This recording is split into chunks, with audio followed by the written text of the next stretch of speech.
Oui, bienvenue à tout le monde. Avec cette formule française, tout le monde, on peut éviter les questions de genre, c'est fantastique. Tout le monde peut s'asseoir, s'il vous plaît. Et on peut commencer le quatrième congrès du mouvement pan-européen d'initiative populaire Eumans. Serait la parole à la directrice de la Maison de l'Europe, Ursula Séraphin. Merci, Ursula, de nous héberger dans cet espace.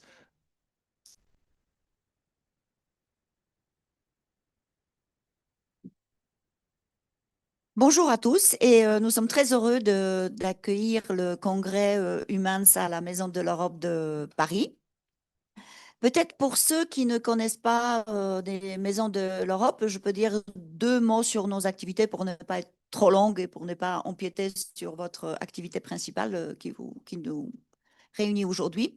Donc la Maison de l'Europe de Paris est une association qui a été fondée en 1956 et sa principale tâche est d'informer les citoyens sur l'actualité européenne. Donc, pour ce faire, nous avons différentes activités. Et si vous voulez, il y a un réseau de maisons de l'Europe dans toute la France. Il y a à peu près 40 maisons de l'Europe dans toute la France. Et il y a environ une centaine de maisons de l'Europe dans l'Union européenne qui sont aussi dans un réseau.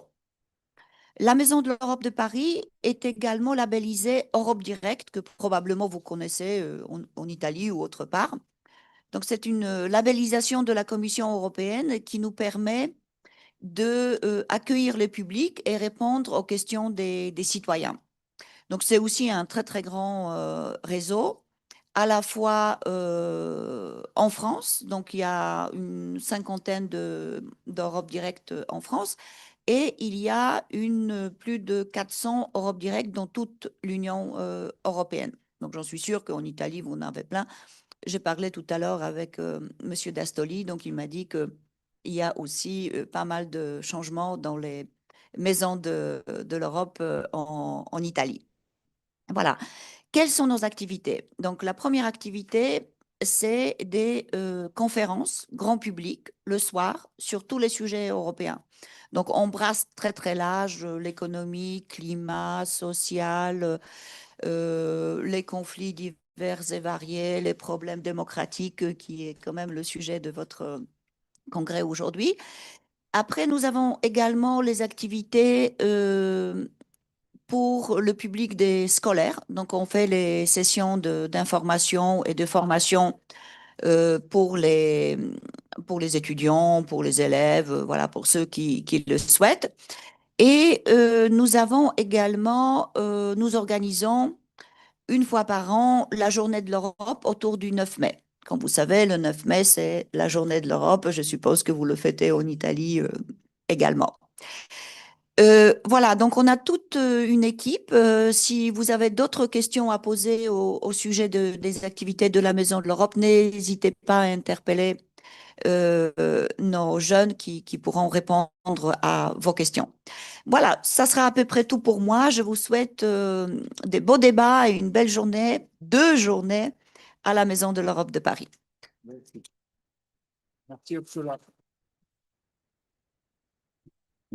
Merci beaucoup. Et voilà, moi, je continue en français moi aussi. Après, je vais donner la parole à Lorenzo Mineo, qui est trésorier de Humans. J'espère que tout est réglé avec les interpretations, che je parlo a moment in italiano, parlo un momento in italiano per essere sicuro che abbiate tutti capito, che le cuffie dovete usare le vostre cuffie del vostro telefono per entrare nei canali dell'interpretazione, che per oggi e domani è in francese e in inglese.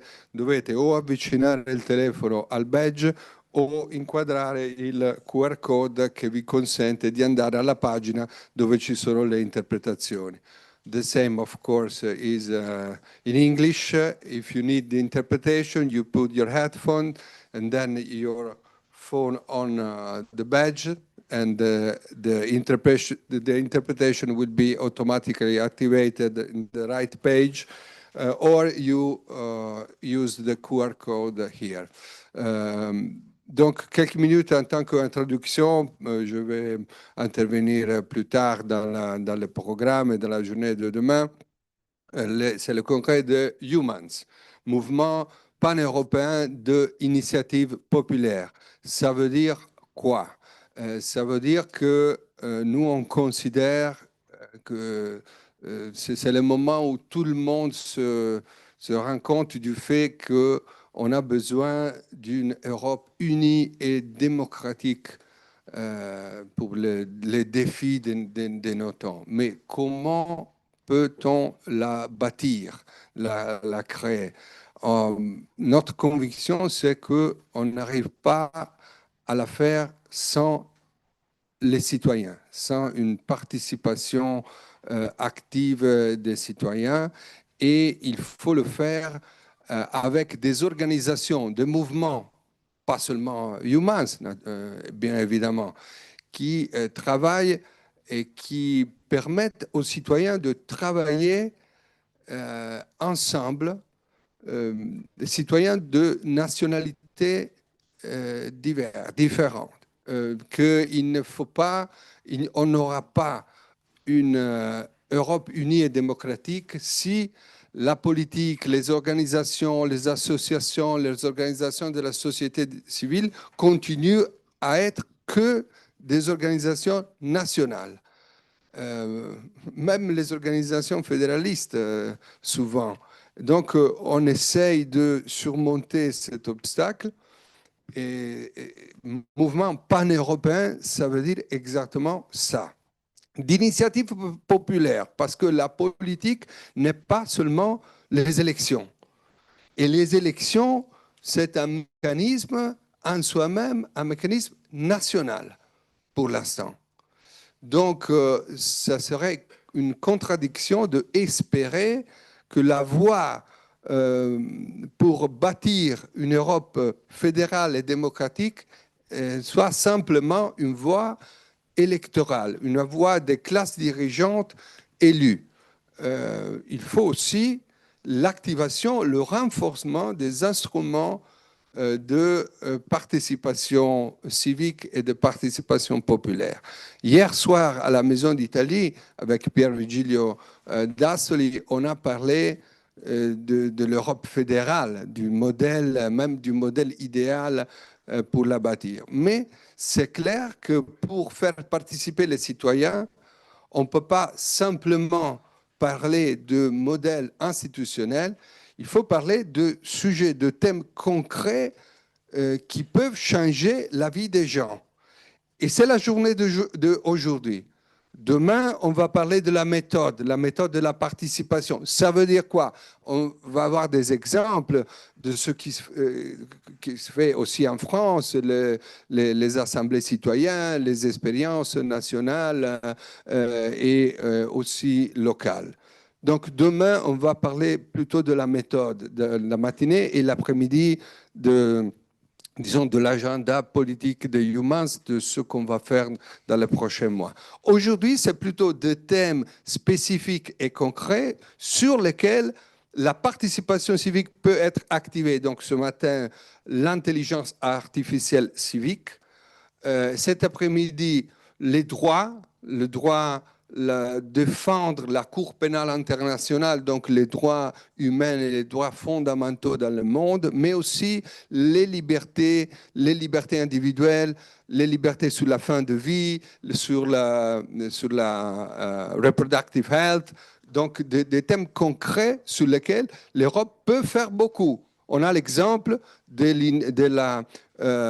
l'initiative des citoyens européens sur le My Voice, My Choice, sur le droit à l'avortement, qui a récolté 1 300 000 signatures et donc se prépare à entrer dans l'agenda des décisions de la Commission européenne. C'est un thème concret, donc ce n'est pas simplement un discours institutionnel, c'est une chose très spécifique qui peut changer la vie des gens, que le droit à un avortement sûr soit reconnu dans tout le territoire de l'Union européenne. Et après, les thèmes, les sujets de l'environnement, je ne vais pas résumer ici, mais donc aujourd'hui, c'est la journée euh, de thèmes concrets des objectifs concrets qui peuvent être poursuivis à travers la participation populaire. Et bon, et demain, on va retourner sur la méthode et sur le parcours de travail. Bien naturellement, bien évidemment, euh, on ne va pas vous raconter que Humans est déjà un mouvement pan-européen. Parce que sinon, on aurait une salle de centaines de personnes de toutes les nationalités de toute l'Europe. C'est un projet. Et on a commencé à réaliser quelque chose, et vous êtes un peu, disons, le résultat nous sommes ensemble le résultat de ce qu'on a fait jusqu'à maintenant, mais c'est clair qu'il faut faire, il faudrait être, même du point de vue organisatif, à une échelle différentes, à une échelle de groupes, de mouvements, d'actions dans toute l'Europe, parce que ça serait nécessaire pour l'activité d'un mouvement réellement pan-européen. Et donc, à propos de ça, je passe la parole au trésorier, parce que Oui. ça, c'est un rôle très important, parce qu'on doit aussi, et c'est un peu le débat pour demain dans l'après-midi aussi, se poser le problème comment un mouvement pan-européen peut vivre ou un mouvement avec cette ambition peut trouver les ressources nécessaires humaines, bien naturellement, de idées, de participation, mais aussi économiques, financières, pour se soutenir, pour être utile. Parce que Eumans, ce n'est pas un parti politique qui vous propose une idéologie sur laquelle il faut être d'accord sur tout. C'est plutôt un outil que chacun peut choisir sous telle bataille, sous telle campagne ou sur l'autre, ou sur l'ensemble de l'idée des Humans, mais qui peut être utile pour ceux que chacun et chacune d'entre nous sent comme, en tant comme important et urgent pour sa propre vie. Donc, merci beaucoup et la parole à Lorenzo Mineo. Merci.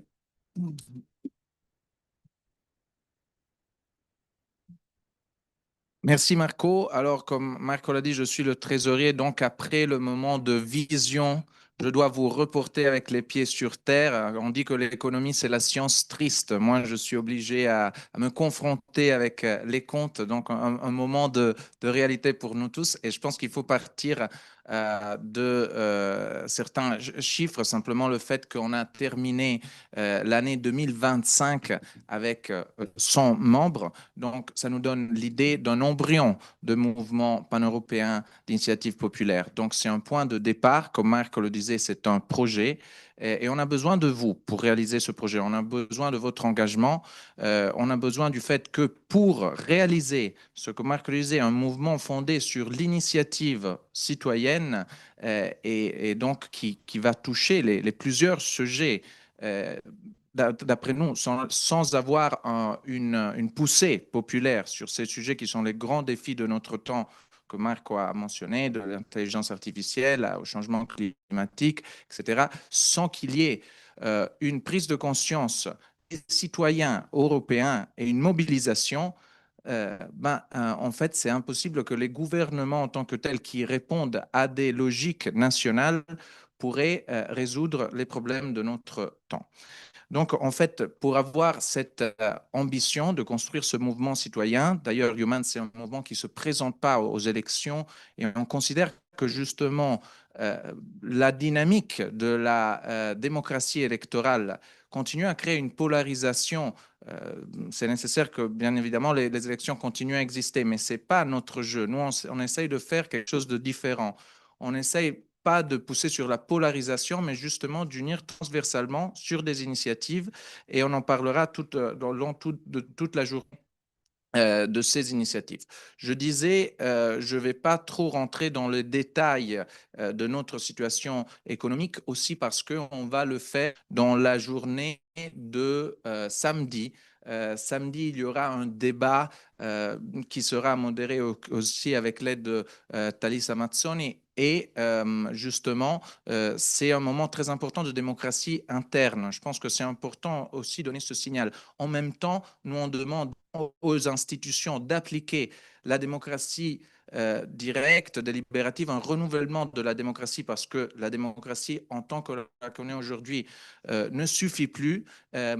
Mais on essaye en même temps d'appliquer à notre intérieur ces démarches de débat ouvert avec nos membres, nos inscrits et même nos militants et activistes. Donc, il y aura une séance justement participative qui partira aussi de la situation économique de Eumans, et on commencera à se interroger avec des débats et des questions qui vous seront posées aussi avec l'aide de Thalys sur comment ensemble pouvoir relancer ce mouvement et les initiatives. Donc, les questions de détail, on les remet au samedi, mais c'est évident, comme je le disais, que pour rejoindre l'ambition de ce projet, on aurait besoin probablement de 5 fois, non, ce qui sont les membres qu'on a, 5 ou 10 fois les membres qu'on a aujourd'hui. Donc, c'est un défi très important sur lequel on a besoin de votre aide, même de votre bouche à oreille envers vos contacts pour faire connaître le projet de Eumans. D'ailleurs, ce congrès n'aurait pas été possible sans la collaboration de l'association Luca Coscioni, qui aujourd'hui aussi sera ici pour présenter une partie du congrès sur les droits fondamentaux. Et c'est dans l'esprit d'une collaboration qu'on a construit beaucoup de séances avec d'autres organisations, No Peace Without Justice pour la Cour pénale internationale, Innovate pour l'intelligence artificielle civique. Et je ne vais pas enfin, je ne vais pas continuer sur toutes les organisations, sinon ce serait une longue liste.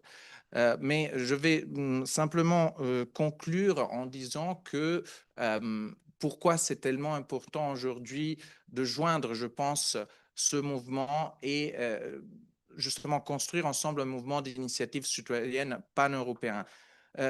Parce que en fait, c'est clair que on a besoin de cet effort. Dans les années 80, dans les années 90, au demain de la chute du mur de Berlin, on pensait que c'était la fin de l'histoire. Quelqu'un disait ça dans les sciences politiques, c'était la fin des idéologies. Et avec ça, on pensait de pouvoir construire un nouvel ordre mondial sur la base d'un droit international, des droits humains. Eh bien, ce projet, aujourd'hui, on est dans une situation miroir, presque opposée, où on voit tout cela qui est en chute, en quelque sorte. Mais voilà, on peut s'opposer à cela, ce n'est pas inéluctable. Et je pense que faire l'effort de s'opposer à cela, c'est un effort qui peut venir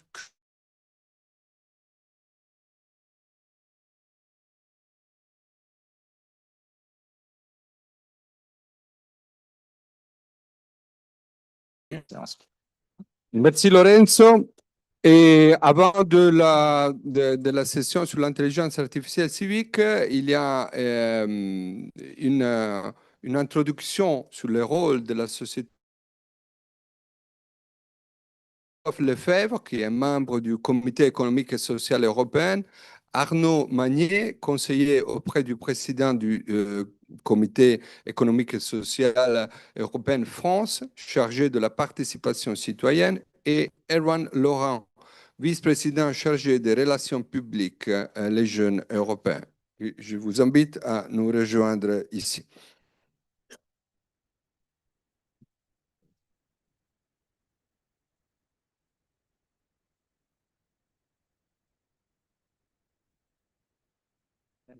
Okay.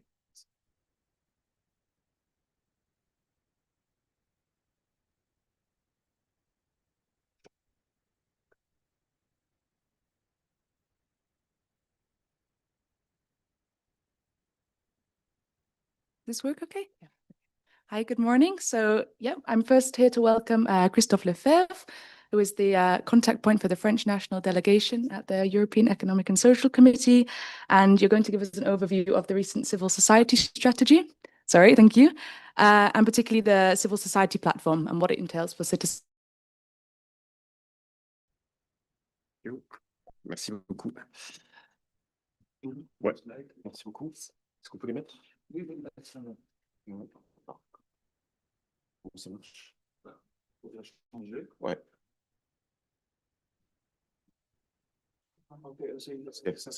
Ok, d'accord.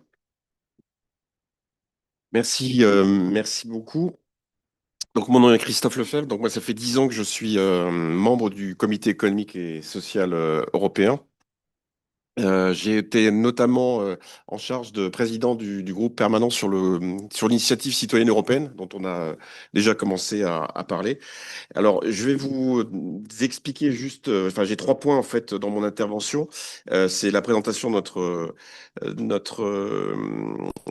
notre institution, enfin, ce qu'on y fait, la représentation de la société civile, le Youth Test, qui est de l'inclusion dans nos travaux de la jeunesse, et puis effectivement la future plateforme de la société, enfin, la plateforme de la société civile européenne telle qu'elle a été annoncée en novembre 2025.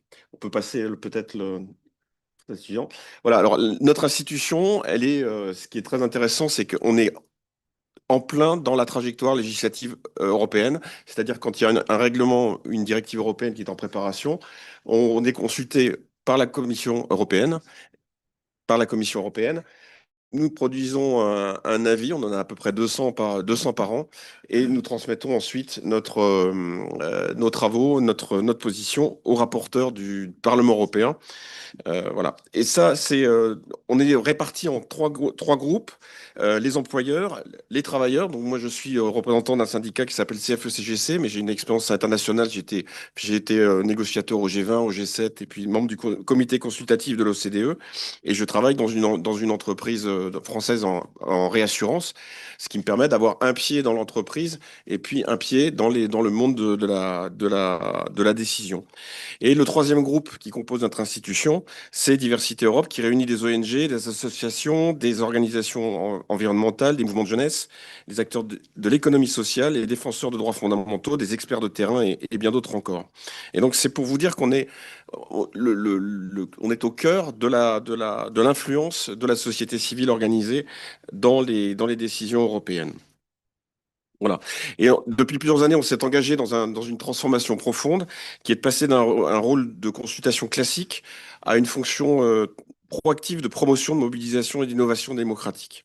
Et donc c'est comme ça qu'on a, alors d'une part, on a commencé à travailler sur l'initiative citoyenne européenne parce qu'on s'est aperçu à sa création, c'était très compliqué.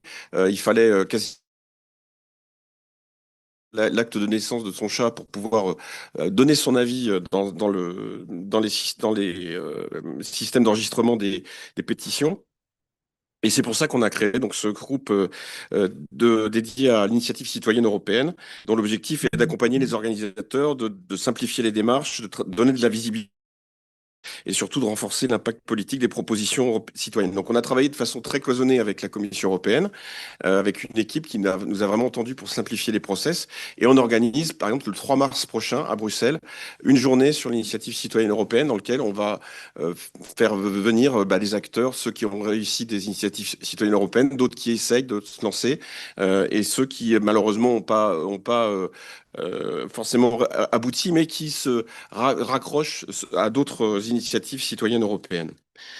Ensuite, le Youth Test, pour nous, on s'est rendu compte à la suite de plusieurs expériences, dont l'expérience française, dont Arnaud Magnier nous vous parlera tout à l'heure, que c'était extrêmement important d'avoir l'œil de la jeunesse dans nos travaux. Et donc, dans nos 6 sections, on choisit un certain nombre d'avis sur lesquels nos membres vont évidemment discuter avec les experts sur un projet de législation, mais on va faire venir un ou deux jeunes qui vont faire des propositions écrites ou tout simplement intervenir pendant nos travaux et vraiment nous permettre d'avoir une vision du point de vue de la jeunesse dans nos travaux. Et puis, on peut peut-être passer les slides. Euh, sur la plateforme de la société civile, alors c'est vraiment peut-être tout à la fin Alors, je ne sais pas si moi je peux passer, non. Je sais- Bon, est-ce qu'on peut passer les slides, aller un peu plus loin? Voilà, ça c'est la description de notre organisation encore. Voilà, les use tests. Voilà, le panel. Alors, la slide est en français. Donc, cette plateforme de la société civile a été. Donc, ça représente à peu près 150 personnes qui sont réparties en trois groupes d'âge 16-25, 28-54 et 55 et plus. Il y a un tiers des membres qui ont moins de 29 ans. Et donc l'objectif, c'est d'avoir cette plateforme ouverte, permanente. Tout ça, c'est issu des discussions qui ont pu avoir il y a 2 ans sur l'avenir du futur de l'Europe et qui ont permis de créer, d'institutionnaliser en fait ces représentations qui est fait au niveau des membres, entre évidemment des gens qui sont salariés ou d'autres qui sont en recherche d'emploi ou des étudiants. Il y a une recherche aussi, bah, évidemment, sur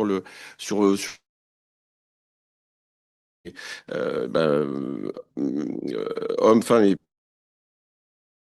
des autres définitions de genre. Et puis, que vous dire de plus?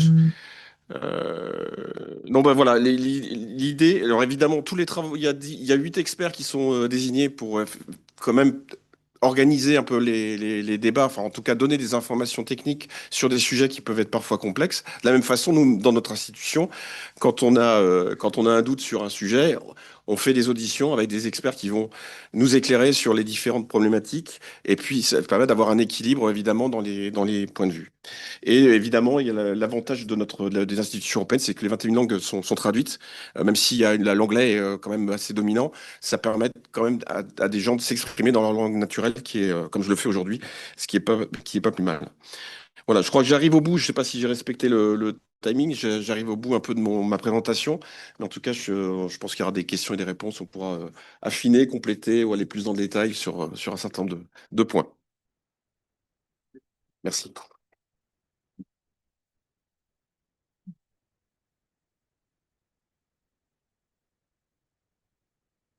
Thank you, Christophe. Just before moving to the next speaker, a note on the translation. If you switch to the data, the Wi-Fi, it might be a bit faster than the network in here, just experiencing some technical issues. So in case to avoid that. So our next speaker is Arnaud Magnier. He is the advisor to the president of France's Economic, Social and Environmental Council. Arnaud has been directly involved in designing and leading some of France's most ambitious participatory projects, including the Citizen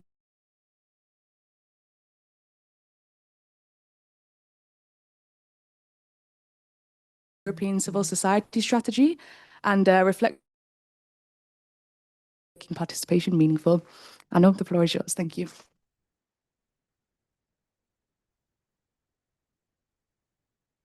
Merci beaucoup pour votre invitation. Je suis très heureux d'être ici ce matin avec vous et de représenter dans ce congrès Thierry Baudet, président du Conseil économique, social et environnemental de la France, qui n'a malheureusement pas pu se joindre à cet événement puisqu'il est en ce moment même à l'Assemblée nationale.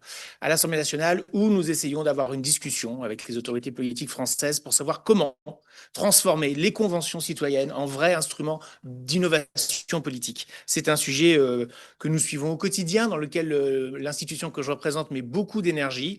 C'est un sujet complexe parce que toutes les innovations démocratiques mettent toujours du temps à s'installer dans le paysage institutionnel et dans le paysage du débat public, sous le contrôle de Christophe.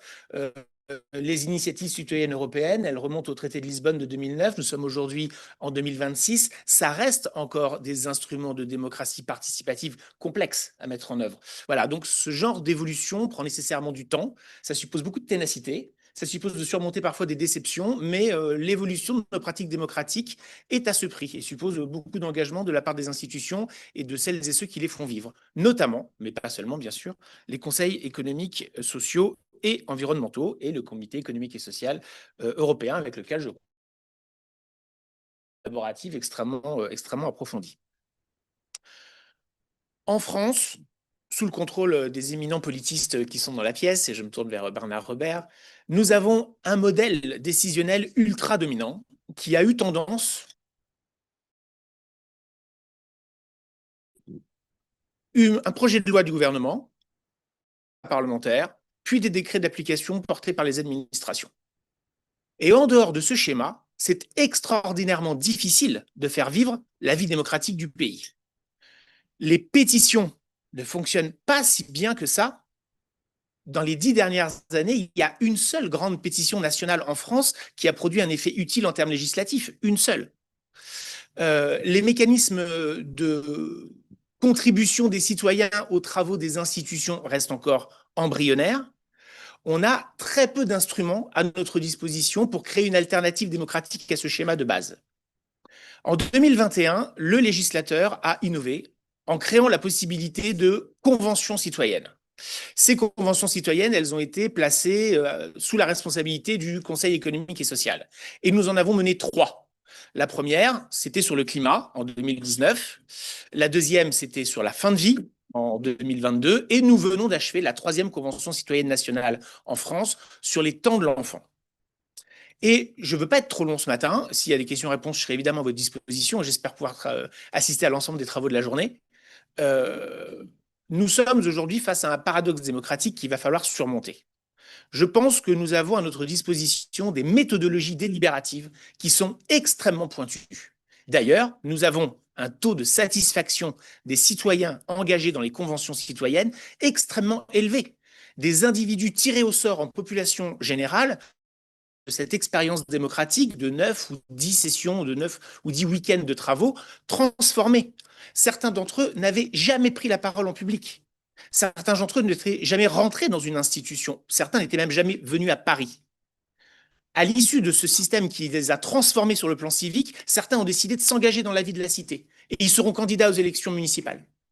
Donc cet effet transformationnel de l'engagement civique de citoyens dans la vie de la cité, c'est la démonstration que les conventions fonctionnent extrêmement bien. En revanche, l'autre côté du paradoxe, c'est que jusqu'à présent, les pouvoirs publics s'en sont très peu servis pour faire avancer la société. À l'heure où je vous parle, croyez bien que ça me coûte de le dire, c'est un vrai fardeau. Mais la Convention sur la fin de vie n'a encore produit aucun résultat législatif tangible. Nous sommes quelque part dans une navette parlementaire entre l'Assemblée nationale et le Sénat. Personne, à l'heure où je vous parle, ne peut dire comment tout ça va aboutir. Nous sommes dans un flou de calendrier politique total. Quant à la Convention citoyenne sur les temps de l'enfant, elle vient de se terminer. Les citoyens de la Convention vont rencontrer le ministre de l'Éducation nationale lundi. Nous n'avons à ce jour aucune indication réellement fiable que les pouvoirs publics ont vraiment l'intention d'en faire quoi que ce soit. Donc, moi, je ne suis pas du tout venu vous dire que la démocratie délibérative en France est quelque chose qui va être un game-changing de la vie du pays, parce que je ne suis absolument pas capable de vous l'affirmer. J'ai même de sérieux doutes. Il faut que le monde politique fasse des choix. On ne peut pas convoquer les citoyens de façon inconséquente. On ne peut pas réunir 184 citoyens tirés au sort pendant 10 semaines et leur dire à la fin « Désolé, mais finalement, vos travaux ne nous ont pas donné entièrement satisfaction, on n'en fera rien. » Ça crée de la déception civique. Comportements électoraux dont après il ne faut pas s'étonner. Innover sur le plan démocratique, c'est bien. C'est même une nécessité pour la respiration de la vie de nos citoyens. Ça a même pris beaucoup de temps.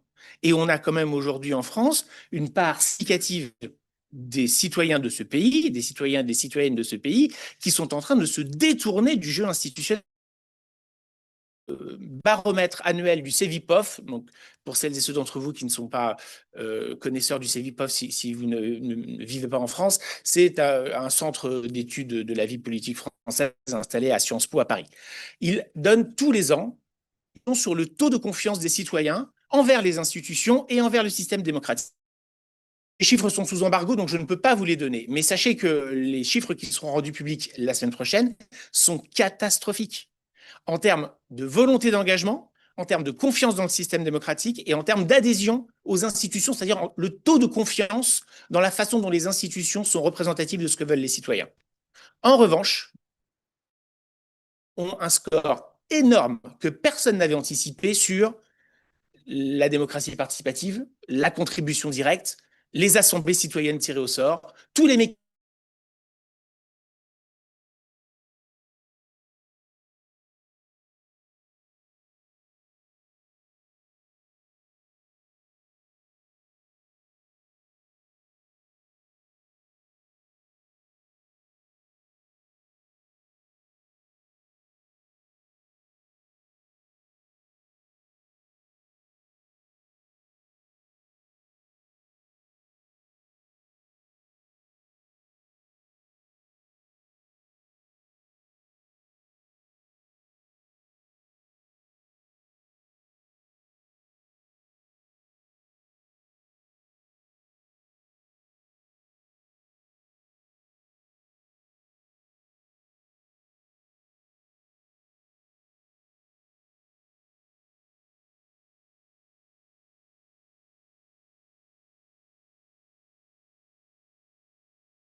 Ci sentite? Sì. Voi sì, chiedevo. Luca, Roberta, ci sentite? Rispondono che immaginano aperto il microfono, che immaginano di sì. Prova. Ci sentite?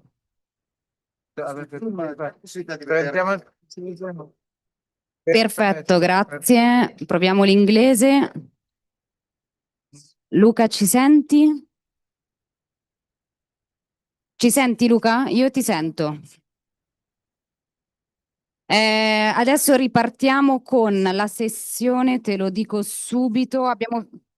Sì, siamo sempre su Civic AI, siamo leggermente in ritardo perché è finito il primo keynote speech. Quindi, aspetta, adesso ve lo ridico subito. Adesso c'è, no? Adesso partiamo con Civic AI's Setting Democracy at Machine Speed, quindi con il professor Sgueo. Ripartiamo con Sgueo, va bene? Grazie. Vado, cambio?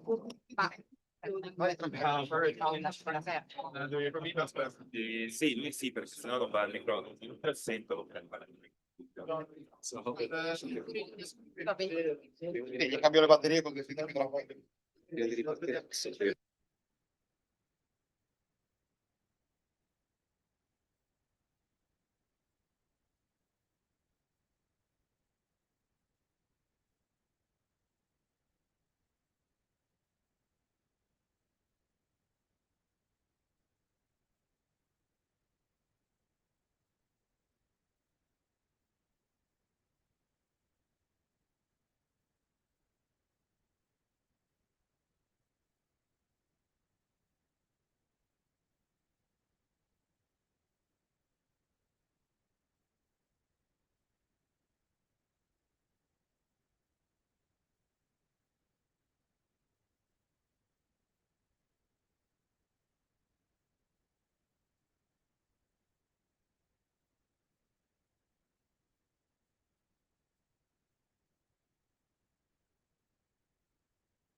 Bene, iniziamo a riprendere posto.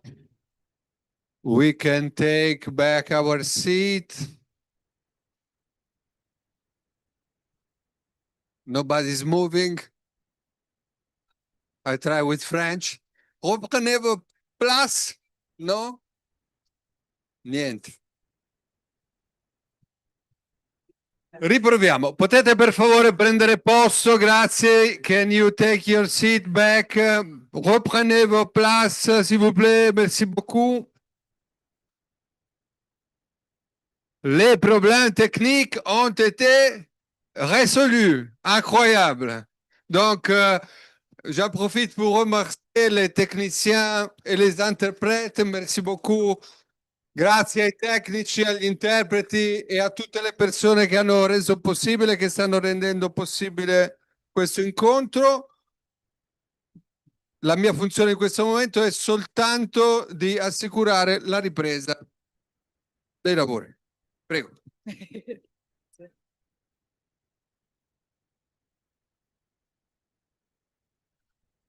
Okay, if all the speakers are in the room, actually, I'll welcome the next set of people to the stage. So Billy, please, and Alexis, and Gianluca as well, if you're here. Yeah, there you are.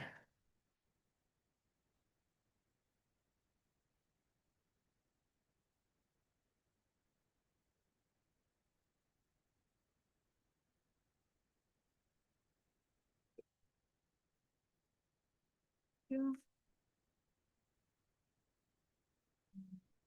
Okay, okay.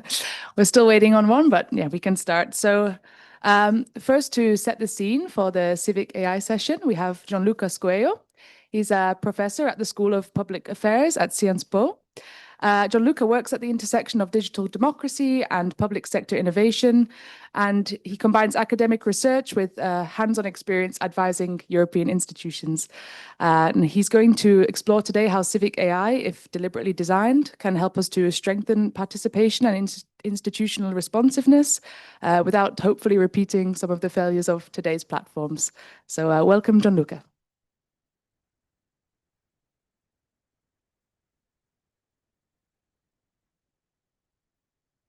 Okay.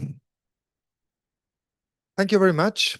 Good morning. I'd like to say thank you to Eumans for organizing this moment of debate. And Francesco, Lorenzo, Marco, Alice, all the people that have been in touch with and invited me here. I've been asked to introduce you to set up the scene for debate on what it means and what are the boundaries of European civic artificial intelligence. And I thought that I could start from a statement that might sound a little cliché, perhaps, but I think it's also pretty accurate, and it goes as such. I think we are going through a phase of turbulence when you think of technology applied to our political systems. I think this turbulence is applied to who holds the power, how power is distributed, and how power holders can interact with each other. And now, I think there are two broad readings of this turbulence. The first is optimist. The second one is a pessimistic perspective. And believe me, despite the fact that I will truly love to start and stress the optimistic view, which I will reach in a few moments, I think, and I'm afraid to say that the pessimistic view, it mirrors much better the present historical moment when we think of technology, democracy, and political systems.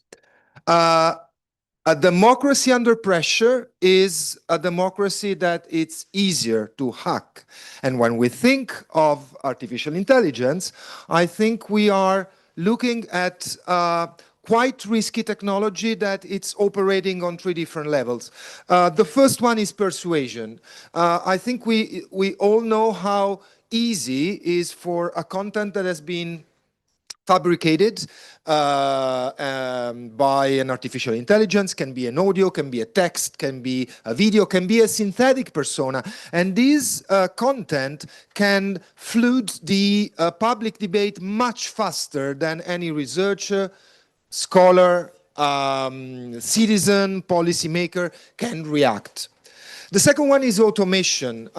We all have examples of how quick a content that has been generated by a large language model can be reshared and redistributed across social networks via networks of bots and can be amplified by engagement algorithms. And the third element is speed. I think here we have a very unfair challenge. You have a system designed, and I'm talking of democracy, designed to be fair and to have discussion among different positions, so that operates on the base of fairness and accountability, that is being challenged by another system, artificial intelligence, that operates at machine speed. So in other words, it's like you are putting a system designed after carefulness against a system that is designed after efficiency. Now, the interesting part is that in our democratic systems today, we have a certain part of the public opinion who is suggesting that democracy is a limit to innovation and technology. There are very different labels for this position. You might have heard of Bitcoin citadels, network states, charter cities. Labels are very different, but I think the ending point is always the same. And the ending point is that, according to these views, civic participation is an obstacle to innovation. Accountability and transparency are making decision-making slower and less efficient, and citizens are renamed into users, so they are not entitled to have rights, but rather terms of service. And this is the pessimistic perspective. Now, shifting to the optimistic one. The starting point is very similar. We have artificial intelligence. It's a very powerful technology, and this powerful technology can help us to deal with a number of problems that are being experienced by democratic venues. And I have three again. The first one is on the understanding. I think it was said very well by the other speakers in the first panel. Very often citizens do not lack the interest in participating. They actually lack the full understanding of a system that I just described as a very complex one. So you have cultural barriers, you have language barriers, you have the law that is very dense. So it's often a problem of comprehension. And we have artificial assistants that can help organizers of democratic spaces to make complex jargon easier to understand for citizens without oversimplifying. The second element is with proper participation. We all agree that participation goes well beyond the moment of elections. It has to be a part of a civic life. And that means that as an organizer of any moment of participation, you have to deal with polarization, fragmentation among citizens. However, we have a number of examples that have used artificial intelligence as a tool to help citizens to convene on common matters. I think we all know the very, very well-known example of V-Taiwan. It's just one of the many. Third, it's responsiveness, or if you prefer, delivery. Someone mentioned before the Conference on the Future of Europe, which I think is a fantastic example, not just because it was very ambitious, but also because it was in my opinion, quite a failure in delivering a response to the citizens that had decided to participate. And that, to me, it's a very important problem of any democratic exercise, either in a technological or analogical format. How do you deliver to citizens? Now, the problem of expectations, it's quite important. And I believe that there are examples of artificial intelligence in this optimistic view that could help policymakers at least to provide feedbacks that are giving citizens who took the effort to participate an answer to their efforts. If this sounds to you a little bit like a return to the past, I think you're right.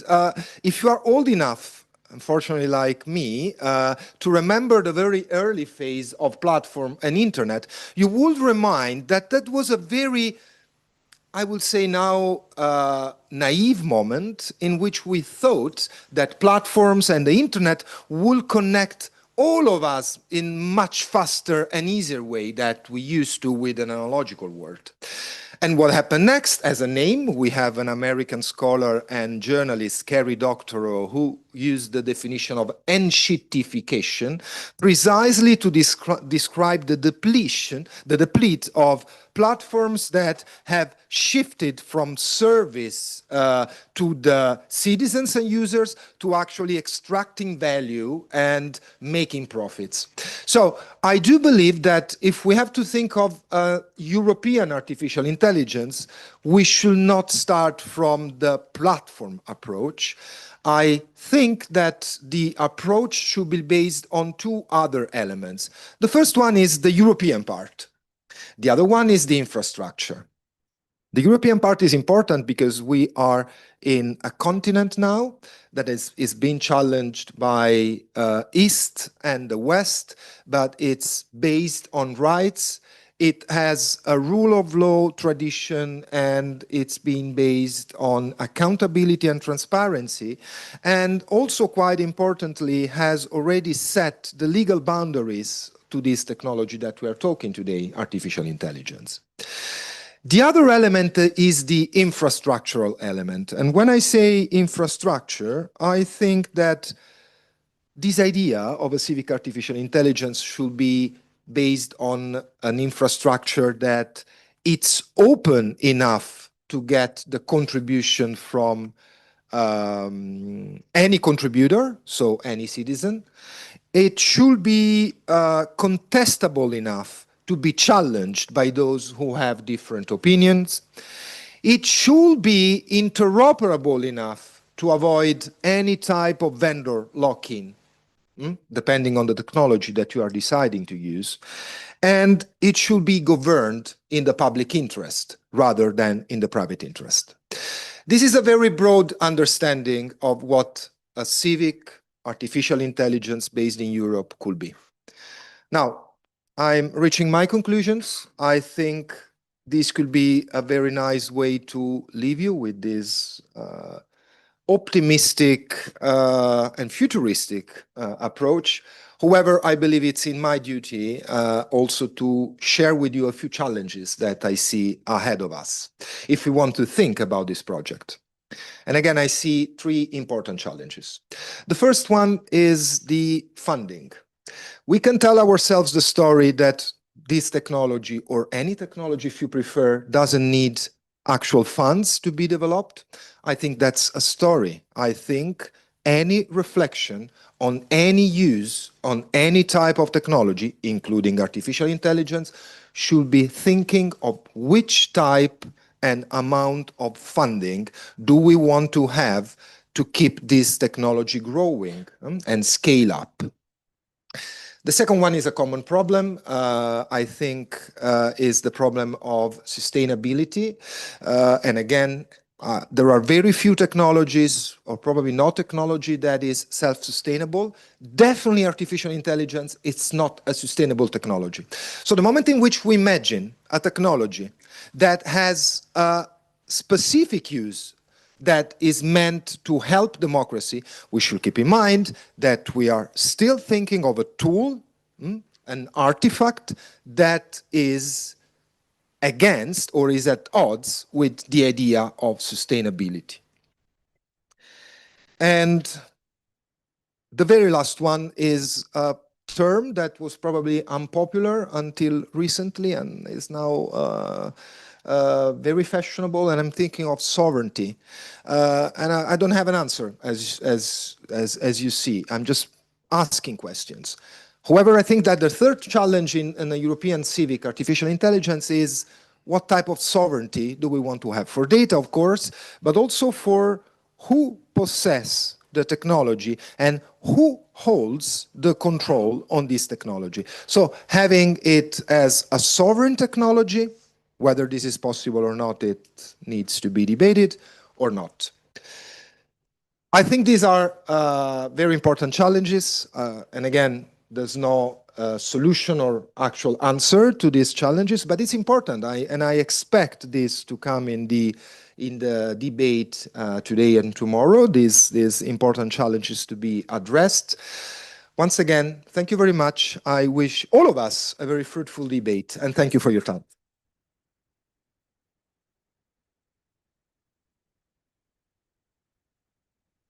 Thank you very much, Gianluca. So after the setting of the conceptual scene, we're now going to move to our first use case presented by Alexis. Alexis is the Vice President of Association Civic Tech Europe, and he works extensively on these issues, and he's going to present to us the platform Panoramic AI Platform and the Worldwide Alliance for AI and Democracy to offer some more global and concrete examples of what we've been talking about today. So I welcome you to the stage.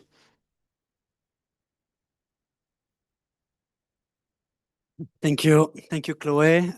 Thank you to the organizers, of course, of this discussion today for this really timely and important discussion. So yeah, I'm Vice President of the Association Civic Tech Europe.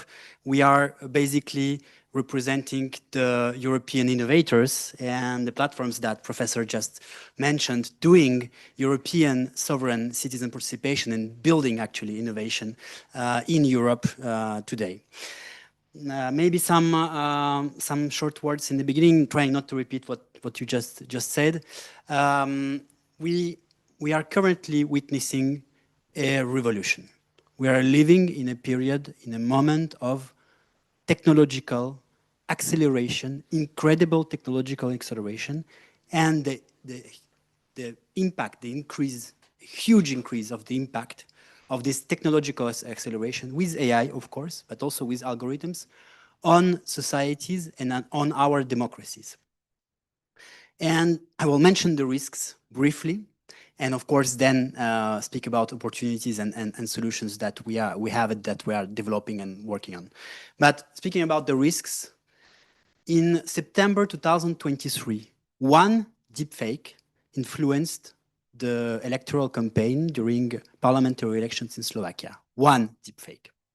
Less than 2 years later, in May 2025, last year, Polish presidential election, according to our partners, CEE Digital Democracy Watch in Warsaw, was influenced by hundreds of deepfakes.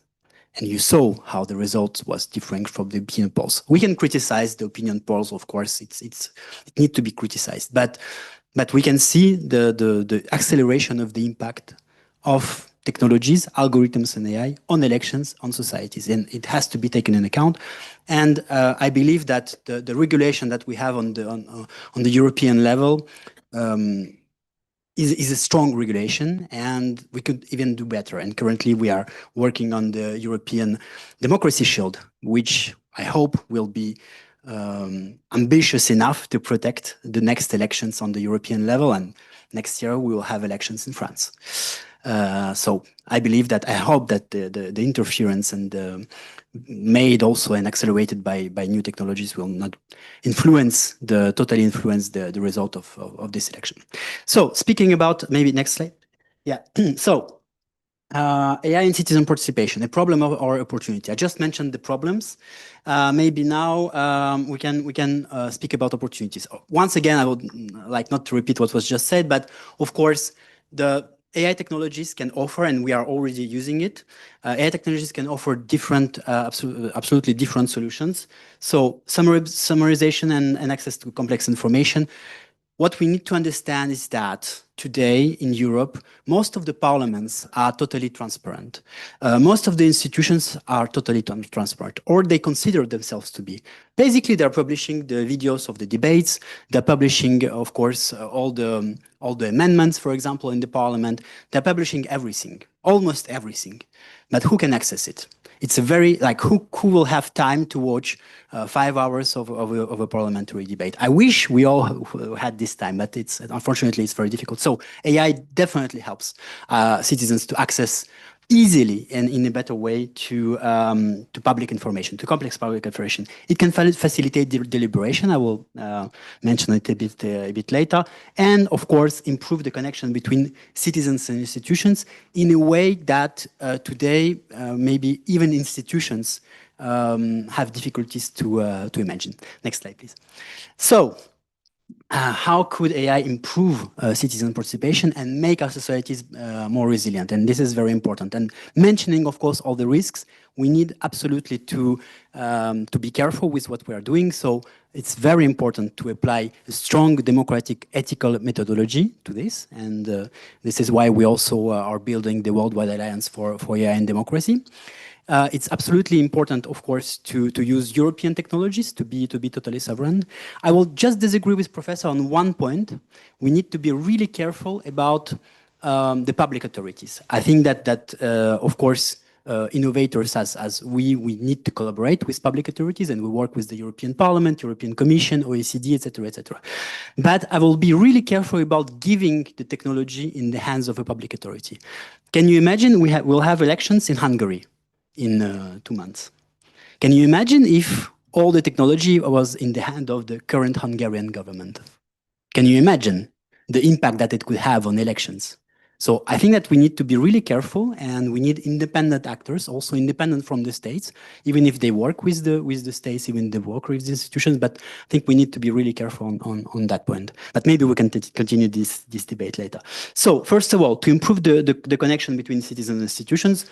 So basically, we have several platforms now that are built in Europe, and I will present one of them to you, that can integrate hundreds of hours of debates, videos, PDFs, Word documents, etc., etc. A parliamentary debate. I see André Gatelin, former senator of France. He knows very well the complexity of parliamentary debate, and actually our parliamentary debates are becoming more and more complex, especially, for example, the budgetary debates. So this can really simplify the access to this kind of crucial information for public transparency and accessibility. Then, improve access to electoral information. One example, last year, so there was also German federal election, and one of our members built the WallCheck 2025, an AI-driven platform, really easy to access. And they integrated all the general information about the elections, all the practical information about the elections in this platform, AI-driven platform, and all the programs from all the political parties. And they had more than 15,000 citizens. It was a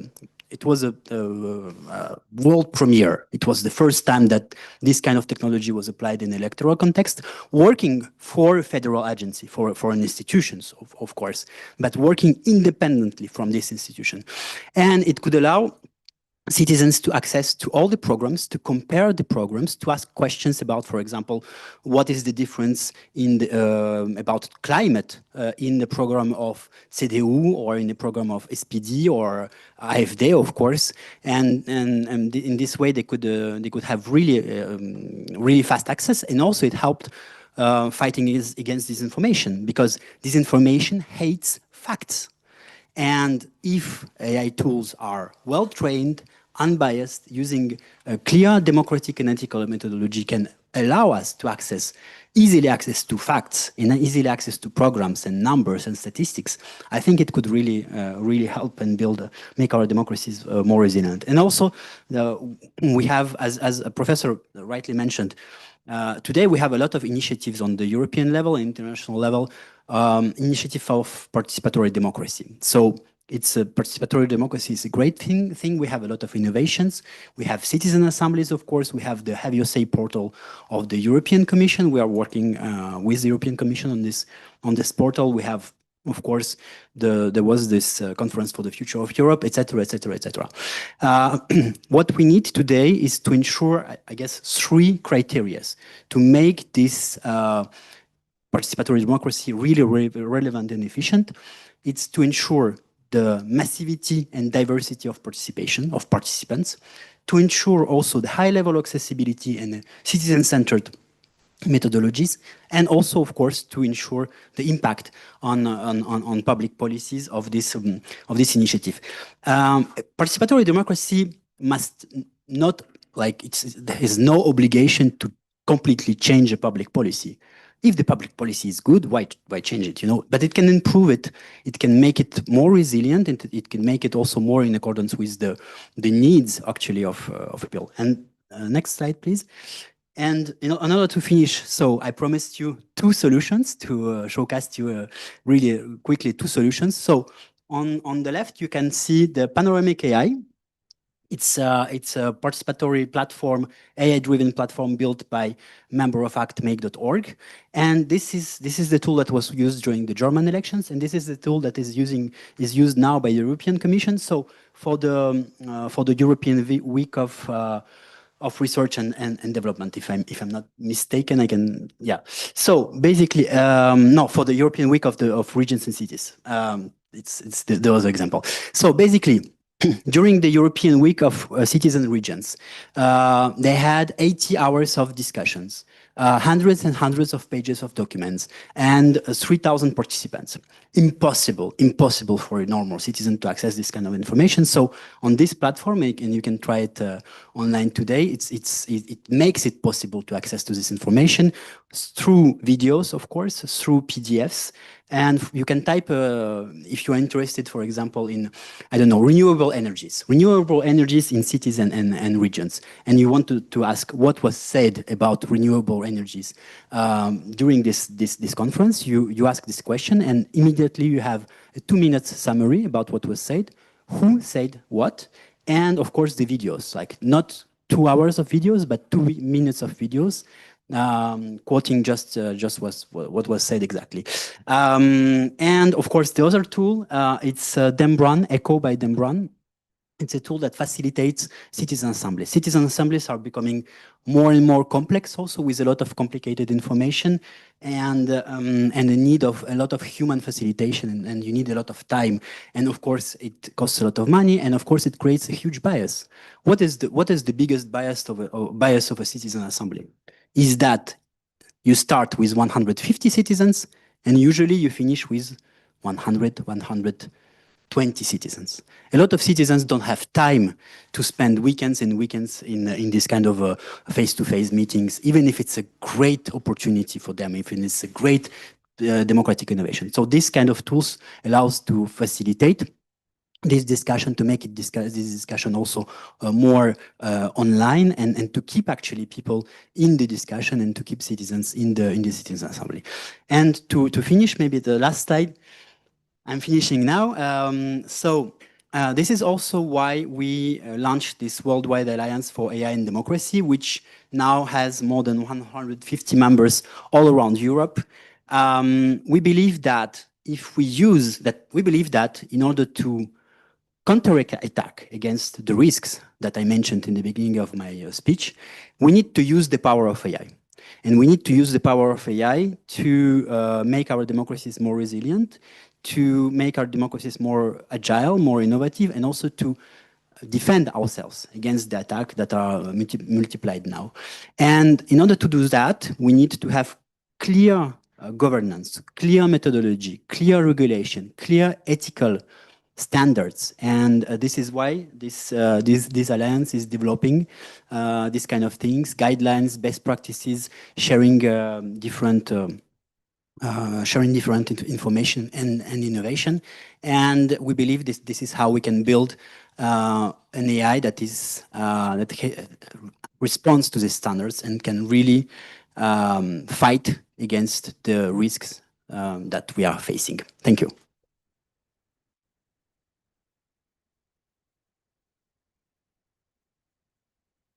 Thank you, Alexis. Our final speaker now is Billy Dibb. Billy is the Imagination Coordinator at European Alternatives, and they work at the crossroad of art, politics, and technology to explore how digital tools and culture can expand democratic participation. And they're going to present the Democratic Digital Commons project, inviting us to think differently about ownership and creativity in democracy. Welcome, Billy.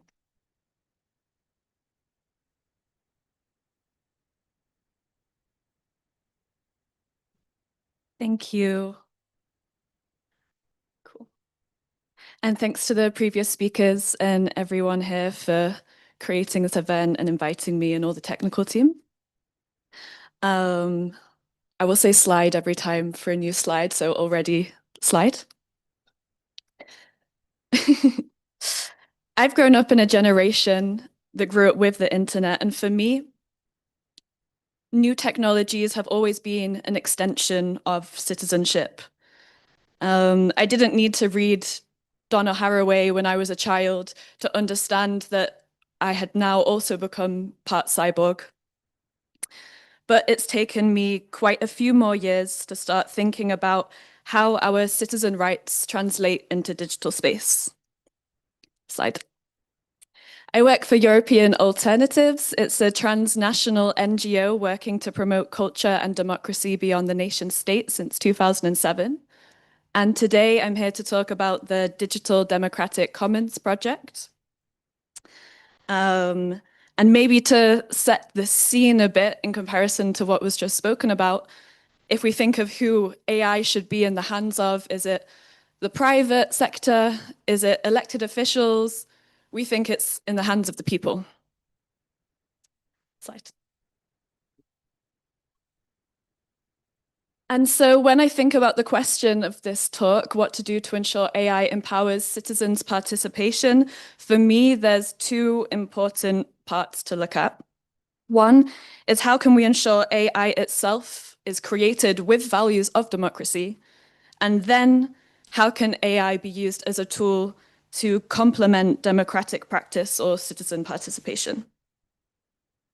Slide.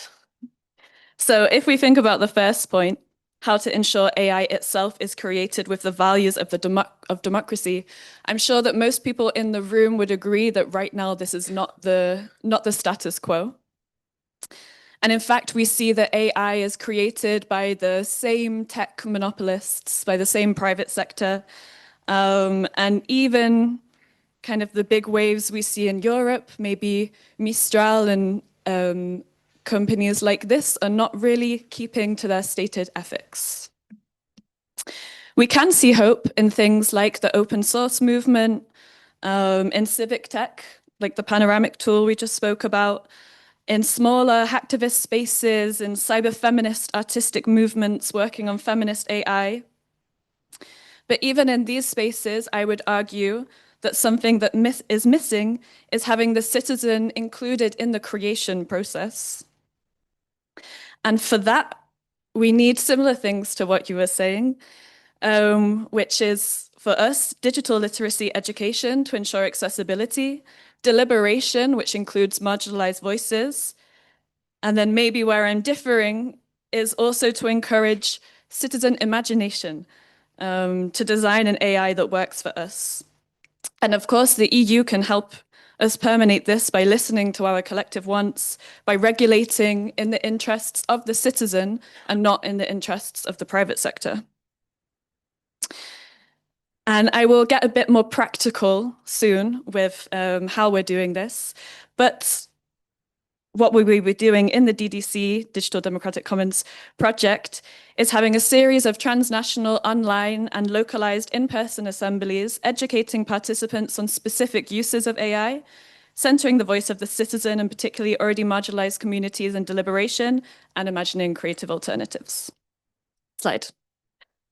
And if we think about the second point I said, how can AI be used as a tool to complement democratic practice or citizen participation?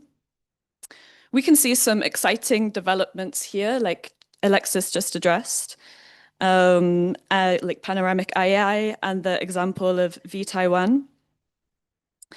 And I think it's important here, this word I've used of complement, to not completely replace facilitation or how we practice democracy with AI, but instead think about how it can be complementary. So competitive versus complementary cognitive thought. An example in technology is if we think of a abacus counting frame. This is a complementary technology because we can see how it works, we see how we've counted, and we learn from it. And when we take away the technology, we still have that tool as humans.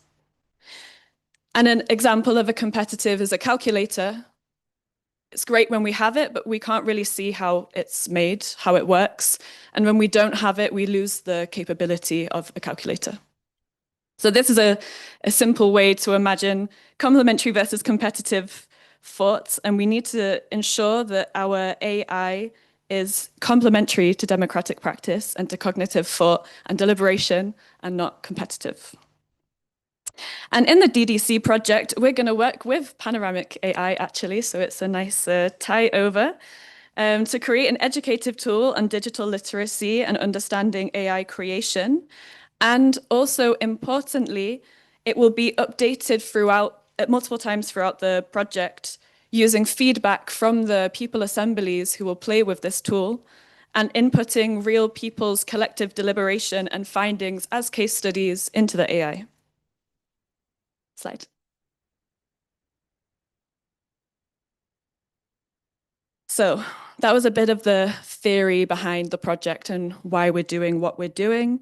But I also want to be more concrete and tell you what we're planning and how you could also get involved. Slide. So we are running a series of 5 in-person and 5 online assemblies. And so these in-person assemblies are more localized and specifically address one local use of AI that affects the citizens' lives. Each of them will have an educative element to them, a deliberative element to them, and an imaginative element to them, as I spoke about before. And so the 5 I've put here, if I take one for an example, so Cluj in Romania, this is in partnership with Desire Foundation, who are about 20 years old and have been working for Roma rights and housing rights in the city. And Cluj is a really interesting place. If you don't know, it's trying to become a smart city, a bit putting itself as the Silicon Valley of Eastern Europe. And within this, there is AI used in the city planning. And there's lots of tech creations in the city, which probably, as you can guess, have led to lots of gentrification. Notably, this has displaced a large amount of the already marginalized Roma community living there. And the citizens, of course, are not involved in this planning of what it means to be a smart city. So this is the basis of what we will talk about in this assembly. The idea is that we will have citizens there, the Roma community, tech specialists, and city planners in order to open up a deliberation on these topics and try and really have a local impact from this assembly when we were talking about the importance of having something come out of the deliberation. That's part of this methodology too, to have this local impact, but then also, of course, this is actually not something just happening in Cluj, but this is something we can see on a much wider scale. So also having transnational voices that represent other places where this is happening, thinking about how this links to our rights as EU citizens. So each assembly works like this. There's this one in Cluj. There's in Prague with a partner called Law around private use of AI's impact on citizen rights. In Budapest with Taz around AI and surveillance technologies, which should be during the Pride. In Athens around AI use on borders with representatives of the migrant community. And finally in Lisbon with Aracha Studios and their digital arts festival Rare Effect. This one will be a bit different because throughout the project, we will also have artists working with us who will use the collective thoughts of each assembly to try and play with technology guided by our collective thoughts, to also try and represent what alternative AIs could look like. So that will be on show in the final assembly. In partnership with this, we will also be having at least 5 online assemblies following this same kind of 3 methodology of education, deliberation, and imagination, with a more transnational, intersectional, intersectoral approach to allow us to collectively imagine a democratic digital commons. Our angle here is that we contain multitudes. We want to approach this with the eyes of students, of researchers, educators, policy advocates and civil society representatives, of cyber feminists, ecologists, Afrofuturists, of AI skeptics and AI creators. And understand also that to have a democratic AI, we need to also tackle the societal discriminations that hurt democracy that AI replicates. And together at the end of this, we want each assembly to feed into a citizen charter for AI with feedback from all the assemblies, so we can together push to claim our rights as citizens in digital space. So I invite you, if you would like to be involved either as public, in person, or maybe more accessibly online, to get in touch with me, or as an organization, we really want to make this a movement and invite anyone working on similar topics who would be interested in forming partnerships with us, notably even in curating some of the online sessions, or possibly proposing other spaces of in-person assemblies. Thanks.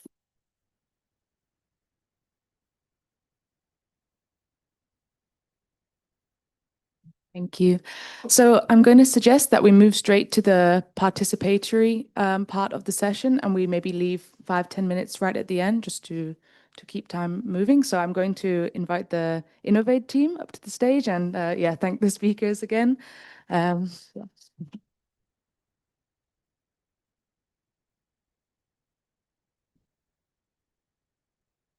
Welcome. So we have Fatih Yilmaz is the Project and Partnership Director at Beyond the Horizon, and he also coordinates the Innovate project as well as the Innovate Living Labs.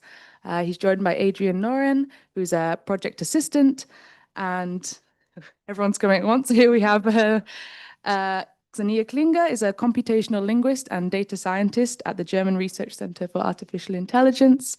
And next to her, we have Kevin Frisch, a researcher at the University of Paderborn. I welcome you all to take a seat. Thank you.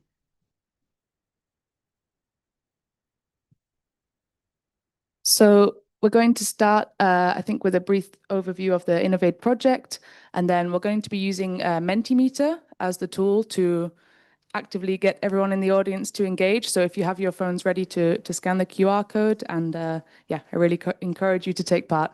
Over to you, Fatih. Okay, thank you. Bonjour, good morning, or already good afternoon. Yes. So I'd like to first thank to Eumans, Francesco, and the team, Eumans team, for inviting us. So we are really pleased to be here as an Innovate team. So it's we came here together with a strong team, hopefully. And the aim of today's our session is to organize a participatory session. So we will not talk a lot, but we would like to hear from you on the topics that we heard. So I think the previous speakers made a very good set the scene. So we will have also similar questions. So what do you think about digital democracy? What do you think about the use of AI, the risks and benefits? How do you feel? So these kind of topics we will focus on. So yes, next slide. So first, we would like to start with scanning this QR code to get into the Mentimeter. So you have access to our presentation, and then you will be able to answer the questions on your mobile phone. If there's a problem with the QR code, you can directly go to www.menti.com and enter the code on the screen. I will check it as well. Yes. And then you can, of course, react at the same time. Thumbs up. If you are puzzled, you can click question mark. Even you can send a comment. Everyone can see those comments. These are the part of participatory session. I'm checking the number of. Hey, great. Good. So we can start quickly. I think everyone is hopefully ready. Yes. Would like to start with a very simple question. So we heard a lot about the AI tools, their benefits, risks. So what do you think about, so the question is, do you think that AI tools can help you to become a more informed and engaged voter and citizen? So simple, yes, no, don't know. Yeah, I'm in between, just to see what you feel.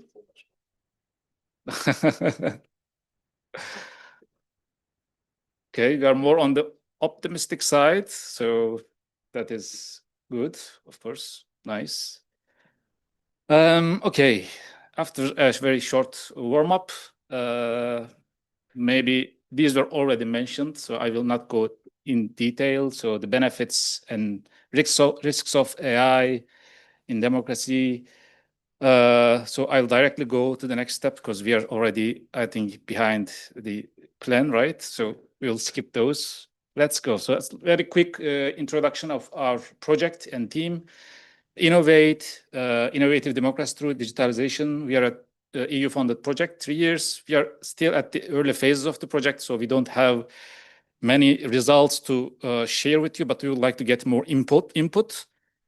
So we are dedicated to secure, inclusive, and effective digital democracy. Our focus is not only AI, but more digital democracy, digital solutions in general, but we are also using AI in our research, and also, yeah, we would like to research AI's risks and also benefits. At the same time, how citizens and governments think about solving these challenges.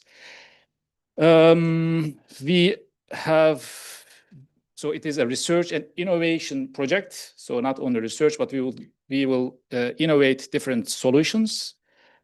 We have 2 municipalities involved, so we will pilot these during our project in these 2 municipalities. And we have the 3rd one, so most probably they will be participating, joining the consortium Thessaloniki from Greece. So we are extending our project.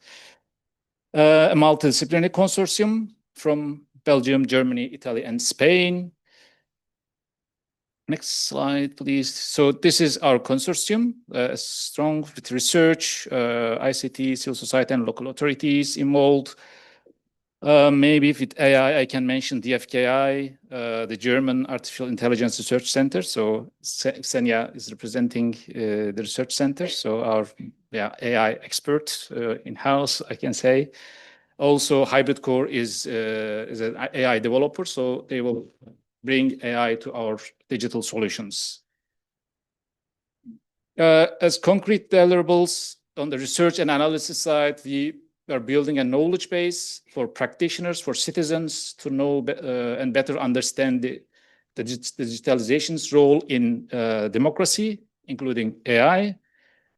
And as innovative side, we are building frameworks, tools for governments, mostly for local level, but also for the other levels as well. So decision support instruments for them to use digital democracy in their processes. And also, this is, I think, the most important output of the project. We aim to build a digital democracy application, can be used by local governments, and also different actors in the field, including deliberation, reporting, citizen reporting, and also learning elements. And we would like to have an inclusive, secure application to contribute and complement to the ongoing democratization process. So we are all talking about. Yes, next. So we organize living labs like citizen assemblies. So we include citizens, practitioners, experts to our process. We call them living labs. These are all one-day long participatory workshops. So we would like to make a very mini living lab today with you. So we try to test and validate our solutions or get inputs at different stages of the project. Today's session agenda, we start with a quick introduction of different showcases. We already saw several showcases, so that was already nice. But we'll show you a couple of recent ones, how AI is being used for digital democracy.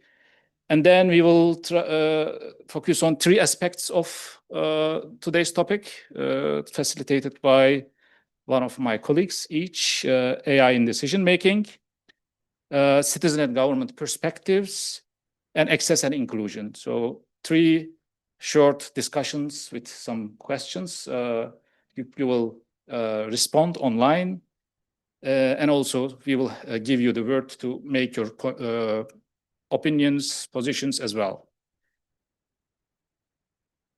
Yes, I give the floor to Adrian for giving a short slides. All right. Hello, everyone. My name is Adrian Forsström Norén, and I'm going to give you guys a bit of an idea of how AI can support digital democracy applications by, if you want to switch, showing you two different tools. So the previous speakers spoke a lot about vTaiwan, and vTaiwan is originally built on a platform called Polis. So Polis is an open source platform that anyone can use. And I'm specifically going to show Polis NL and Polis Orbis. So they have made their own version based on that code. So Polis is an opinion polling application. And the AI aspect is summarizing and structuring large amounts of citizen input. And secondly, I'm going to show you a very new tool, Because from Orbis, a fellow Horizon Europe project. And this is an argumentation structuring and discourse analysis tool. And the main use of this is moderating citizen input and prioritizing what input is valuable for policymakers. If you want to go to the next one. So this is Polis. So you're instantly greeted by some screens of some discussions going on here. So we have one, for example, about cycling in Dayth, or a discussion about digital democracy in Europe. So you then click to join one. If you want to change the slide, no worries. And you're given a simple proposition or a set of propositions, basically. So this one, for example, is that the Netherlands must close factories with high emissions, regardless of job losses. You're then prompted to either agree, disagree, or skip. And one of the nice aspects about this is it also gives you the ability to add your own statement. So the local municipality or organization, whoever wants to run this, obviously they can't have everything, or they don't know everything. So if we're talking about cycling, maybe some citizen wants to add something about having restrooms along bike paths or something. So if you want to switch to the next one. Super simple. So it prompts you to write a very easy statement that, of course, is supposed to be answerable by agree or disagree. So you then submit the statement, if you want to switch. And on the back end, the statement gets moderated. So obviously, if you imagine that you have 1,000 participants in a small local municipality and everyone adds just one statement, well, you'll very quickly end up with thousands and thousands of statements that citizens have to click through. And especially when we look at things that are written almost the same. So here, certain people should not be able to vote, or some people should not have the ability to vote. Those mean functionally the same thing. So here's where AI comes in. So if you go to the next one. So what the AI in this setting does is that it clusters these statements. And so no one should have to answer more than 20 or 30. I mean, I would get bored after 20 or 30 myself. So it clusters them. So you only have to do 20 or 30, but they should be representative of the discussion as a whole. And you then get the sort of majority opinions on certain topics, what people say yes or no to. All right. So for the next tool, because Orbis, it's a similar premise, but here instead, it's a bit more deliberative and it allows you to debate. So in this setting, it asks you a question. So this is about terrain vague spaces, not super interesting, but it asks you to briefly enter your position. And based on that, you can then add a pro argument or a con argument. So if you move to the next one, where AI comes in, and I will say this tool doesn't work super well, but it is a Horizon Europe project with not that much funding. Yeah, this just came out. But it's a nice pilot of how it could really work in practice. So obviously, moderating any form of deliberation is problematic democratically. But what we can do instead is we can highlight certain things as maybe not being true or maybe not being the right sort of statistics. If someone says that 50% of men says this, the AI tool then says, well, I don't think that's true, and this is more a claim. And when someone else says something, well, this has no claim, there's no premise, no evidence to support this. If you want to move to the next one. So what it does then is that it clusters these discussion themes into multiple clusters. So as we see, participation in community identity development. And finally, based on each cluster, the AI then comes up with policy recommendations. And these are all visible both to citizens and to the policymakers. So here we can say that it says enhance stakeholder engagement, facilitating listening sessions, and so on and so on. So these are really the kind of best case scenarios of AI in digital democracy applications. And I'll give the word to Fatih instead.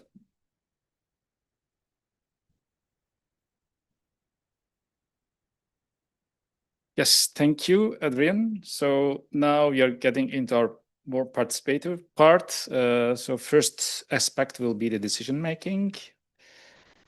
Starting with another question. So you see here 3 different statements.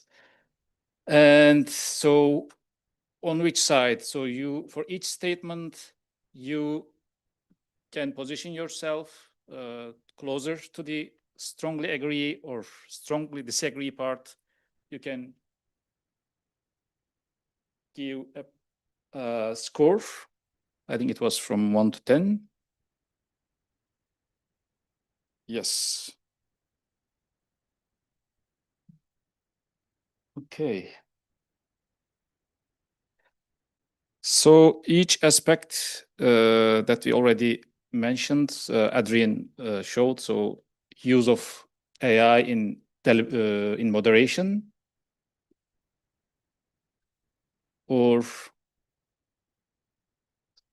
summarizing the inputs, citizen inputs, and prioritizing those inputs to the policymakers.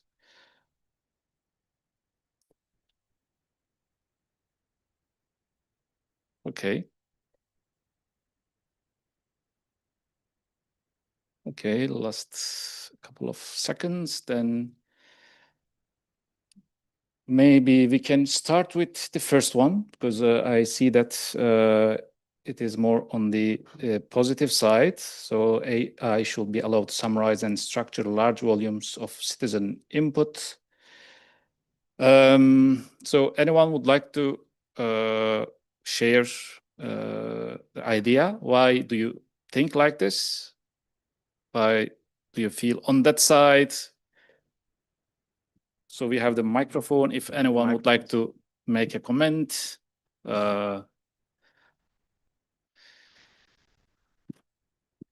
Those who are on the optimistic side. Well, maybe I can break the ice. Yes. Hello, hi, Francesco Vecchi. Some of you already know me. I think that what is really interesting is the sort of midway result in moderating. And I guess that the point is also about how the question is posed. Depends on how the algorithm is trained, isn't it? Depends on the values that the algorithm reflects.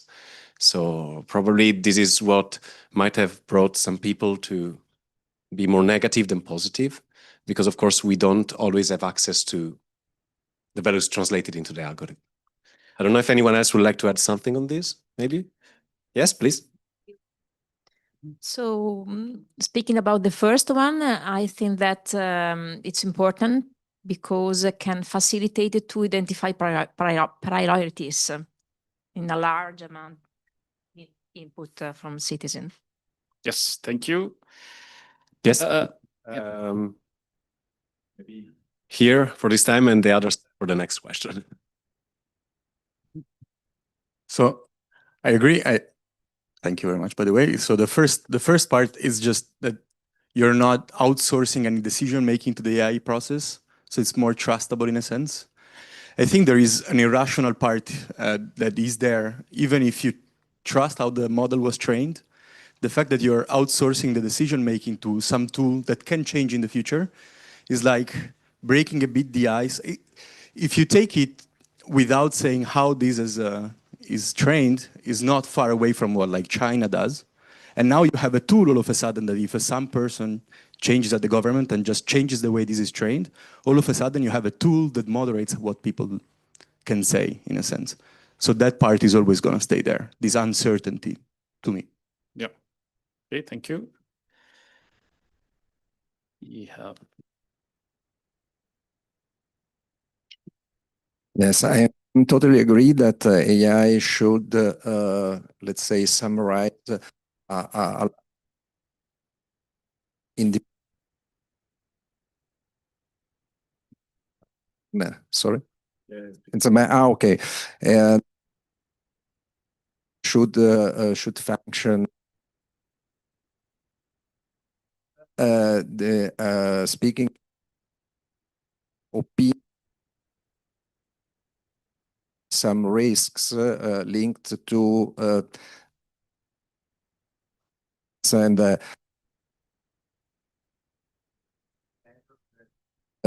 people can express their opinion in a very free way. You know, that's my opinion. Thank you. Yeah. Thank you. Can limit the free opinion making. Yeah, please. Yeah. So there's another question at the very bottom. Maybe the last for this part, or yeah. Okay. Maybe we can also a question. Yes. Yes.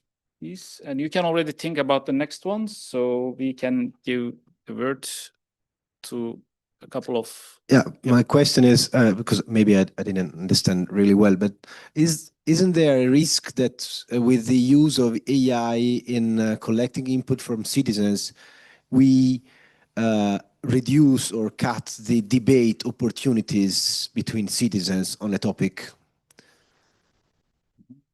Yes, of course. So there are some risks and benefits. So we are trying to find the way balance. So where we are, actually, we don't have clear answers now. We all want to find a way to increase the benefits and downsize the risks. So this is also technology and use of technology. I don't know if any from our side would like to answer. Have anything, Senia? Yes. I would actually say it depends, because basically this scenario here describes how to handle citizen input, citizen feedback directly towards the government. It doesn't technically have to do with citizens deliberating among themselves. That would be another scenario. But of course, if you have this opportunity, maybe you figure you're done. and you stop deliberating. I mean, as everything in social dynamics and in politics, there will be consequences that might not be foreseeable. But I think if you do both, and you care about doing both, then they aren't mutually exclusive. Okay, next question. Hi. Yes, so I couldn't. I wanted to ask about the last question. So I have a hard time imagining how, based on what AI can decide which citizen inputs to prioritize. I imagined it's about citizen knowledge about a specific theme, but I don't understand how AI can get to knowing the specific citizen knowledge. That's my question. I don't understand based on what he can make this decision. Yeah. Maybe any question? Yeah, we're the AI expert. Well, you're completely right. It would be nice to have some sort of high quality property on which to base this decision. And that would definitely depend on the data available to the AI model, the training of the AI model, the kind of workings. The simple solution, and this is basically on the top level question back, the simplest solution would be to see, okay, how many people are talking about this particular topic? Oh, very many, it must be important. So it's not deep AI to go to approach a problem like this, but it's still a kind of intelligent way, because apparently this is something that people are debating about, and that's concerning them. So it might be a first start to go just statistically, just go by numbers and try to prioritize in this way, and then figure out more intelligent kind of ways, which would also be more of a black box then later. So the number thing is actually quite nice, because everybody understands it immediately and sees, okay, well, yeah, I understand why this is happening. Whereas, how does the AI judge the expertise of one particular person and one particular person's contribution? And if it actually does it, if it actually judges it, how to trust this judgment? So the more complex you get, the less it's easy to trust the outputs, especially if they don't apply to your opinion. Thank you. I think we need to speed up to the next slide, please. Yeah. So already discussed about those benefits and risks. So I think we can get to the next question. Yeah. So these are the 4 main risks of using AI in citizen participation as a result of an OCE report. So you have now 100 points, and you need to distribute the risk to these 4 potential risks. So you can give more score to the highest one, you think, and less to the others. If you think it is not a risk, you can just give 0.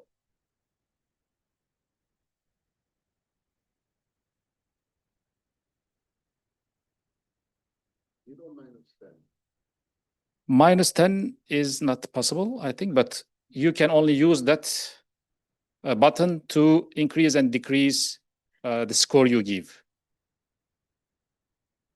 Total of 100 points available, and then you can distribute 30 points for this one. 30 points for this one, and if you have too much on one side, then you can take -10 or +10. So in total, it should be 100.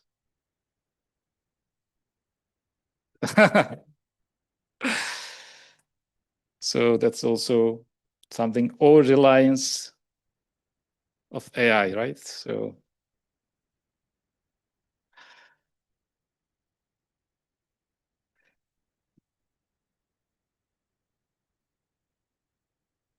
okay, I think we need some more.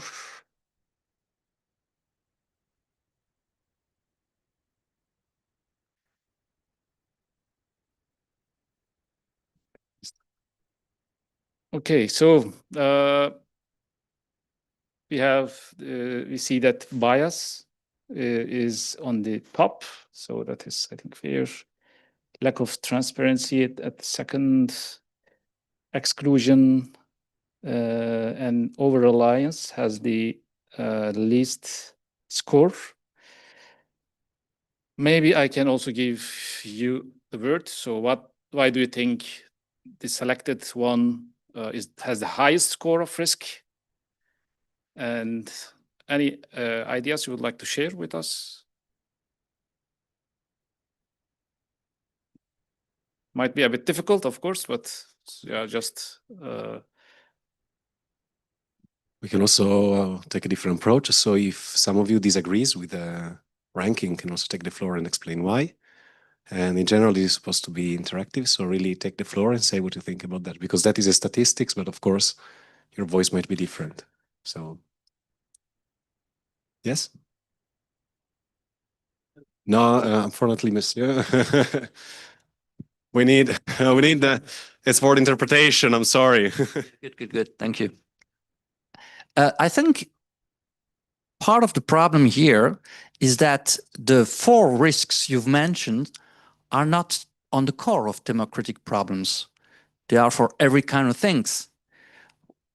Democratic problems could be, for example, if you make not a distinction between an opinion poll surveys, what we do exactly now, or what we've seen during the conferences, and the long and difficult work of a deliberative process to build a kind of common will.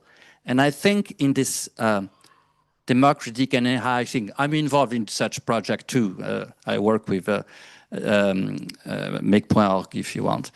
And I can say many things on the weaknesses of panoramic. But yes, it's something, it's engineered democracy, la démocratie des ingénieurs, and not democracy done thanks to AI for democratic purposes. And a lot of the work we have now, it's most sophisticated tools to do very interesting opinion poll surveys. But okay, I provoke you, and I don't see a risk for democracy here. I see a risk for many other things, biased for many other things. I don't want to be too long.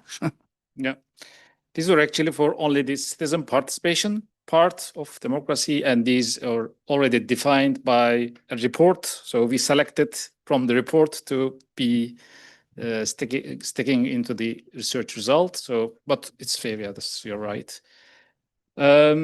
Any other one? If not, we are getting into the next. Yes, one more, please. I've just because we need to get. We have many other questions. Yeah, thanks. So I think that bias is by far the most dangerous point. So I agree with what's listed here, and it's something that is already present, I think, in our current setting with the mediatic power that we have, that inevitably could lead to agenda setting powers. But the issue I see with AI is also like self-reinforcement of the statements, and that also depends on the way the model will be trained. But inevitably, in the future, will be way more content that already comes from AI, and that's a loop that is already known and tried to be tackled somehow. But I think that will be the main challenge. Yeah. Okay. Thank you. There is one more. Okay, please. 2 or 3 more, but we will have more questions. Oh, thanks. Yes, well, I think I kind of disagree on the segmentation of the 4 risks, mainly because I think that all of them depend on the one about transparency. For example, bias, I think bias is inevitable, and there can be more or less intensity, but if you understand bias, you are able to know how to counter it. However, if you don't understand it, well, it's there, of course, it's a risk. Exclusion, I think that, of course, we should go from the base that we shouldn't exclude anyone, but we should exclude some opinions, especially when you deny the right of the very existence of some colleague you are discussing to. So it's the same, like if we understand the roots or the reasons why some opinions are excluded, it's fine. I mean, we can work on that basis. But if we don't understand, if it's a black box, then of course it's a risk. And on over-reliance, it's a bit the same. You risk using it beyond its original mandate with negative consequences because you don't see, I mean, if you like transparency, you don't see which are those consequences on the field of application. So for me, everything depends actually, like the rest of risks depend on transparency. And if I can link it a bit to the three axes that you showed in the slide before, I think AI may be good for summarization, but this goodness is conditioned to legitimacy. And for me, this legitimacy comes exactly from this transparency. I mean, the legitimacy of the treatment of those data comes from the transparency, your capacity to show this traceability of how you have prioritized, you have summarized all of this, all the contribution curves. Then on the second, moderation, that's more of a personal experience as moderator for quite some years. AI is good at flagging, but it's very bad at judging. First of all, because, I mean, most of the decisions were wrong. But second, because the same AI was not able, or we could, I mean, sorry, the same AI couldn't explain why those decisions were taken, and as we could not look into the reasons either. Okay. So the judgment was, I mean, yeah. We could not even assess its own judgments. Okay, thank And you. Maybe third, can we shorten a bit? Please? yeah, I finish. And third, on prioritization, for me, it comes again to the first. I mean, if we cannot ensure or if we cannot justify the summarization, there's no transparency on how the summarization is done. We cannot go to the third step, that is prioritization. Thank you. So I apologize for the other ones, but you will have some time to also react. So I will get to the next question. So you would like to make the last one? Okay, so we give you also. Okay.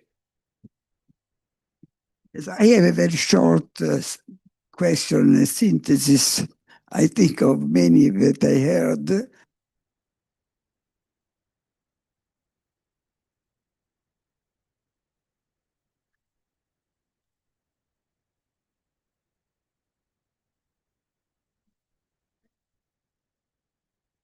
The future of Gaza, no? You have in mind the future. You compete with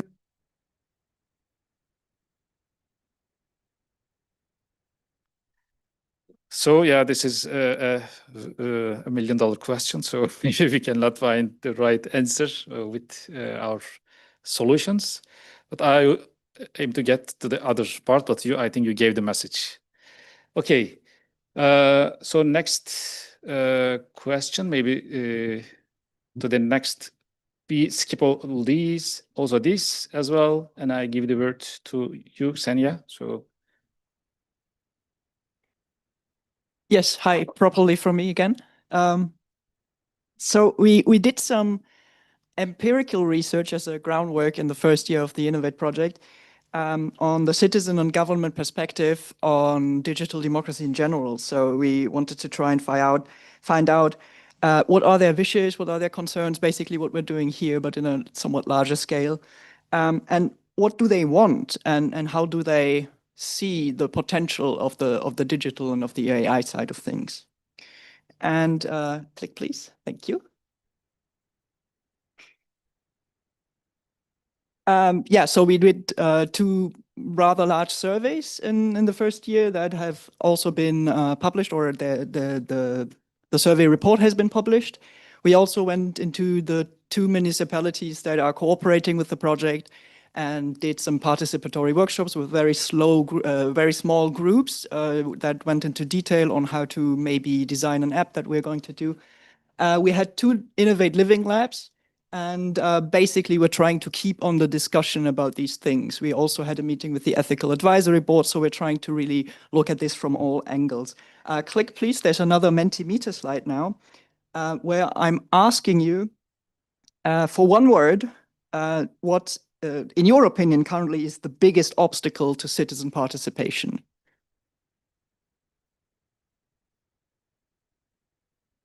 And maybe while you're deliberating, oh no, I won't tell you what our data showed now. I'll be going to this on the next slide.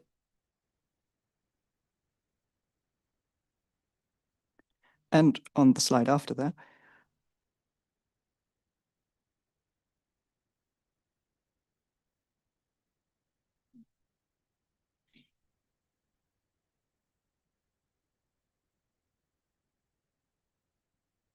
But yeah, so we're seeing a lot of competence here. Time is being mentioned. Time is a resource. There are other resources that are sparse for citizens. They do have other things to do than participate. Trust, very big topic that I'll be going into.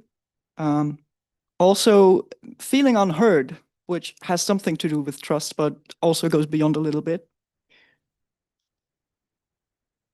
Yeah, and a lot of education, knowledge, how to start, where to start, these questions, absolutely. Yeah, thank you. We'll be looking at this later too and deriving more knowledge from it. Click, please.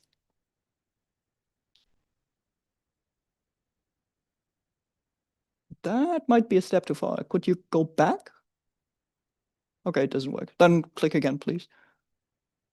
Okay. So there's text under this slide. No. Go back again. Yeah. Okay, interesting. So there was text under this image, and there are also other images. So let me just reorient. Right, this is the third of some images. Anyway, so that's good. So I'll just skip some parts. We're short on time anyway. Basically, the question that we were asking in the citizen and the government surveys was, what is necessary for meaningful digital participation?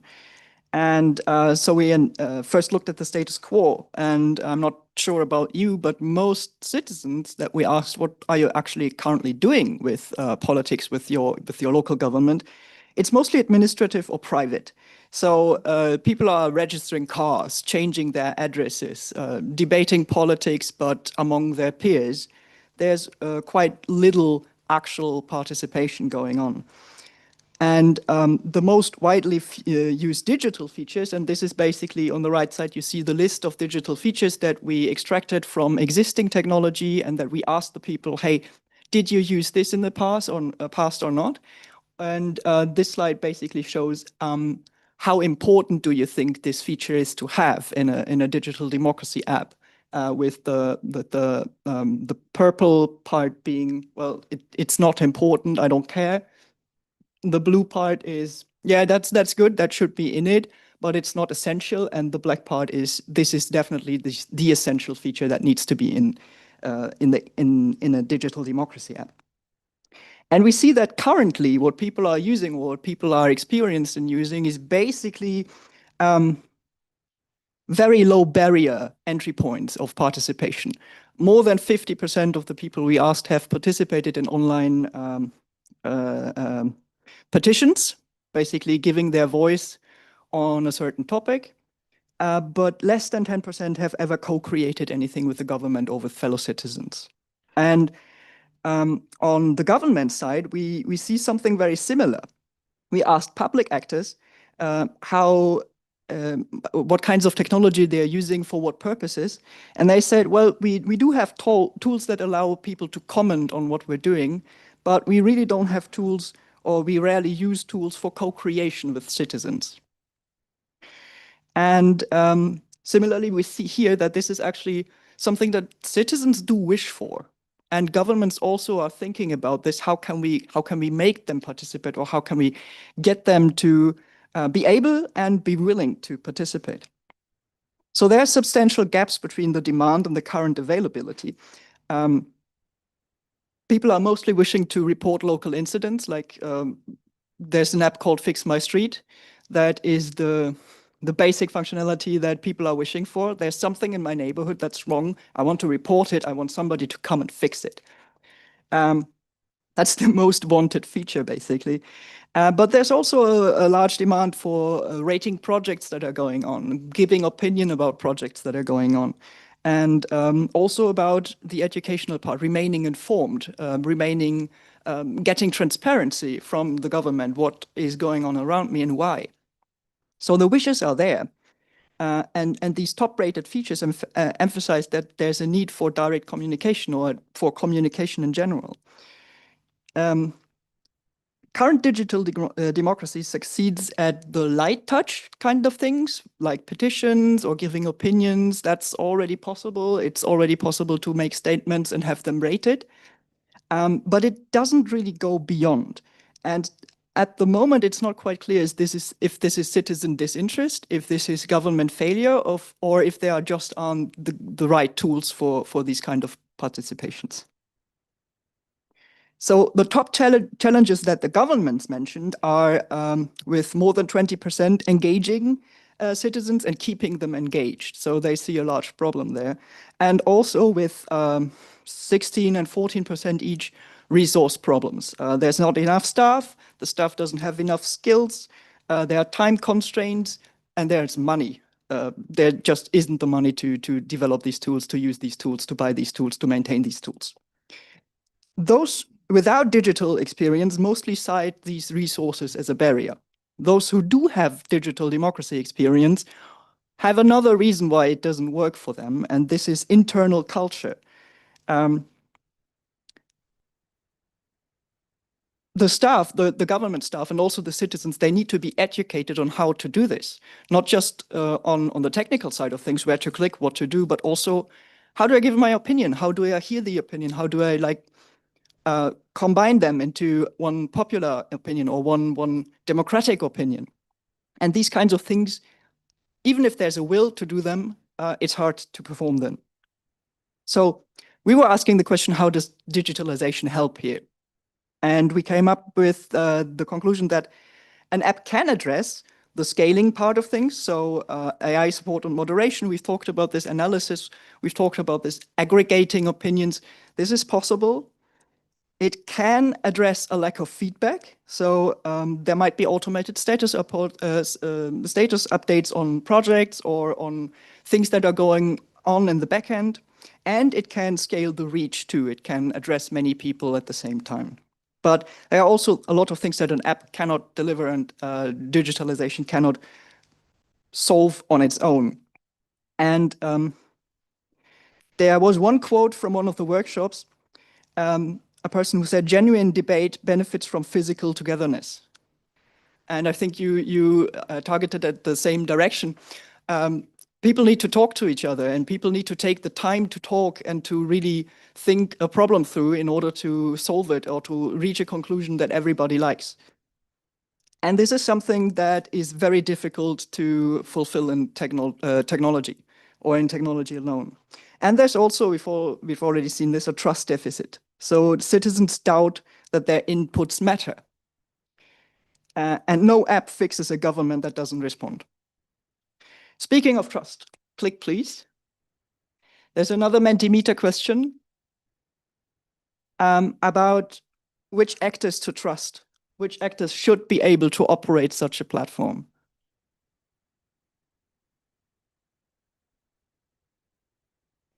And this question directly mirrors a survey question that we also asked to the citizens, and we got a lot of answers to that.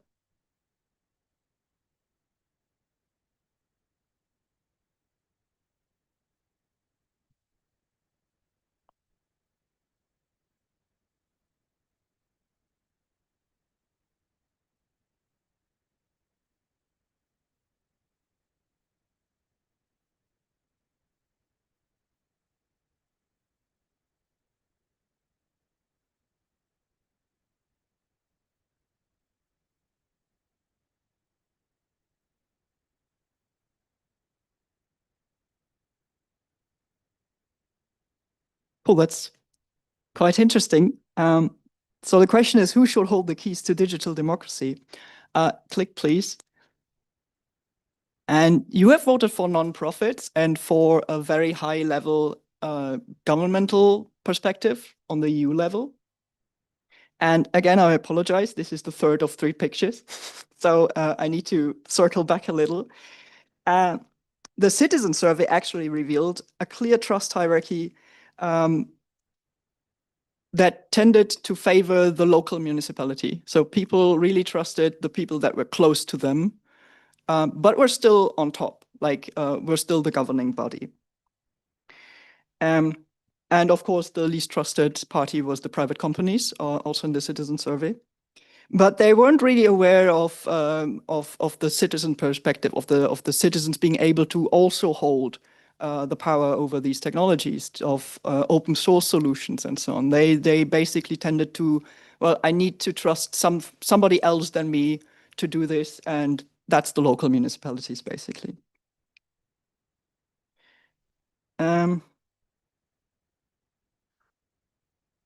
Yeah, I'll just skip to the concerns as they're on the slide right now.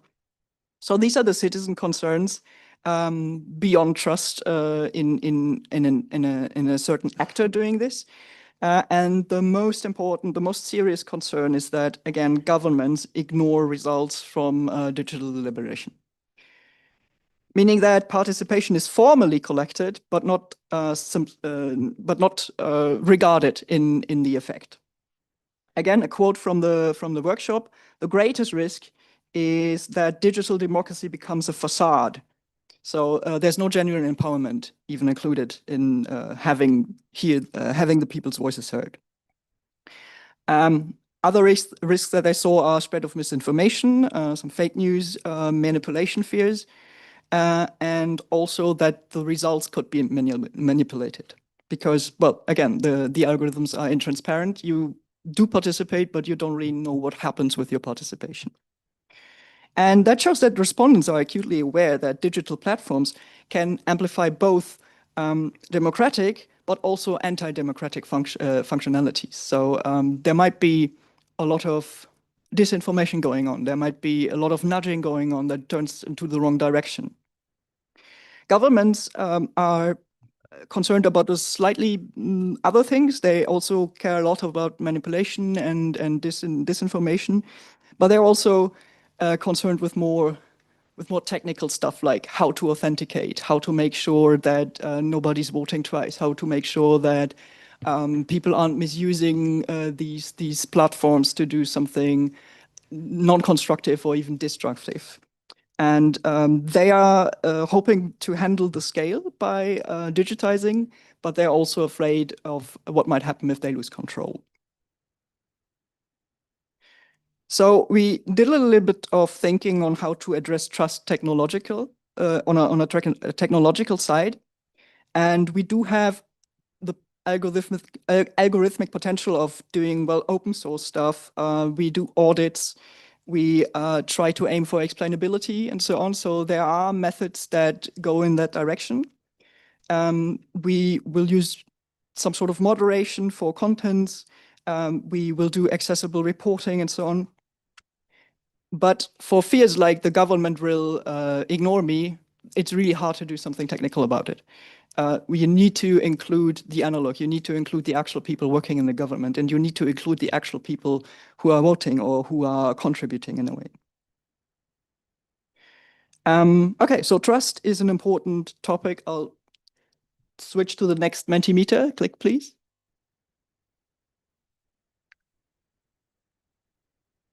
But it's not the only one.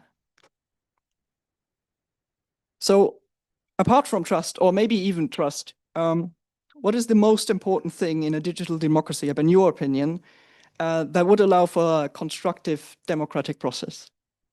And it can be more than one word.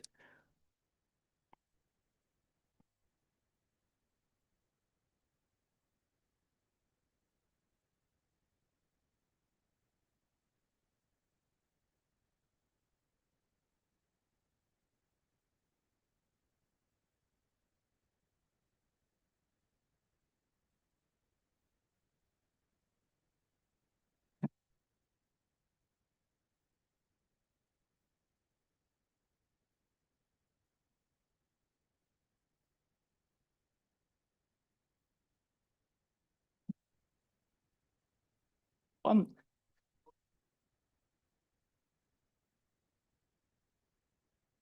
Yeah, that's very cool. I think we can already see that there are a lot of very different opinions here and a lot of very different views on it. Thank you. Feel free to collect further. We'll review later. We came up with one thing, especially from the workshops. Click, please. And that's, well, we believe it's a real tangible impact on people's life that goes beyond the app, that changes things in the offline world, in the world around the citizens who do participate. Again, a quote from one of the workshops. The consensus was that while AI could enhance accessibility and responsiveness, it must be designed to escalate to human intervention when needed. And there was a strong wish among many of the participants to not lose the human contact, to still be able to talk to actual persons, to use the AI or to use the digital in order to get into contact with the right person, but then talk to that person about their problems. And we've seen a lot, and we're also aiming at this, that this hybrid approach where the digital enhances the analog and vice versa is something that people really wish for. And we're trying to accommodate for that.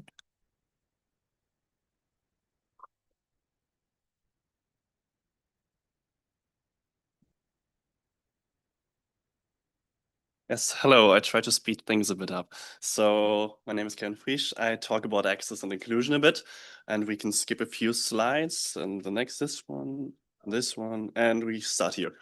So we have three key aspects when we talk about where we can integrate AI in the democratic process and what the democratic process even is. For example, I'm more near. I need to heighten it a bit. So for example, we have self-management. Participatory democracy is about human self-control and self-management and a system that affect the lives of humans in a community. We have the extension of democracy to society at large. Participatory democracy extends democracy from the realm of the electoral politics to its various realms where society is acting, to your workplace, to your families, to your street, to your neighborhood. And resources and skill development. Participatory democracy requires resources and skills such as opportunities to learn participation by practicing it. We can go to the next one. As many speakers already said, AI support systems need to be rather a support system than a decision maker. Many scholars also agree that that letting AI systems make political decisions is problematic because it automates human decision-making power, and this is something we don't want because, like a lot of people said, trust is a big factor in this. However, this does not imply AI systems can and should not be used in the digital democracy systems. The point is that such systems can, in certain aspects, rather support, augment, and help humans make decisions. And this is the way AI can or should be integrated, in the helping way and not in the acting way. We can see. So we have like the first Mentimeter of, I don't know, 3 more. So you can just vote a bit. What you think about AI tools or what they mainly do today. Do they lower, do they raise the barriers? Or do they do both?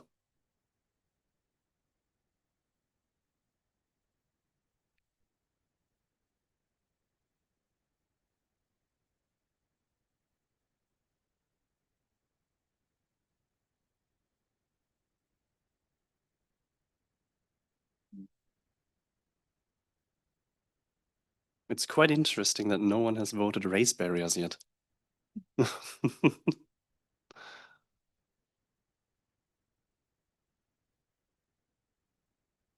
So I think we can say that a lot of you do think that they do both, they lower and raise barrier, not solely one thing. So we can go to the next one. The next one is, I'm talking about inclusion, exclusion, and access. What do you think, or who do you think is most likely to be excluded when AI supports or is used in participatory processes?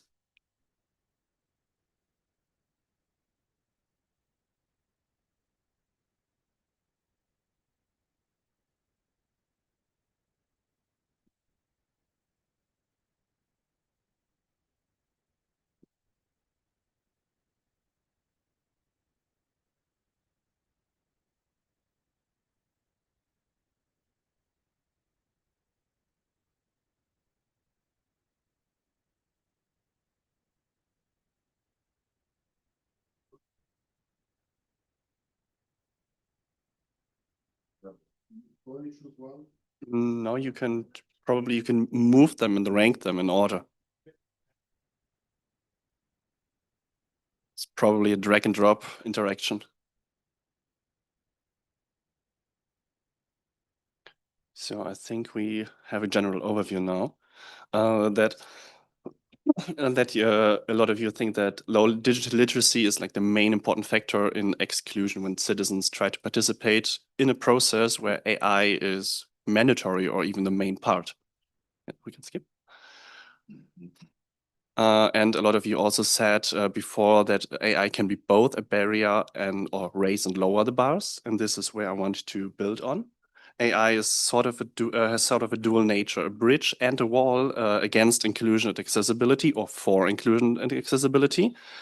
And first, I want to concentrate on the strength side. One of the biggest strengths of a large language model itself is the language part, because it is trained on language, it is trained on multiple different languages.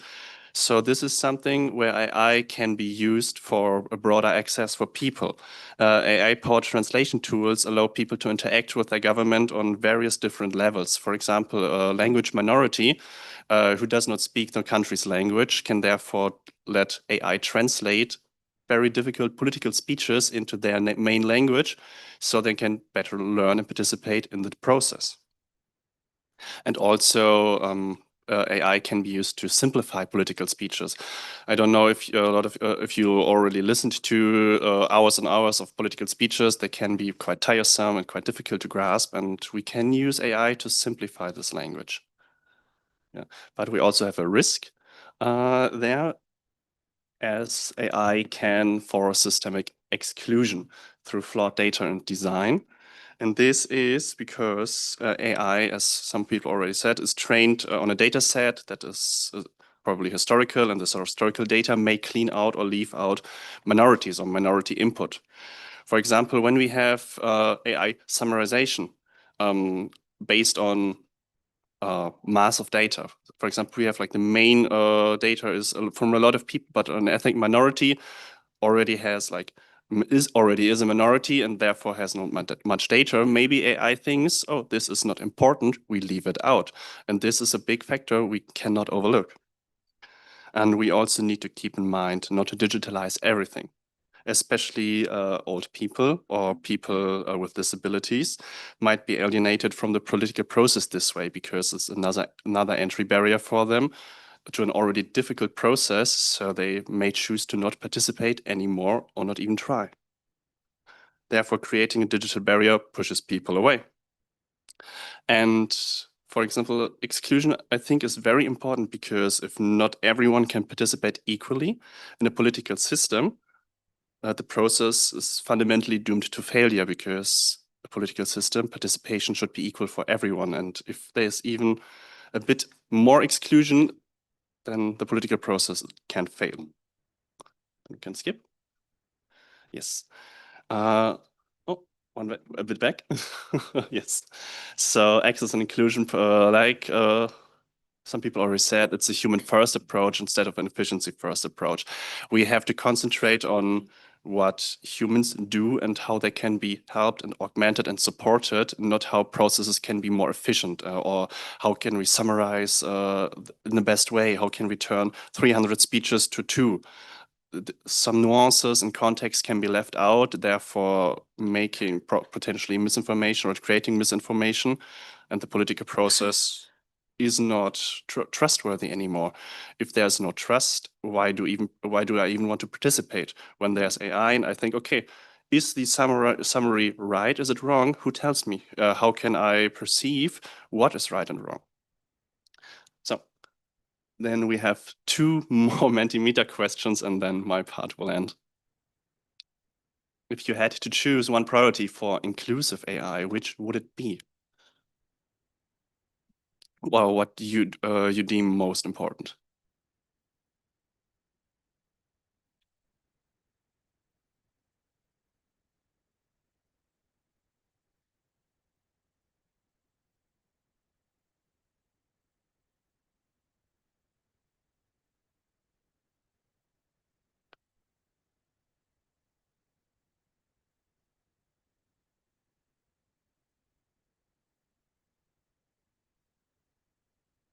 It's good to see that we're on the same side to ensure equal participation.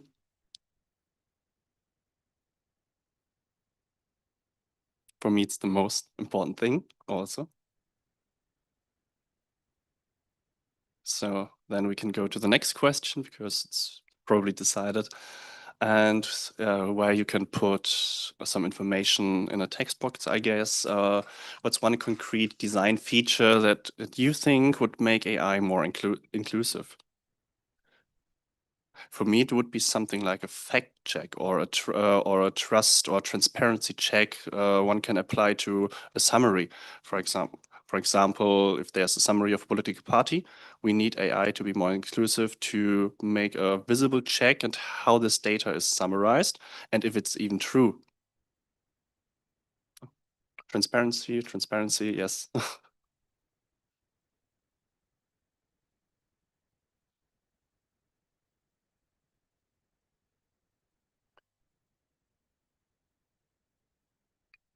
You can already see that simplicity and transparency is very important to you.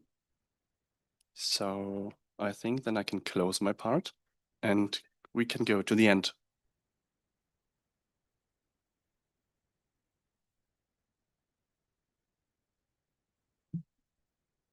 Okay, the previous one, maybe just to finalize.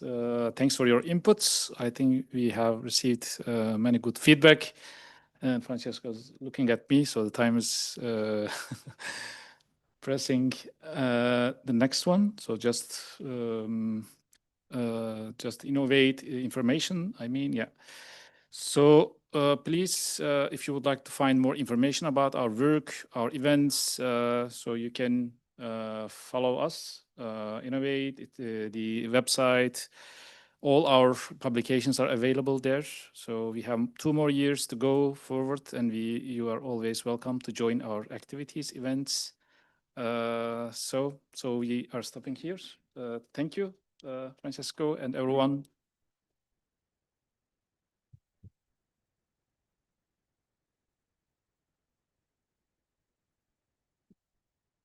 Thank you. So to wrap up the end of the session, I'm going to welcome Francesco Vecchi. He is the Civic AI Coordinator at Eumans, and he's going to wrap us up with a reflection on how Civic AI is real strategic of importance to Europe. So thank you, Francesco.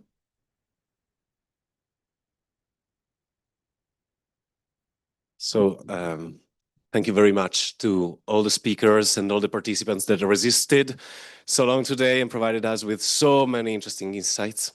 For this session, I had a very powerful speech written down by Juan Gutierrez, who's following us today. And I'm sure we will find the right place for the speech, but I also recall that I'm the last obstacle before a very well-deserved lunch break, so I will try to be briefer. I also think that the question posed by the woman in the very first, the lady in the very first row, is quite compelling, and therefore, in my intervention, I will try to provide my answer to that. This morning, we discussed extensively of how civil society and citizens can be more engaged in the European democratic debate. We discussed not only how, when, what tools, what methods, why. We discussed probably how we would like to see it, and I think we must acknowledge what a privilege this was. I was there, outside of Europe. Fewer and fewer governments even care about including the stakeholders in their decision-making. And democracy has already become a scarce resource, highly concentrated in Europe. This is a fact. And we can act in 2 ways. We can either adopt different ways of governance and just give up on whatever we did so far in the last decades, or we can turn this scarce asset in our best competitive advantage. This is, I think, the underpinning of the Civic AI campaign that I had the chance to coordinate in the last few months, thanks to Marco and to Eumans, who provided me with the trust for this quite difficult task. But I think that some here, and I heard some questions in the room that were very on point, believe that this campaign has something of techno-solutionism inside of it. Believe me, it doesn't. We do not believe technology is the end. We just believe it is a possible means for whatever end we decide. And more specifically, given humans' nature, the most important thing about the Civica campaign is that we are deciding who is entitled to shape the future of our democracy and how we do so. And there is where technologies step into the conversation. They must be a tool to empower citizens, not to hinder their participation. Currently, AI, of course, is used to glue us to our screens. It is used to nudge us into unnecessary purchases. It is used even to influence our votings. But is this the only use we can make of it? Personally, I think that believing that AI can only do this is really limited, and we risk to lose a great chance we have. For the first time, we have the chance to gather information from millions of people and process it. For the first time, we have the chance to get access in the most streamlined way to all participatory processes taking place outside, all over around us, at our municipality levels, at our national levels, and so on and so forth. And we also must acknowledge something, that services delivered as software and services delivered as platforms are simply dead. We are used to interacting with chatbots because they just talk like us. Of course, it's fiction, but it is how we're getting used to getting services and interacting online and even with other people. If we do not try and reconceive democracy to make it really citizen-centric, meaning that it understands how we think, how we want to interact with technology, then we lose democracy. Of course, I could go on and on with details on how we want to articulate the campaign, and there will be time for doing that. I will, of course, tell you later a few ideas. But the only answer to Trump delivering deep fakes about the future of Gaza, the only answer to billions of bots that are influencing our filters, our filter bubbles, that are influencing the public opinion and so on and so forth, is deciding how we shape these technologies and how we use it and for what purposes, what values we translate into them. That said, today we heard experts from several different experiments, projects. We had the chance to see the benefits, the potential threats of these technologies. And believe me, I do think that I'm not even the most entitled person to stay here and explain in detail what the civic AI tool might look like. I don't even necessarily believe we need to deploy a tool. But what we need to do as a pan-European movement by popular initiative, as a grassroots movement, as a movement of people, is to try and advocate for connecting the dots. There are dozens of e-participation tools already existing. There are ethical frameworks, there is legislation. What is missing is what would make the data that we deliver to these platforms interoperable.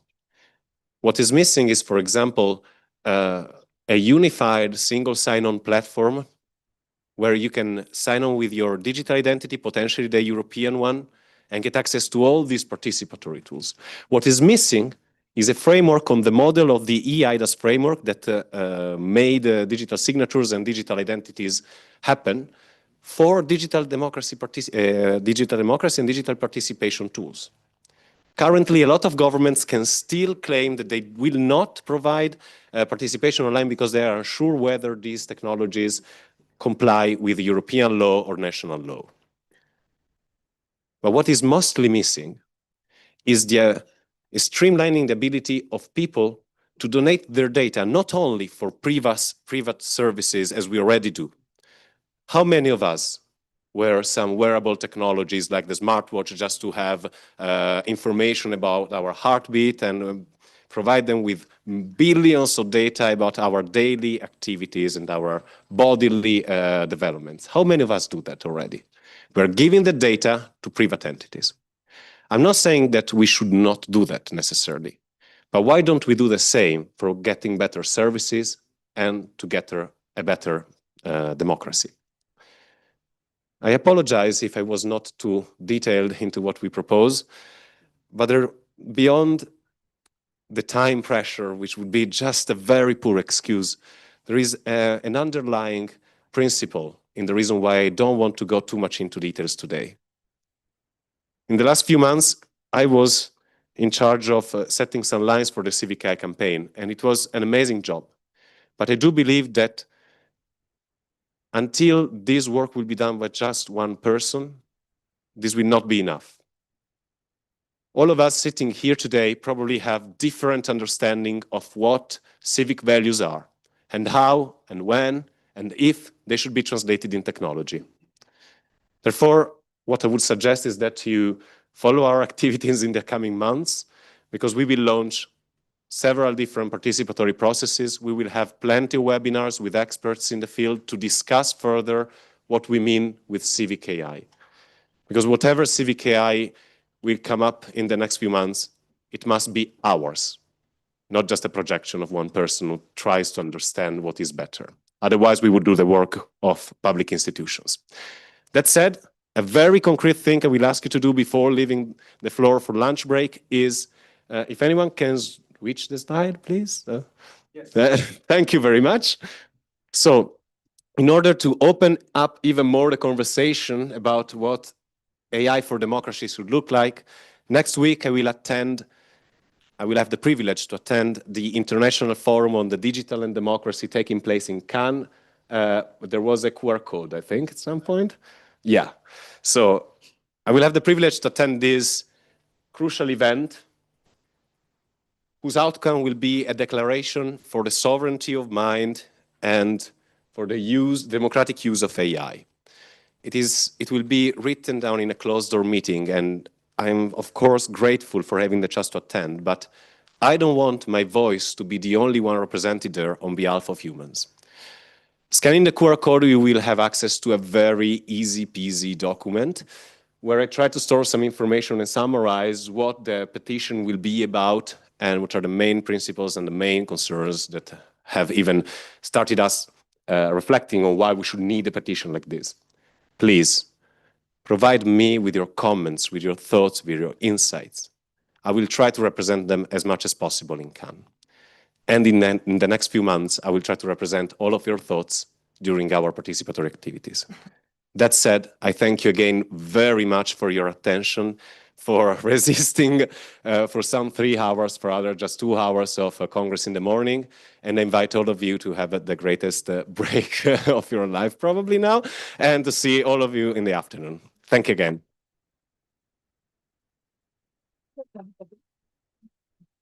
Thank you, Francesco. We are ready for lunch break. If you want to scan the QR code there, you can find many restaurants and bars around here. And most important, see you at 2:25 there. We will start the session with the Vice President of the International Criminal Court on international justice. 2:25, please.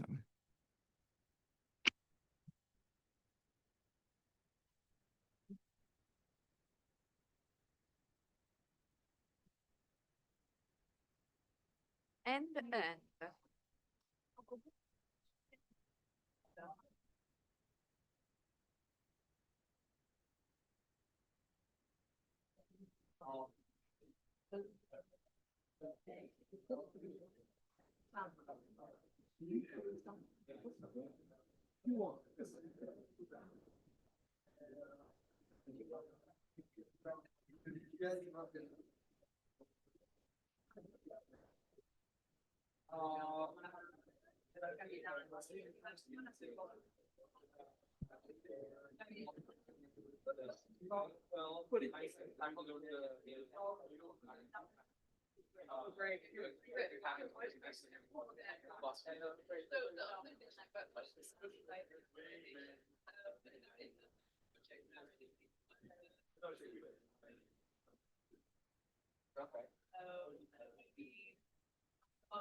Of course, adesso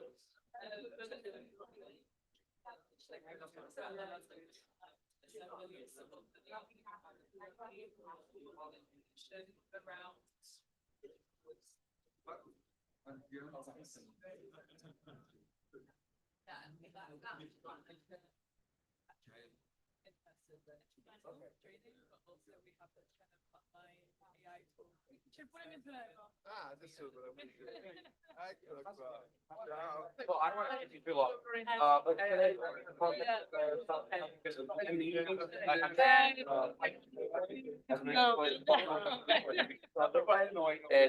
But we intro anonymity and if you require for anonymity or I don't know if you want to or yeah.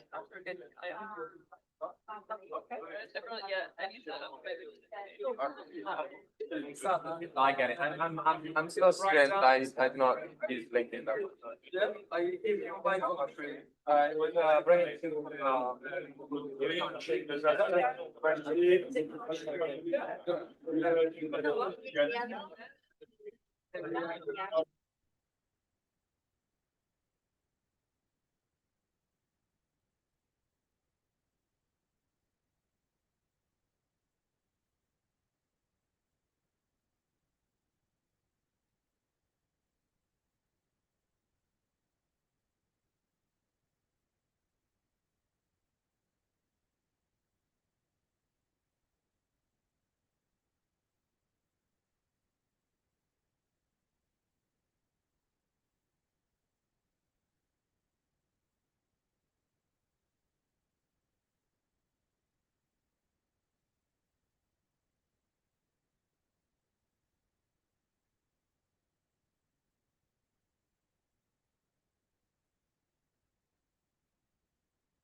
Recommencer la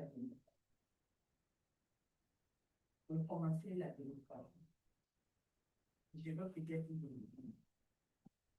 mais, mesdames et messieurs, chers participants, travaux dans des grades et qualités respectives. Vous m'entendez?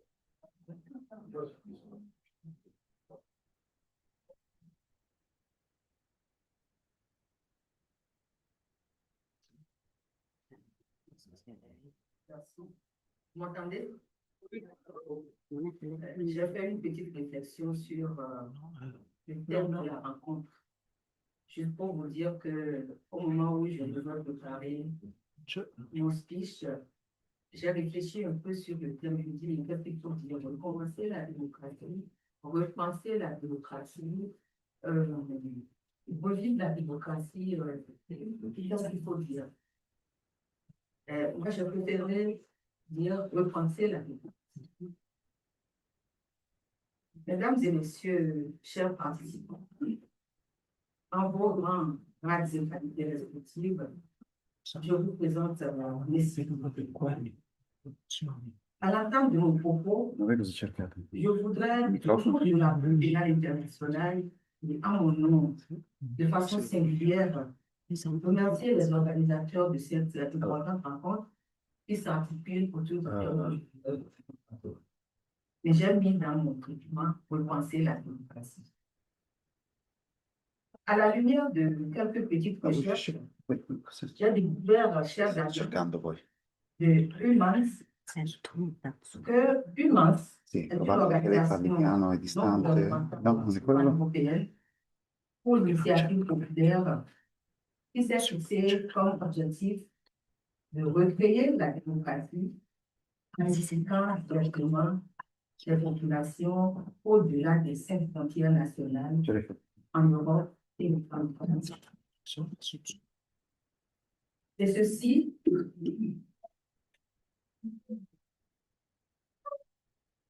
c'est bon.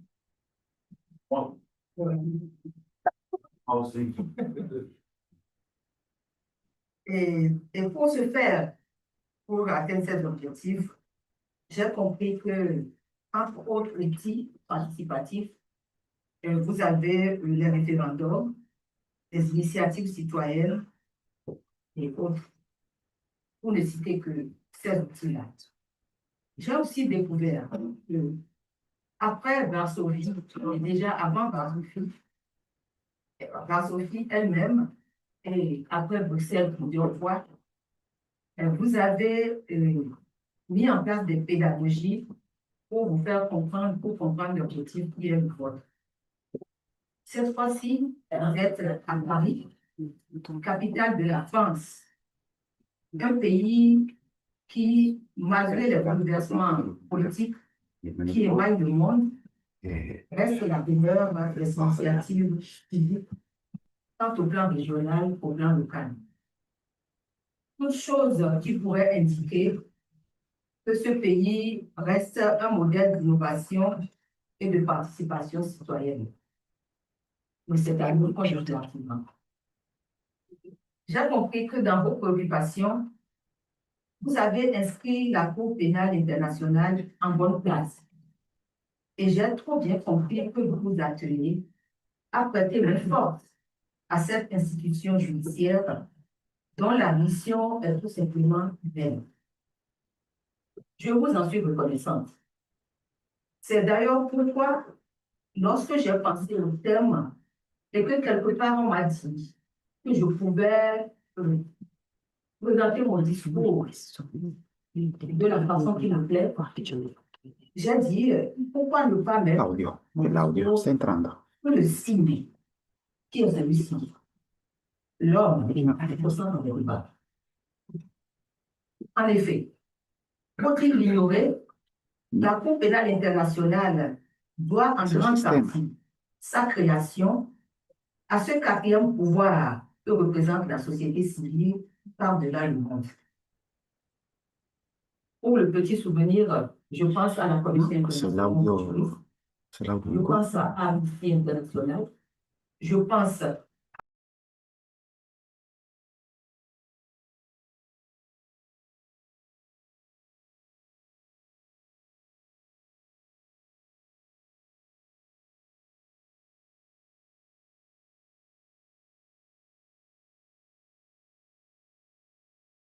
à la fois persuasive et dissuasive.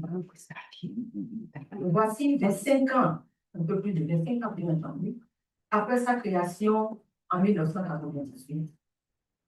Cette cour fait son chemin avec les aléas inhérents à l'institution de son envergure, sachant bien entendu que les États n'aiment pas que l'on heurte leurs intérêts. Elle reste, à ce jour, la forme la plus achevée de la justice pénale internationale de par sa permanence et son mandat. Hommage doit donc être rendu aux femmes et aux hommes élus, nommés ou recrutés comme membres du personnel qui, hier, aujourd'hui encore et certainement demain, n'ont et n'auront pour seule arme que leur conscience et leurs compétences. Permettez-moi donc, avant de revenir sur quelques suggestions au regard du thème qui nous réunit, de dire ce qui nous tient à cœur à la Cour pénale internationale par ces temps de crise démocratique profonde. Très brièvement, je dirais que l'importance de la Cour pénale internationale réside d'abord dans sa contribution majeure à la lutte contre l'impunité. Historiquement, les auteurs de crimes internationaux bénéficiaient souvent d'une protection liée à leur fonction politique ou militaire. La CPI rompt, au regard de son statut, avec cette logique en affirmant le principe de la responsabilité pénale individuelle. Le statut de Rome établit clairement que la fonction officielle, y compris celle du chef de l'État ou de gouvernement, ne constitue pas un obstacle à la poursuite pénale. Ce principe représente une avancée fondamentale dans l'évolution du droit international qui tend à placer l'individu et non plus uniquement l'État au cœur de la responsabilité juridique. Il ne suffirait jamais assez donc de parler de la place de la CPI aux côtés des victimes. Elle reconnaît leur place juridiquement dans les faits. Elle reconnaît leur place en fait et en droit. La CPI est ainsi la pierre angulaire d'un système plus large de responsabilité. Elle est la juridiction de dernier recours lorsque les autres voies d'accès à la justice sont inaccessibles. À ce titre, la Cour pénale internationale est pour les victimes des crimes les plus graves qui touchent l'ensemble de la communauté internationale un dernier rempart. À cet égard, ces victimes espèrent qu'elles accéderont un jour à la justice à laquelle elles aspirent. Cependant, la Cour ne peut agir seule puisqu'elle est l'émanation de la volonté des États, qu'on le veuille ou non. Elle est créée par les États et a besoin de leur coopération pour agir. Et cela est clair dans le statut de Rome. Nous parlons ainsi, mesdames et messieurs, chers participants, d'une Cour qui aujourd'hui fait l'objet de sanctions politiques. Une Cour qui pourtant émane de la volonté du plus grand nombre. À ce que nous n'en ignorions, la Cour, depuis 5 ans, disons, fait l'objet de graves attaques susceptibles de nuire gravement à l'accès à la justice pour les victimes d'atrocités qui défient toute imagination et qui heurtent profondément la conscience humaine. Point n'est besoin de relever que des juges en fin de mission ou en fonction, y compris la petite dame qui se trouve devant vous, le procureur et ses adjoints, pour avoir pris des mesures préventives contre des personnes et dans l'intérêt ultime des victimes, sont considérés comme des hors-la-loi et relégués au rang de terroristes. Ces acteurs de la justice sont notamment accusés d'avoir impliqué sciemment une personne innocente dans une affaire pénale ou d'avoir engagé illégalement des poursuites pénales et de préparer une attaque contre des personnes bénéficiant d'une protection internationale. Vous comprenez que ces décisions font nécessairement porter sur ces personnes condamnées d'importants risques pour leur sécurité. Je pense aussi aux attaques qui ne sont pas d'ordre politique, mais tout simplement qui viennent bloquer le travail de la Cour. Je parle des cyberattaques dont la Cour pénale fait l'objet à ce jour. Face à ces attaques et au mépris du principe de l'indépendance qui guide toute la carrière d'un juge, la Cour a besoin du soutien de ses 125 États parties répartis dans toutes les régions du monde. Bien entendu, la Cour a son siège aux Pays-Bas et à cet égard, le rôle de l'État hôte ainsi que celui de l'Union européenne et de ses États membres sont d'autant plus importants. Et pour ma petite expérience, je puis dire que, à côté de l'appui sans condition de l'État hôte, l'Union européenne et ses États membres sont depuis longtemps de fervents défenseurs de la Cour pénale internationale et ils jouent à ce titre un rôle de premier plan dans l'appui nécessaire à cette Cour afin de lui permettre d'accomplir à bon escient sa double mission, c'est-à-dire mettre fin à l'impunité des auteurs des crimes qui touchent l'ensemble de la communauté internationale, aider conséquemment les victimes par la voie de la participation, des mesures de protection, de la réparation et de la restauration. Plus récemment, le 11 septembre dernier, le Parlement européen a adopté une résolution dans laquelle il priait instamment tous les États membres de se conformer aux obligations qui leur incombent en vertu du statut de Rome et d'exécuter tous les mandats d'arrêt émis par la Cour pénale internationale et de réaffirmer leur soutien politique et financier à la Cour pénale internationale, mais aussi à la Cour internationale de justice. La Cour internationale de justice, parce que comme je vous le disais tantôt, les États n'ont que des intérêts et ils n'acceptent pas que l'on heurte leurs intérêts.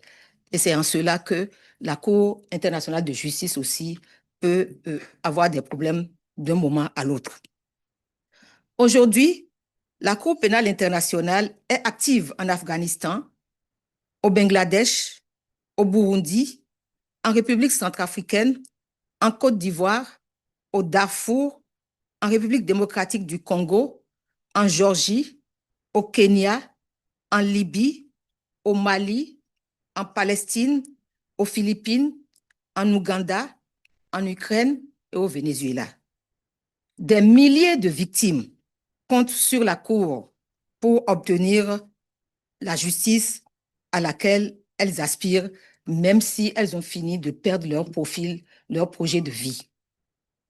Alors que la Cour pénale internationale reste le dernier espoir pour ces victimes, elle est aujourd'hui confrontée à des défis sans précédent. Son indépendance et son impartialité sont mises à rude épreuve. Vous voyez donc, chers amis, que votre appui pour soutenir cette institution de dernier recours pour ces victimes qui ont tout perdu se rempart contre la bêtise humaine, que votre appui est essentiel, je dirais vital. Mesdames et messieurs, chers participants, faisons donc l'effort d'aller visiter les mémoriaux de la Seconde Guerre mondiale. Faisons l'effort d'aller visiter les camps de concentration d'Auschwitz, pas très loin de nous, à Strasbourg, de Flossenbürg en Allemagne, et j'en passe parce que j'ai au moins visité ces deux-là. Faisons l'effort d'aller visiter les sites du souvenir au Rwanda, et j'en passe. Vous comprendrez donc ma peine à ce moment précis où je délivre ce discours, ma vie est en partie faite de ces pèlerinages. Mais passons à l'actualité. Comment repenser la démocratie? Cette volonté du plus grand nombre, sans verser, bien entendu, dans une certaine déshumanisation. L'objet de notre rencontre, donc, est non pas pour trouver des solutions toutes faites, mais penser à aujourd'hui et demain. Si nous pensons aussi qu'au commencement était l'homme et que tout vient par lui, eh bien, nous avons atteint notre objectif. La démocratie, de par sa définition, c'est-à-dire celle qui s'est incrustée dans la conscience collective depuis la cité grecque à nos jours, reste, à mon avis, le symbole de la volonté populaire. Elle est la forme de gouvernance dans laquelle la souveraineté appartient au peuple, même si par la suite, elle se présente sous diverses formes. Le dénominateur commun de cette démocratie est l'existence d'institutions et de lois qui visent à protéger la population des dérives tyranniques ou dictatoriales que peut exercer une personne ou un groupe quelconque, y compris la majorité.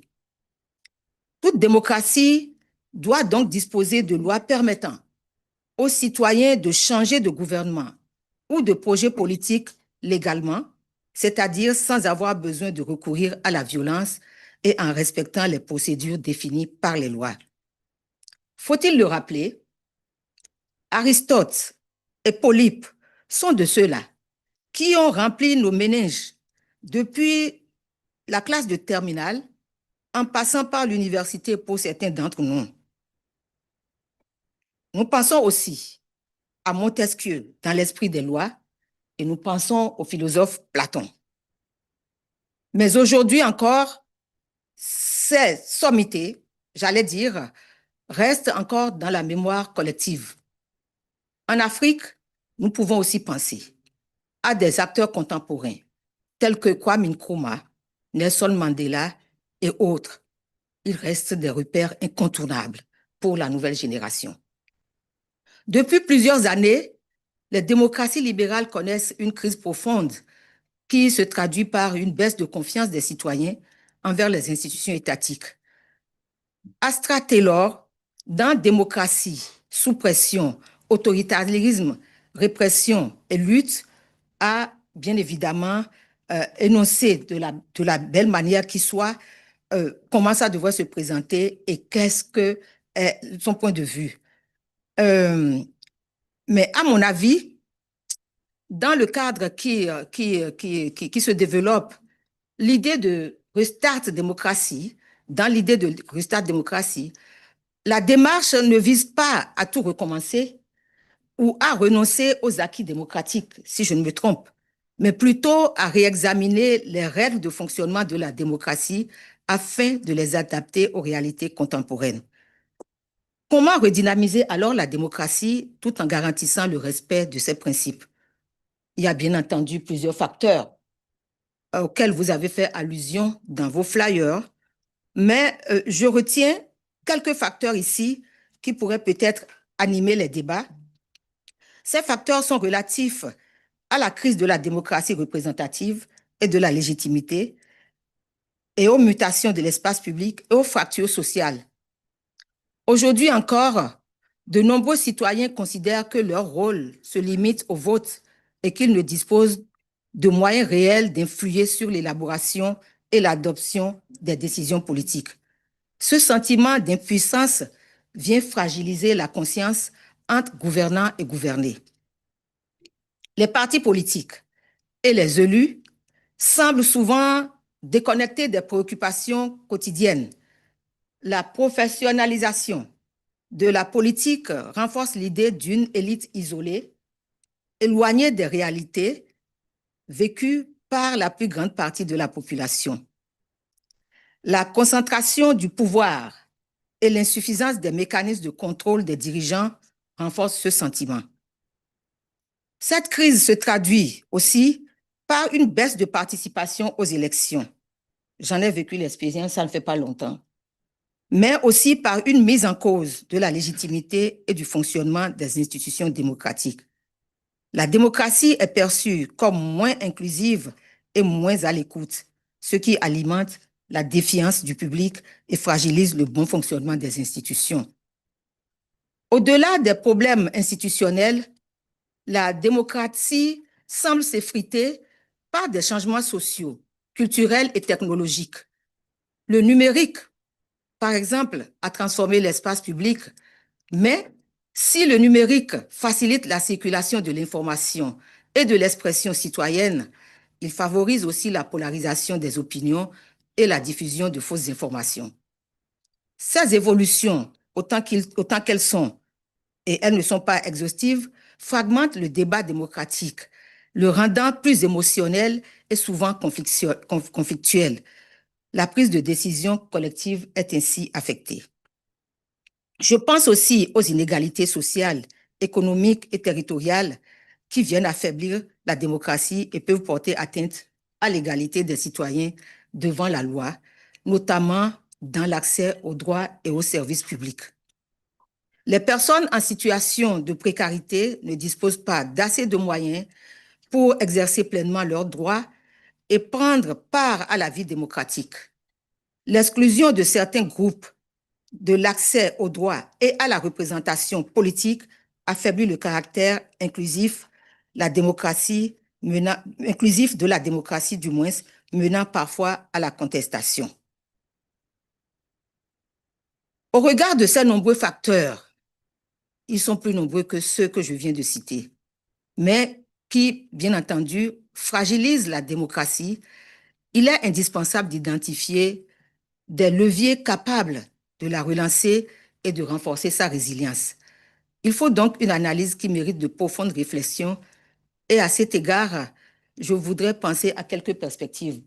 Vous en aurez certainement plus que moi et des voix plus autorisées que la mienne nous apporteront plus d'éclaircissements, mais j'entrevois déjà, au regard des sujets annoncés par vous, chers organisateurs des présentes assises, lesquels vont nourrir nos débats futurs.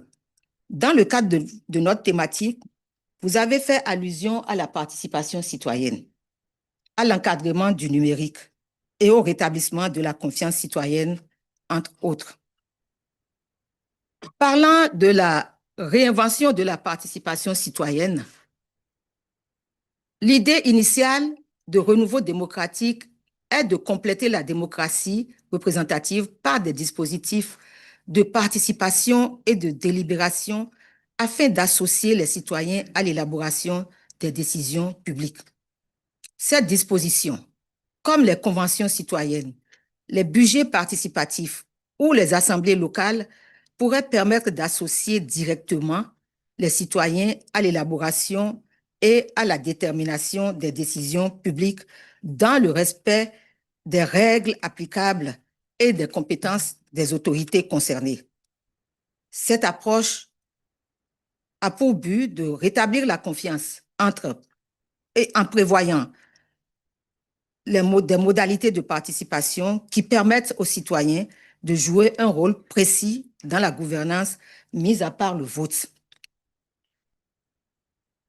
Le but, c'est de renforcer la légitimité de leurs décisions par le débat collectif à travers des dialogues constructifs et des mécanismes institutionnels appropriés en vue d'une meilleure appréhension des problématiques publiques, d'une transparence des décisions politiques et d'un sentiment d'appartenance à la communauté politique. Toute chose qui met le citoyen, l'être humain, au centre des débats et qui lui vaut d'être considéré comme un vrai acteur de développement.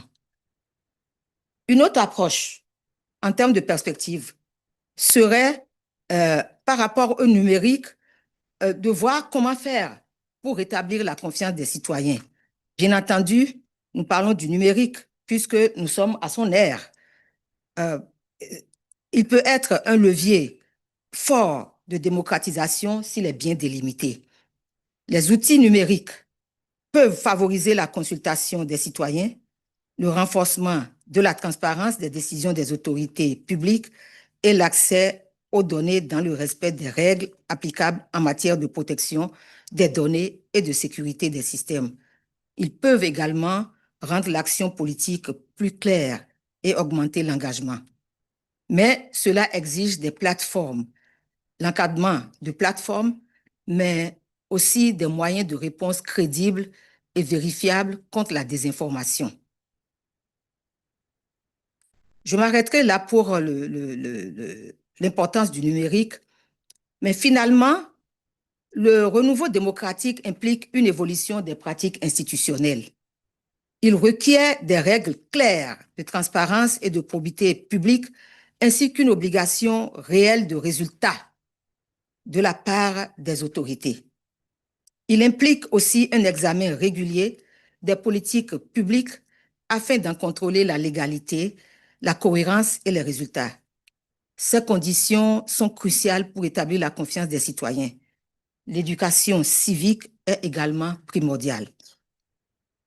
La liste des sujets, en termes de perspective, comme je l'ai dit, devrait être longue. Elle n'est pas exhaustive. Je dirais même que ces sujets sont des défis à relever. Ils sont inhérents à notre temps et plus encore à celui de la génération qui vient. Je voudrais à cet égard conclure mon propos, mais une question me taraude l'esprit. Une question me taraude l'esprit et c'est pour dire que les différents sujets, aussi pertinents qu'ils soient, s'ils doivent être réglés de façon conséquente, ne doivent-ils pas faire appel à un certain rassemblement des forces vives de tous les continents, dans un esprit de partage d'expériences, dans un esprit de rendez-vous du donner et du recevoir? Je pose cette question au regard de la vague de contestation venant surtout des jeunes, vague de contestation qui émaille le monde entier et donc tous les continents. Maintenant, pour finir, dans toute cette panoplie d'outils que vous avez identifiés, je continue de regarder la Cour pénale internationale comme la résultante de la volonté du plus grand nombre, donc comme la résultante d'un processus tout à fait démocratique. Je la regarde comme le dernier rempart lorsqu'aucune volonté politique n'a été constatée. Et je voudrais donc nous interpeller et de dire ceci. N'attendons pas de venir à la Cour pénale internationale. Lors de l'entrée en vigueur du statut de Rome, Feu Kofi Annan, ancien secrétaire général des Nations Unies, a déclaré qu'il ne devrait pas y avoir de relâchement dans la lutte contre l'impunité, ni dans nos efforts pour prévenir tout génocide et autres crimes horribles qui relèvent de la compétence de la Cour. C'est juste pour dire, en peu de mots, que c'est dans la prévention que nous devrions concentrer tous nos efforts. Et vous êtes là pour ça, chers amis. Je nous y encourage. Plutôt donc prévenir que guérir. Merci beaucoup.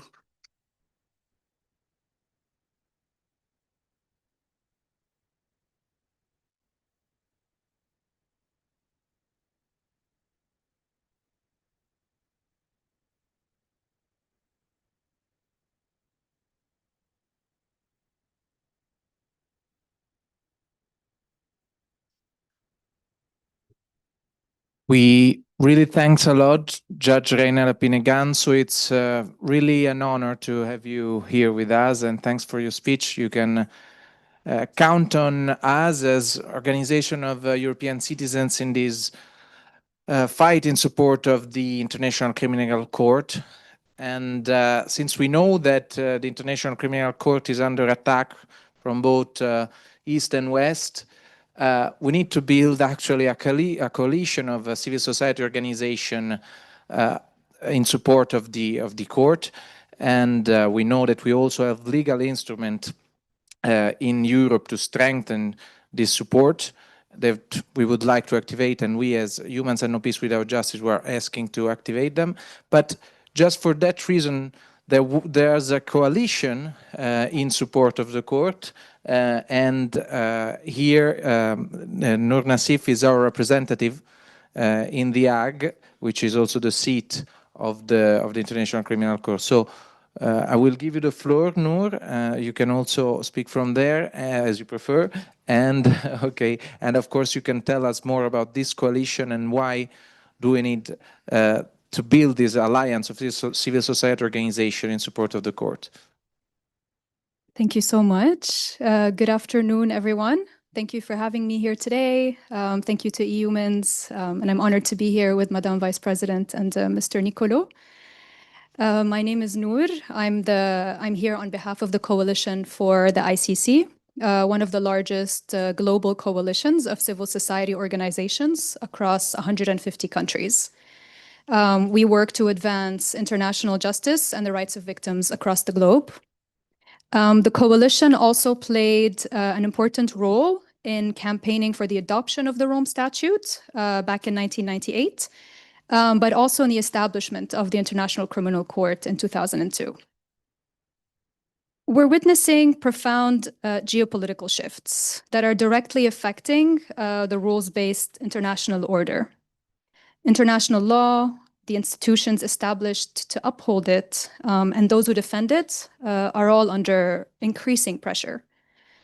We're seeing a growing number of states openly challenge international legal norms with little or no consequences. We're also seeing decreasing political pushback against these actions, and violations that were once exceptional are becoming increasingly normalized. The ICC is now facing unprecedented challenges. Arrest warrants going unenforced due to a lack of state cooperation. There are renewed calls to withdraw from the Rome Statute, as we saw with Hungary, last year also with Burkina Faso, Mali, and Niger. And more alarmingly, direct threats against the court itself. Today, I'd like to focus on some concerning developments, the growing use of sanctions and other coercive measures against the ICC, but also against civil society and human rights defenders. And what this really means in terms of support for victims and survivors and their access to justice. To provide you with just a little bit of background information, on the 6th of February 2025, the US signed Executive Order 14203, imposing sanctions on the ICC, later implemented through OFAC regulations.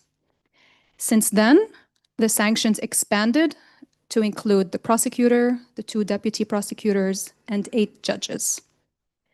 In September of 2025, the scope extended to also include 3 civil society organizations, Palestinian human rights organizations, Al-Haq Al-Mizan and the Palestinian Center for Human Rights. And this was a significant escalation within these measures. And it was very much part of a broader pattern of attacks on civil society, on international justice, and on the very independence of the ICC. So while the sanctions were framed as a response to what the US administration calls the ICC's illegitimate targeting of Israeli and US personnel, the effect of the order is to obstruct the court's ability to investigate alleged crimes by the US and its allies. When sanctions are imposed on the ICC or on CSOs that support its mandate, the impact is quite immediate and very much tangible. Designated CSOs face the risk of total operational collapse. Bank accounts are closed right away. Transfers from donors become impossible. Salaries cannot be paid. Organizations are forced to divert their very scarce resources away from documenting violations and supporting victims towards legal defense and compliance issues. Staff may resign out of fear of prosecution, teams are left uncertain whether they can continue their work at all. There's also a significant personal and psychological impact. In some cultural contexts, a broader societal shift in perception where individuals are stigmatized or treated as taboo for working with a sanctioned organization. For organizations working in conflict settings and post-conflict settings, this creates a very dangerous information vacuum, particularly when you don't have international organizations present on the ground. So documentation stops, victim outreach stalls, evidence risks being lost, and victims and survivors begin to lose hope. International organizations or federations or NGO fora are also not immune to this. US nationals and dual citizens, they face professional restrictions in their work and possible prosecution and penalties. Joint litigation or any sort of advocacy with sanctioned partners becomes legally fraught. Even information sharing is very much complicated because there's always that fear of things being misinterpreted as the provision of material support. There's also the very real risk of designation with consequences including, as mentioned earlier, account closures, asset freezes, and the suspension of international activities.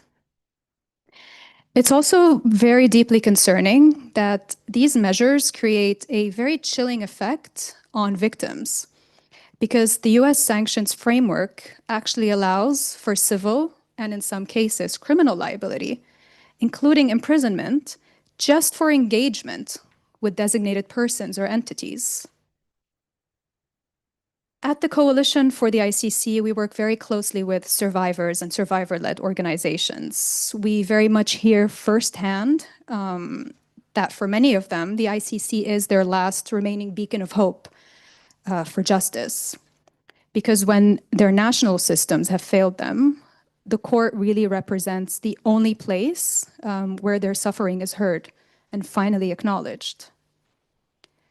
And as you know, civil society organizations are often the first and sometimes the only actors able to reach the survivors, explain ICC processes, support their participation, and really accompany them through this very long journey. So sanctioning organizations working on documenting human rights violations profoundly impacts these communities. And we know that around the world, human rights defenders operate in really rough contexts where human rights violations occur. So they themselves are often under constant threat of abuse, arrest, torture, killing, and forced disappearance. But they remain some of the only actors capable of accessing victims and witnesses, building that trust with the affected communities, and then linking them with international justice mechanisms. So when sanctions attempt to disrupt these CSOs or attempt to disrupt the courts, victims don't simply lose services, they lose a whole pathway to justice.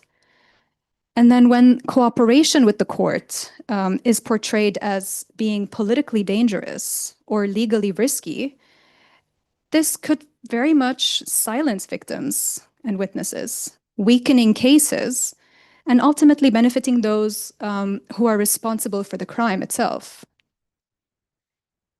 But we wouldn't be here if we didn't have any hope. Accountability is very much possible, but it's only possible when the international community stands firm against these threats. Recent developments very much remind us of this, of what we can accomplish when we all work together. We saw the arrest of former Philippine President Rodrigo Duterte and the confirmation of charges hearing taking place later this month. Judgments in cases such as Yekatom and Gaisona, and the ongoing progress in the Libya case after the arrest of El Hishri to the ICC. And sort of to tie it up, it brings me to the role of Europe. So what can Europe do? defending the court and those cooperating with it can't just be something rhetorical. It must be translated into concrete protective action. And here we have 4 recommendations for this. First, it's activating and effectively applying the EU blocking statute. The blocking statute is there to protect EU-based entities and individuals from the extraterritorial application of sanctions aimed at undermining the ICC's work. So in very practical terms, the blocking statute would also send a very strong and much needed signal to banks, service providers, financial institutions, IT service providers, when they are themselves assessing their legal and compliance risks related to engagement with the court. Second, protecting service providers, ensuring that these providers continue to provide service to the ICC and the organizations working with the ICC. This includes developing alternative financial channels to reduce the reliance on the US dollar-based banking system so that the court and its partners can continue funding their activities and actually reaching the survivors. Third, speak out publicly. Express strong and unequivocal support to the ICC, to CSOs, to human rights defenders, and openly condemn any sanctions, threats, or any acts of intimidation against the court. And finally, EU member states really need to fulfill their cooperation obligations. So recommit to their obligations under the Rome Statute and under the agreement on the privileges and immunities of the court. Because cooperation, it really shouldn't be optional. It's the very backbone of the court's ability to carry on its mandate and do its work. In closing, the cost of defending justice is increasing, and the space for justice and accountability to victims and survivors is shrinking. But this only makes our commitment more urgent, because when the ICC is weakened, it's not institutions that suffer. It's the people who have already lost everything, but still dare to hope for justice.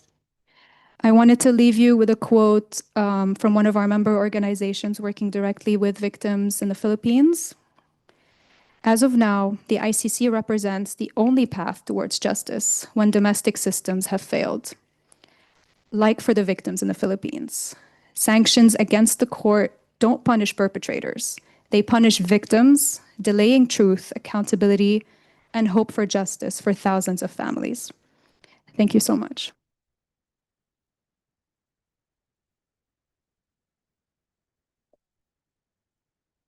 Thank you very much, Nur Nassif. And then now we move to the last speaker of this session on international justice, Nicolò Figat-Talamanca, Secretary General of No Peace Without Justice. I've got to say, without No Peace Without Justice, this whole session and also our host wouldn't be there. So thank you very much for that and for the campaign we are running together for the activation of the blocking statute. Thank you. Thank you very much, Lorenzo. And thank you to Eumans for hosting us. I'm particularly grateful to be sharing this podium with Judge Rapini Gensu.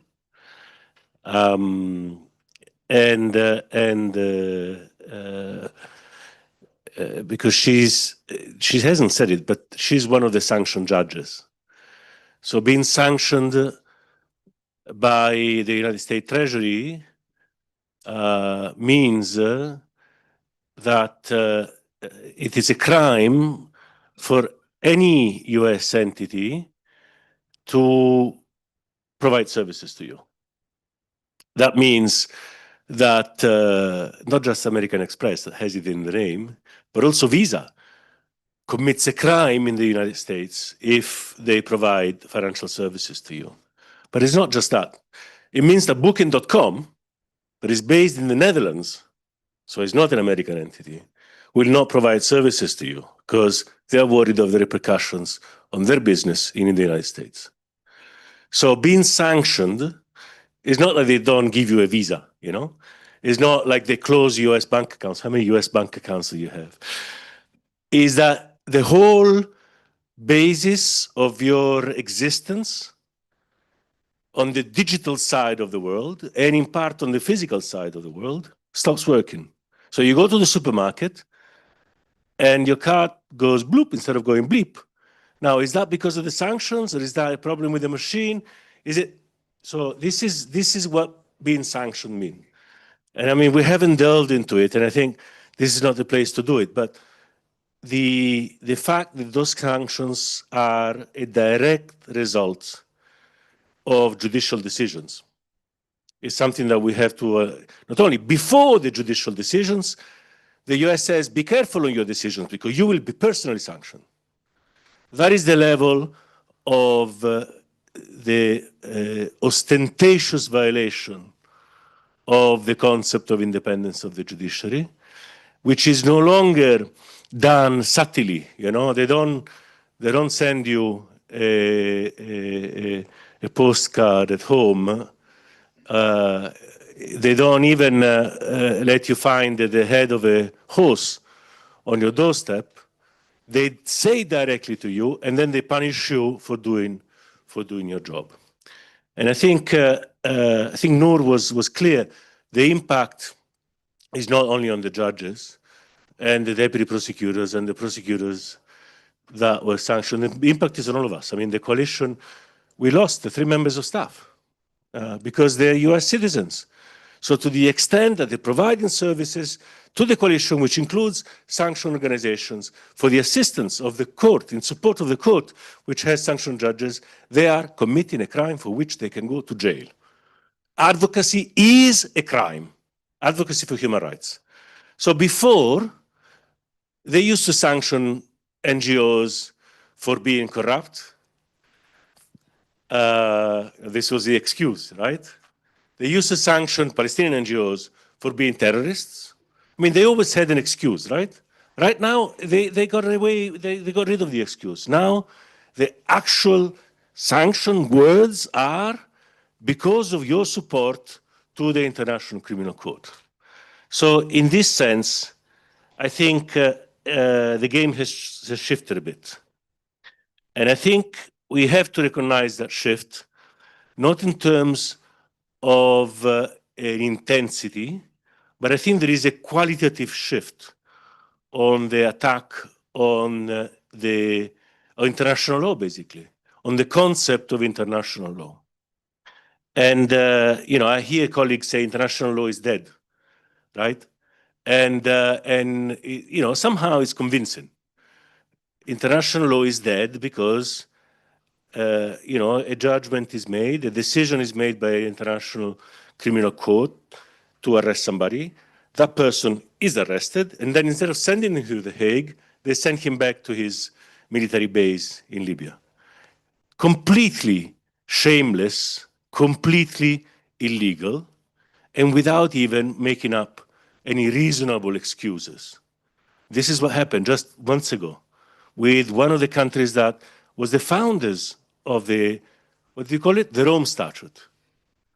So the level of ostentatious violation, I think, signals something else than mere non-compliance. And it makes us wonder, again, you know, is there a law at all? And I think this is where we have to be, this is where we have to be careful, and I think we have to push back. What we're seeing is clear, it's evident. There is more than just violation, there is contempt for the law, there is undermining of the law. But I think also the worst thing that we can do is to say that therefore the law is not there. And we have to be very clear that violating the law doesn't mean that we have to accept that we are negating the existence of the law. There's a lot of Italians here, so I will make an analogy, right? Thinking back, I mean, most of you too young, but thinking back of the mid-80s in Sicily. It was La Stagione delle Stragi. I mean, some of us remember it here. It was the season of massacres. That was the period before Falcone and Borsellino were murdered in 1992. It was the time in which killings were pervasive. Magistrates were being killed, police officers were being killed, carabinieri, journalists were being killed daily for their reporting. Local officials that were trying to govern honestly were being killed. Anybody who tried to enforce the law, but forget about it, anybody who tried to talk about the law became a target. Now, the Italian state seemed to be absent from large parts of the territory in Sicily. I mean, there were still courts, there were police stations, you know, behind very strong doors. The formal apparatus of the state was still there. But mafia controlled the territory, and it was visible, it was suffocating, and everybody knew who ran things, you know, who was in charge. So the shopkeepers knew who to pay, how much to pay. People knew exactly name and surname and of those who were breaking the law. And those who were opposing it were systematically murdered. Now, what was happening then, and in some ways, on an international level, is happening now, is that you're tempted, you know, in 1985, in 1986, you're tempted to say, there is no law. The law is dead. And I think that would have also felt true, as it does sometimes feel true. You know, they've got into other country's capital and, you know, took over the presidential palace and took the president and took him away. I mean, and they're not hiding it. They are bombarding Kiev, civilian cities. Today, they're not hiding it. They're not even saying, they're not even putting up excuses. They're just doing it because they can. But the mafia didn't rule Sicily because the law had ceased to exist. The mafia ruled by systematically and violently violating the law. And those are very different things. And they're very different things now. And it's more than that. The proof that the law existed and still mattered and it still had binding force is exactly that the mafia kept killing those people trying to suppress it. Falcone Borsellino in the early 90s, but before that, Rocco Chinnici, Carlo Alberto della Chiesa, those who were sent or volunteered to go to Palermo, judges, prosecutors, investigators, who kept doing their job despite of the danger. Now, those people were not killed because the legal order had collapsed. Those people were killed, and today judges are being sanctioned at the ICC because they kept invoking the law, because they kept saying publicly, persistently, and in official acts, saying it and doing it. Those things are crimes. Those people are criminals. There are rules, and those rules have been broken. And I think because they kept treating mafia violence not as this is just the way things are, but as violations of the law that could, should, must be prosecuted. Now, the law mattered enough, was threatening enough then to mafia, today to those who violate the international law, that it requires assassinating those trying to suppress it. That requires sanctioning those trying to uphold it. And that is not the evidence that the law is dead. That is the evidence that the law is alive and is dangerous to them. So I think that that is something that in a way gives us some hope. And it functions in various ways, and I don't want to take up too much time.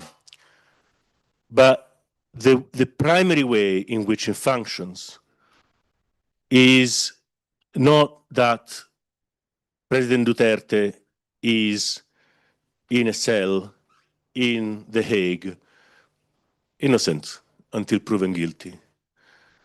The primary way in which this functions is that the law names things.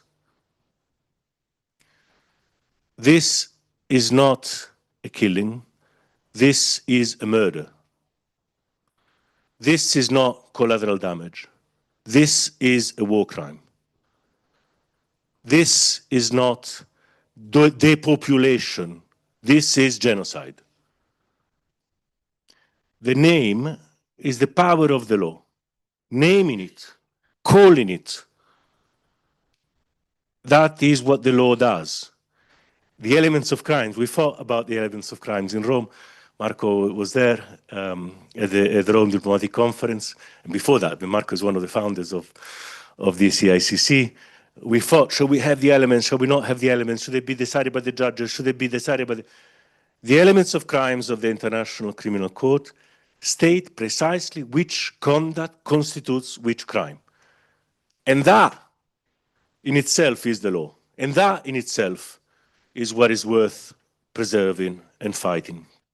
The naming value of the law. Now, the law is not and is never going to be like some sort of, invisible magical force field or, wall that suddenly stops violations.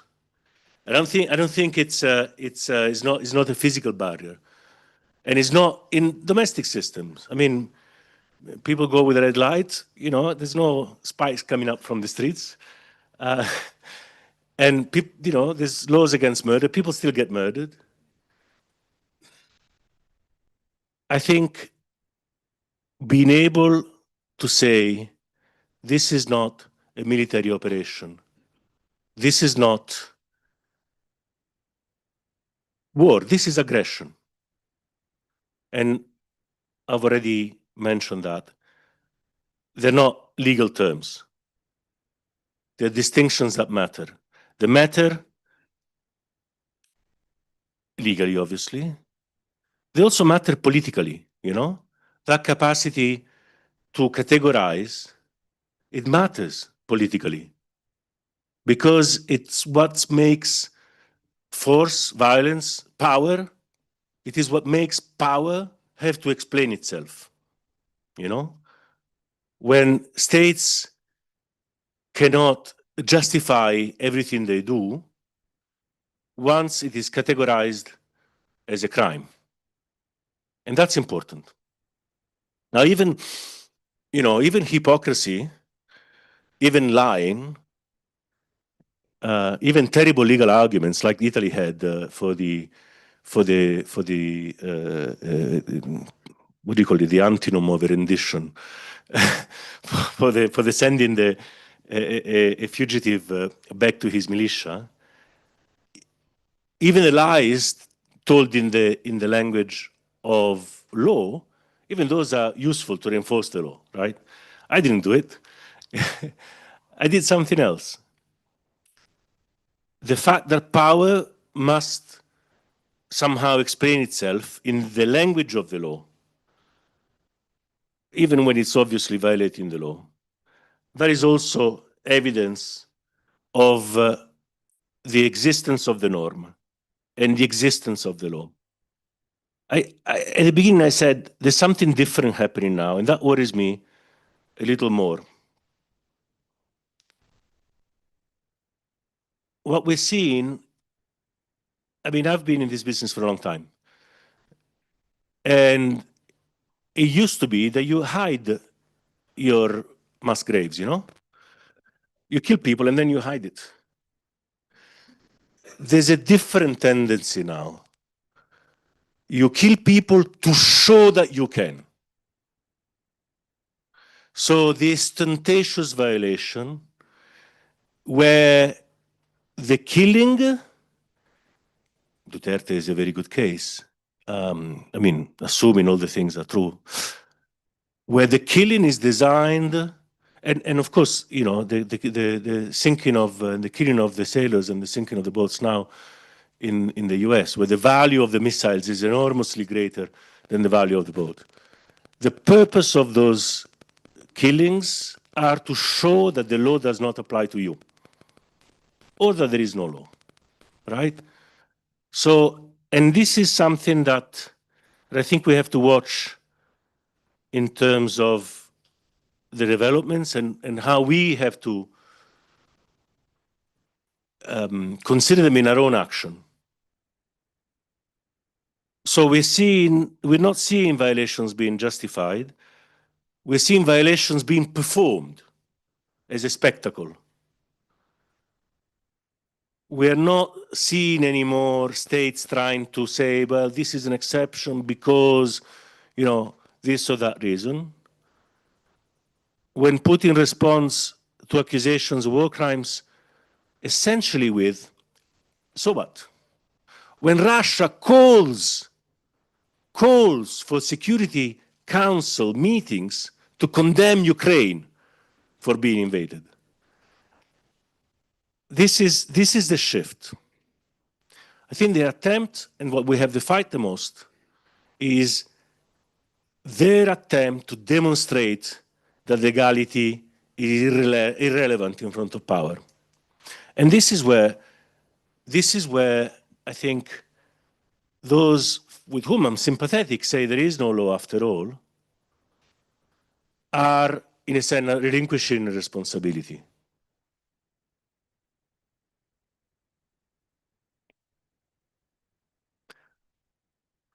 I'll get to the end. I have a lot more to say.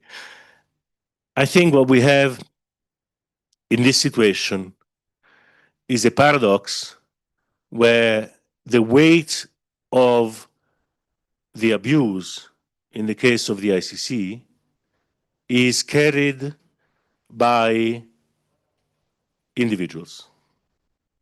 And the sanction in the case of the US, or also, you should know, the vice president of the ICC has been convicted in absentia, I'm not sure for how many years of prison, in Russian courts for doing her job. So she's actually an international fugitive herself from Russian arrest warrants issued for I don't know, false prosecution. I don't know what the excuse is. I think as we watch powerful states breaking the rules, the system continues to work, in part thanks to the courage of individuals. And as we're watching a deliberate effort to demonstrate that for certain actors or for everybody, the system, the law doesn't apply, when prosecutors get threatened, when human rights organizations get charged, get sanctioned, when the activists who are documenting the violations, they become the fugitives instead of the perpetrators. This is when our response has to be very clear. Those who declare the law is dead are doing their job for them.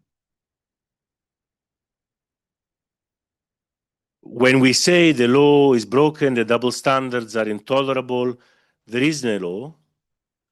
When we say that the rules don't apply, we're doing their job for them. Because the law doesn't die when it's violated. The law dies when we accept that it can. And I'm going to stop there, although I had other things to say. Thank you very much.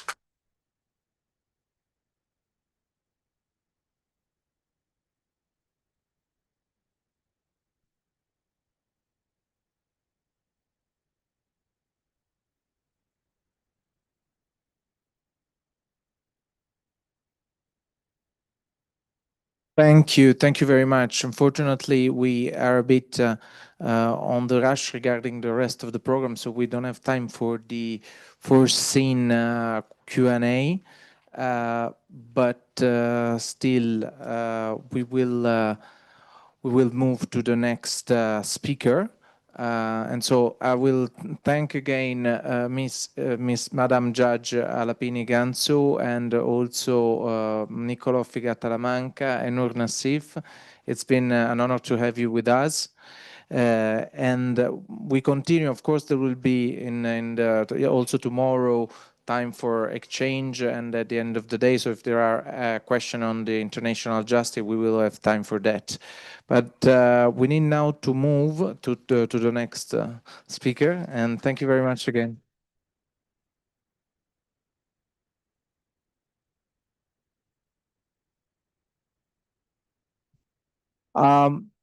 So I will now call to the floor Mr. MEP Sergei Lagodinsky, member of the European Parliament and also coordinator of the jury committee, which is coordinator of the group of the Green in the jury committee.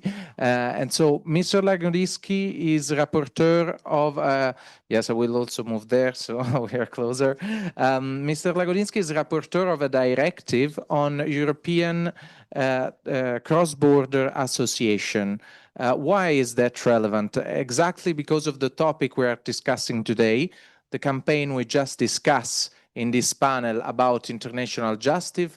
We need to build a pan-European campaign on the blocking statute, and all the issues that we will raise in our Congress today are issues that would deserve pan-European association and not just national association. In order just to build transnational campaign, we don't have the adequate juridical forms to do that. So that's why we need European Cross-Border Association. And on that topic, we would like to hear much from Mr. Lagodinsky, and it's a pleasure to have you with us. Thank you. Thanks so much. And it's great to be here, and it's an honor to be on the stage, to share the stage in a sense with such great people, the current heroes who sacrifice their freedom, their ability to move and ability to pay, as we heard just now, because they stand to what we think is international legal order and what are the civil rights and human rights worldwide. From that perspective, me being an international lawyer myself, we have to thank these people and we have to fight for these people. You know, when I speak about democracy and when I hear others speak about democracy, sometimes it's a very cold and impersonal and very abstract way of us speaking about democracy, especially European democracy. But when I see people sitting here and when I see movements whom they represent, well, this is the face of democracies. It's not some parliaments, they as well. But democracy and European democracy is not just the right of parliament to initiate law. We fight for this, and I think this is important. This is something that is still missing for the European Parliament, for example, in Brussels. We don't have a right to initiate laws. But that's not gonna save democracy. People are gonna save democracy. Movements are gonna save democracy. Civil society is gonna save democracy, and especially if we're talking about European democracy, European civil society will save it. And I didn't want to stay idle and to watch how our democracies are combated and attacked by authoritarians. And we have more and more of them. I wanted to do something where we say, you know, don't ask what civil society can do for you. Ask what you, as a politician, can do for civil society. I spoke yesterday in a conference that we had, a conference on digital, European digital tech. And I said one thing, we were talking about our AI legislation, which I also coined and I negotiated. Everyone is talking, I don't know who of you have been to Brussels recently. Brussels is like everyone is talking about competitiveness. Everyone is talking about competition. Draghi is talking about competitiveness. Von der Leyen is talking about competitiveness. Everyone is talking about competitiveness. But what they mean is a competition between business models. Which one produces more revenue and produces more benefits? And trust me, I'm not anti-market economy. You know, I grew up in the Soviet Union myself, so I know very well what it means not to have a market economy. But this is not the point. What competition we're not talking about is the competition between societal models, between freedom and civil society on the one hand, and authoritarianism on the other hand. And as opposed to, and some of you will remember because you are probably as old as I am, or maybe a little bit older, remember the Cold War? During the Cold War, it was also a competition between systems, but mostly, especially in the late phase of that, this competition between systems was quite clear regarding the borders. You knew there is a border between the Soviet Union and the countries who kind of belong to the Soviet Union and the others. And along this border was the border between freedom and authoritarianism. I am from Berlin, and I represent Berlin in the and Brandenburg in the European Parliament. Well, I know quite well there was a border. You can still step on it. Those who visited Berlin know it exactly. We have a line bricked in our roads. Well, now this competition has moved and has shifted into our societies, into our continent, into our European Union. And it's not clear anymore who is still free in their mind and who is authoritarian in their mind. The competition is here. And the competition is within our societies. And an answer to this competition, and I come back to my point, is not how much power the parliament has or the parliament in Brussels has, how much power people have, how much power movements have, how much power civil society has. Are they expelled from their cities like they do in Hungary? Are they put with additional, are they subjected to additional taxes just because they get money from the wrong sources, the financing? Are they not allowed to do pride? And the mayor is now dragged into the court, the mayor of Budapest, just because he allowed something that is so natural for all of us, just to walk and be yourself. These are the times that we're living in. And now back to what we can do for civil society instead of just talking. Not just attacking Orban. And yes, cutting money, I think it helps. And not just Orban.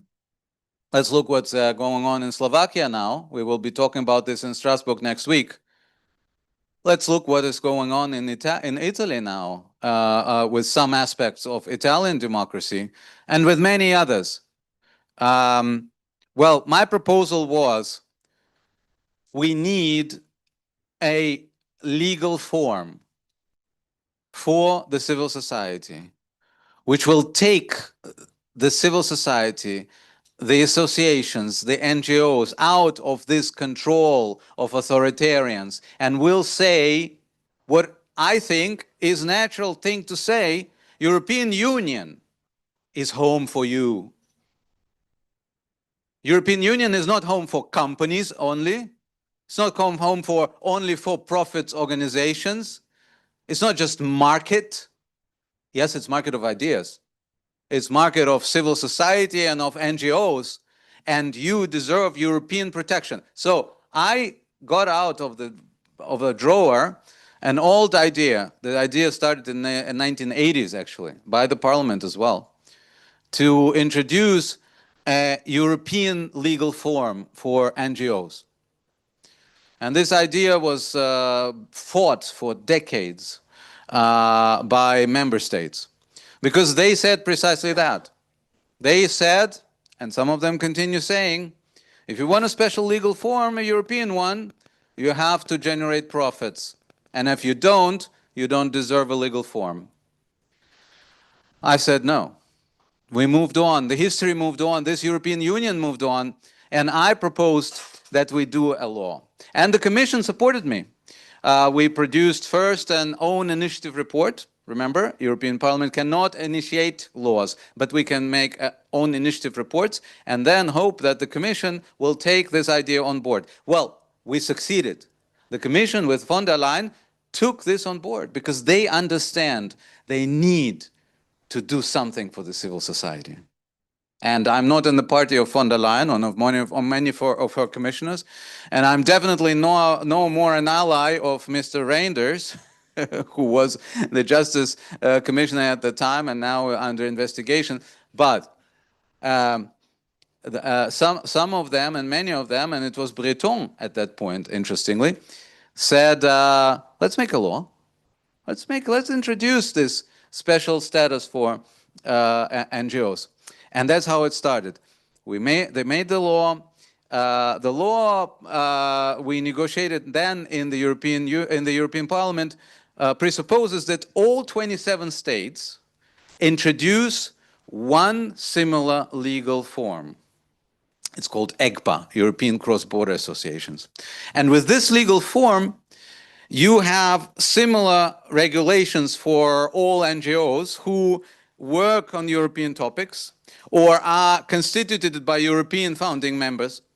And by doing so, we first protect them. For example, what I wrote, and this was important to me, what I wrote into this law is the mobility issue, free right to move. So that, and I, being from Berlin, I've seen a lot of NGOs who had to flee from Budapest. So they had to dismembrate in Budapest. They had to stop existing in Budapest. And then they moved to Berlin and they have to initiate a new organization. Well, I think we can help them by saying, if you are an EGBA, you can just move to Berlin. Nobody can try to destroy you. We introduced a rule that you cannot be discriminated depending on the source of your money. Of course, with exceptions for money laundering, etc., this is clear, but not like Orban did to NGOs. We were successful in the European Parliament, and with support of many of NGOs and also of this organization, of this movement, we were able to have a broad majority for this law. And now this law ended in the Council. Does anyone know what Council is of the European Union? Some people don't. It's the 27 member states who are sitting there together, and they're co-legislators. That means a law that passes European Parliament is not a law yet. It's the first reading. We need to get together, and we did it with all laws, AI Act. I remember the 3 nights that we were sitting and finally, we're sitting there in front of the 27 member states. And the member states decided to kill it. And it's ironic and a little bit sad that I'm sitting in the capital who decided to spearhead the movement that will kill the EGBA. And this killing commando is still on its way. It was the former interior minister here of this country, of France, who organized a resistance to this law. And for now, we have about 20 states who are opposing this law and 7 who are thinking about it. Why? They said we're terrorists. I'm the organizer. I have no idea why. But they started saying that there are security concerns. And they started to say something that was said and had been said for decades. You do not generate profits. And if you're a non-profit, then you cannot apply. They said it's a wrong legal base. You cannot do this in the European Union. We had a counter-offensive, and we had a legal service of the European Parliament who produced a whole document and said, no, that's not true. The law moved on. European Union moved on. We moved on. And now we're standing in a decisive moment. And that's why I'm very happy to be here in front of you, because I count on your help.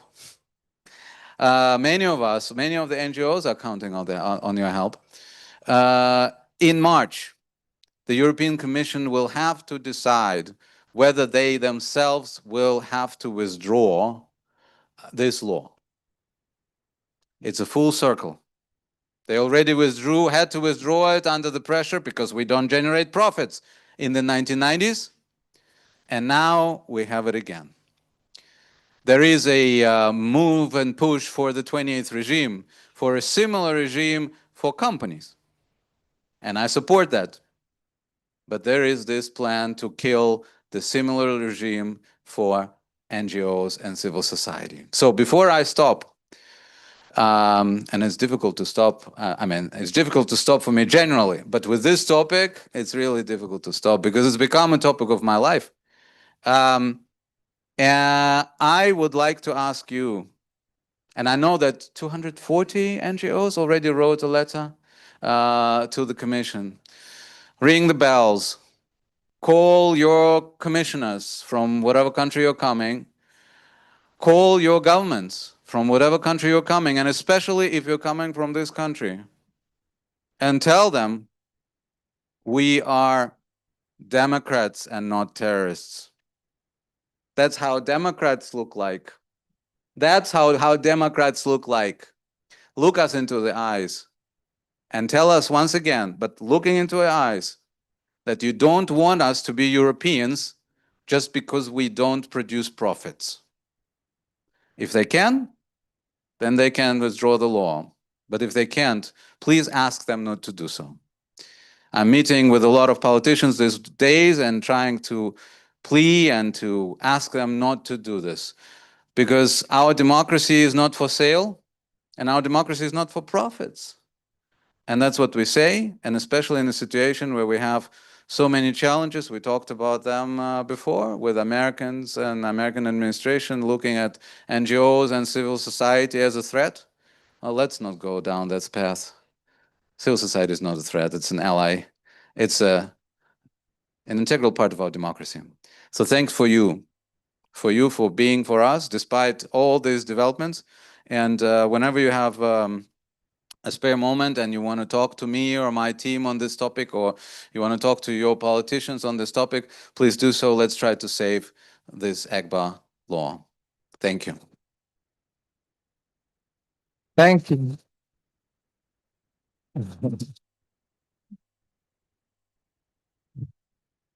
Thank you, Mr. Lagodinsky. We promise we will work together on this common objective of the EGBA directive. Thank you very much for being with us.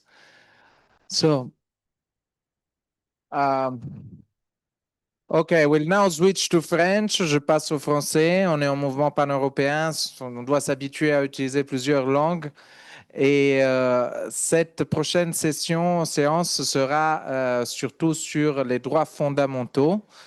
Donc, on va commencer sur la fin de vie, mais on va toucher beaucoup d'autres sujets. Ensuite, l'avortement, la GPA. Donc, on commence avec une introduction sur les droits fondamentaux de Filomena Gallo, qui est secrétaire de l'association Luca Coscioni. Cette intervention va être en italien. Je demande aussi aux interprètes si tout est bon pour passer à l'italien. So, je vous demande pour les francophones et anglophones d'utiliser les écouteurs, comme ça que vous pouvez écouter l'interprétation. I ask all anglophone and francophone people to use your earphones to listen to the interpretation. E lascio la parola a Filomena per questa introduzione sui diritti fondamentali. Grazie Filomena Gallo. Grazie. Buon pomeriggio a tutte e a tutti. Grazie per questo invito e grazie a Eumans per aver creato uno spazio di confronto europeo così importante. Grazie anche per l'opportunità di condividere con voi il lavoro che l'Associazione Luca Coscioni conduce in Italia e a livello internazionale, soprattutto per poter ragionare insieme sul da farsi su temi veramente importanti. Oggi vorrei partire da un dato semplice, ma è molto decisivo. In Europa i diritti non sono uguali per tutti e tutte e troppo spesso dipendono da dove vivi, dal confine che devi attraversare, oppure dalle risorse economiche che hai. Questo vale per la libertà riproduttiva, vale per la possibilità di diventare genitori, vale anche per i diritti alla cura, alla libertà di scelta e per essere liberi dall'inizio alla fine.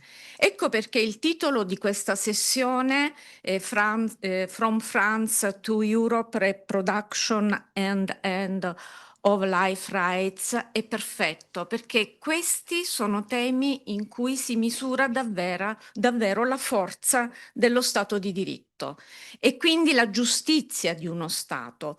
Quando lo Stato decide al posto tuo, quando impone degli obblighi o nega la possibilità, non è più una questione individuale, è una questione di libertà, è una questione di cittadinanza e di rispetto di diritti fondamentali.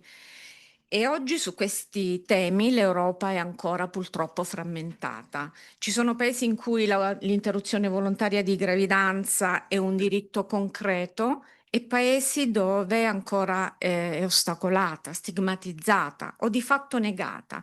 Ci sono paesi in cui esistono leggi sul fine vita e altri in cui si è costretti a soffrire contro la propria volontà o ad andare in altri paesi per esercitare la propria libertà.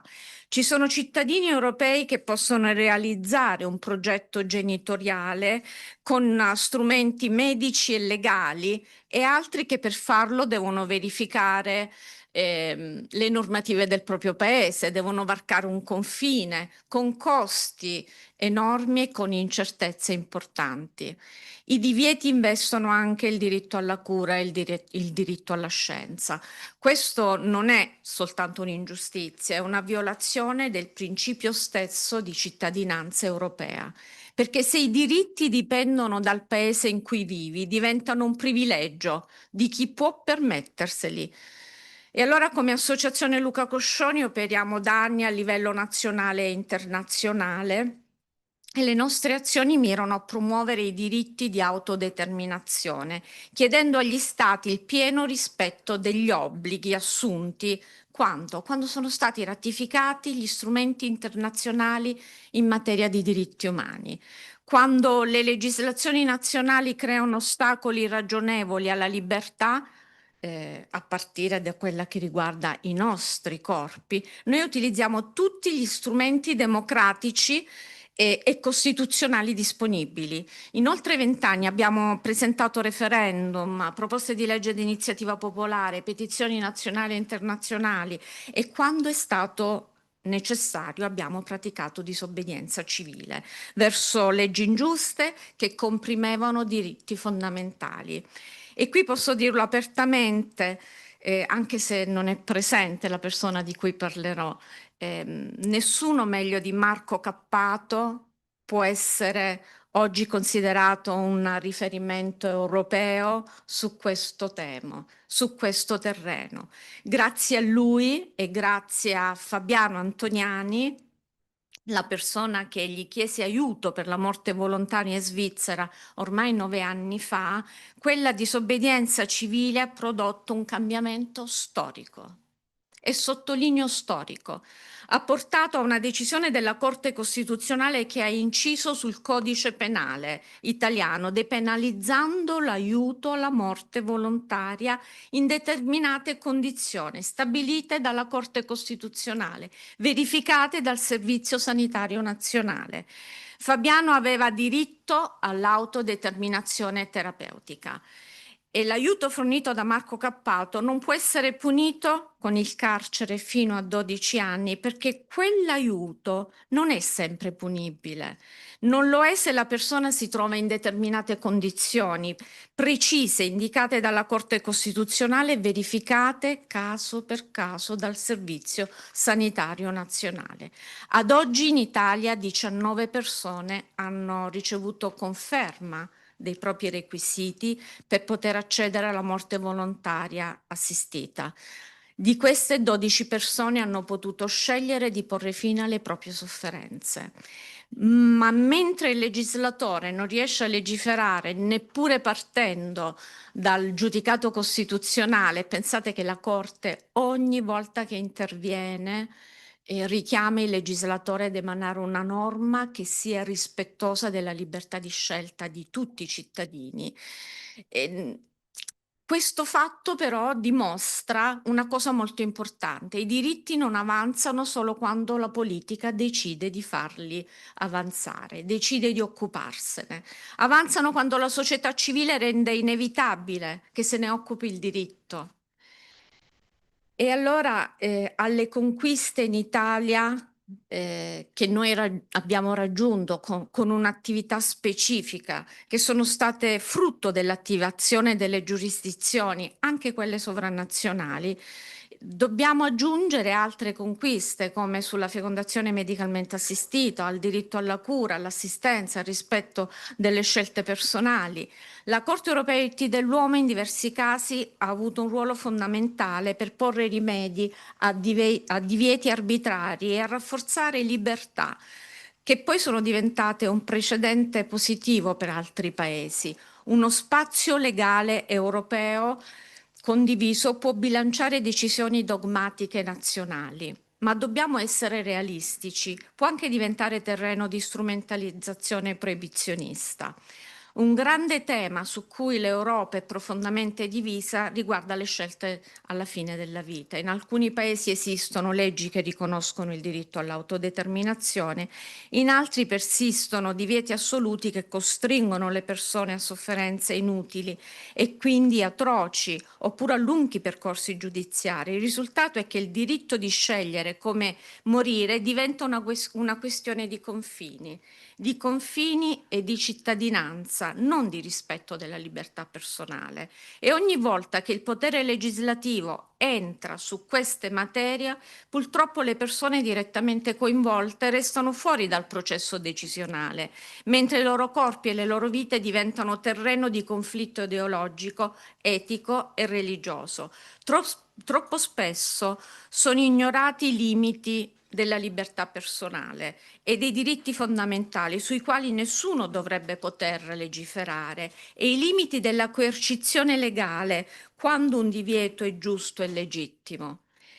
E questo ci riporta a un altro secondo grande tema in questa sessione, che è la libertà riproduttiva e la genitorialità. Un esempio attuale per l'Italia riguarda la gravidanza per altri, o conosciuta come utero surrogato.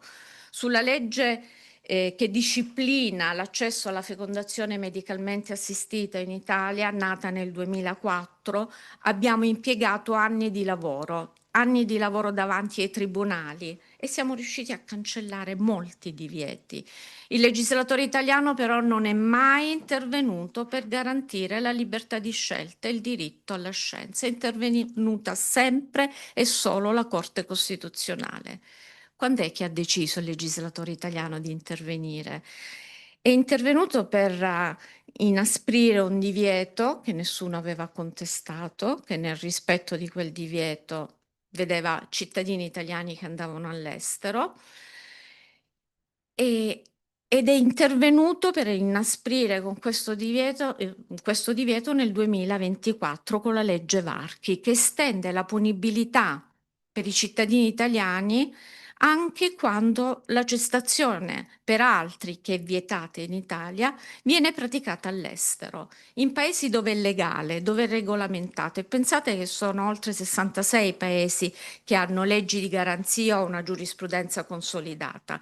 Questa legge però, ove ve ne fosse bisogno, non tutela le donne da abusi e costrizioni, perché non interviene sulle condizioni materiali, sulla trasparenza, la garanzia, l'accesso, perché parliamo di leggi di altri paesi. Interviene solo nei confronti degli italiani. Allora, nel panorama europeo i paesi hanno legiferato garantendo i diritti di tutti i soggetti coinvolti. In Italia si pretende di punire le persone italiane che si recano in un paese dove c'è una legge, quindi c'è uno sforamento anche del perimetro dei poteri nazionali verso la sovranità nazionale di ogni paese, con una legge che non crea protezione, ma crea solo criminalizzazione. È una legge che colpisce le famiglie, con effetti gravissimi sui bambini privati della certezza dei rapporti di filiazione che nascono nel paese dove nascono. E non in Italia. In Italia devono essere solo riconosciuti. Noi come Associazione Luca Coscioni abbiamo proposto una legge alternativa alla legge Varchi, una legge sulla gravidanza per altri nell'unica forma che in Italia è possibile, solidale, quindi gratuita. È una legge che dovrebbe regolare i diritti di tutte le persone coinvolte e in linea con la normativa antitratta, insieme alla collega Francesca Re, abbiamo introdotto con quel disegno di legge una modifica dell'articolo 600 del Codice Penale che dovrebbe prevedere il carcere fino a 20 anni per chiunque raggira, abusa, costringe una donna a portare avanti una gravidanza per altri. Questo significa garanzia, rispetto della libertà di scelta. Quella proposta in Parlamento e lavoreremo in ogni modo per portare un cambiamento in Italia, ma intanto il governo italiano sta facendo sapere di voler portare alle Nazioni Unite una proposta di moratoria di un divieto internazionale.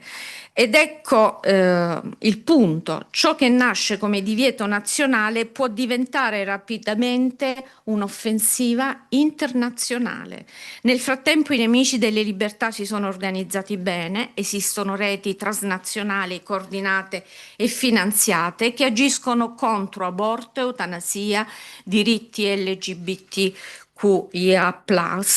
libertà di ricerca e autodeterminazione individuale. E quando in uno Stato queste proibizioni diventano leggi, in altri paesi queste stesse reti prendono spunto, si coordinano, raccolgono risorse e avanzano. La risposta non può essere però solo difensiva, deve essere proattiva e democratica attraverso mobilitazioni transnazionali che rimettano davvero le persone al centro della decisione politica. L'esperienza di Eumans lo dimostra, l'iniziativa dei cittadini europei My Voice, My Choice sul diritto all'aborto sicuro in tutta l'Unione Europea, alla quale abbiamo partecipato, ha superato il 1 milione di firme e obbligherà la Commissione Europea a prendere una posizione. Gli strumenti di partecipazione esistono, dobbiamo usarli, metterli alla prova, rafforzarli e se serve anche crearne di nuovi. Assemblee civiche, estratti a sorte, referendum europei, spazi di deliberazione informata offline e online. In conclusione, Restart Democracy non è uno slogan, è un impegno per difendere i diritti fondamentali dall'inizio alla fine della vita e per aggiornare gli strumenti di partecipazione. Una vera democrazia liberale europea non nascerà per concessione di chi governa, ma potrà nascere solo se cittadine e cittadini sapranno organizzarsi e agire insieme, oltre i confini nazionali, su obiettivi chiari e concreti. Io vorrei chiudere con un'immagine semplice. Noi parliamo spesso di diritti come se fossero dei concetti astratti, ma i diritti non sono astratti. I diritti hanno un volto, hanno un corpo, hanno una storia. Sono le persone che non riescono ad accedere a una cura, oppure le persone che non devono attraversare un confine per diventare genitori, o i bambini e le bambine a cui viene negata identità e protezioni per leggi senza fondamento normativo. Sono le persone malate che chiedono soltanto di non essere costrette a soffrire. Per questo oggi non basta difendere i diritti in teoria, dobbiamo fare in modo che siano esigibili, concreti, uguali per tutti e tutte e ovunque in Europa. E noi continueremo a farlo accadere, insieme con l'associazione Luca Coscioni saremo a fianco di Eumans e di chi vorrà di chi vorrà in senso esteso impegnarsi in questa direzione, perché l'Europa non può essere un insieme di confini e disuguaglianze, deve essere una casa comune di libertà e diritti. Grazie davvero. Grazie.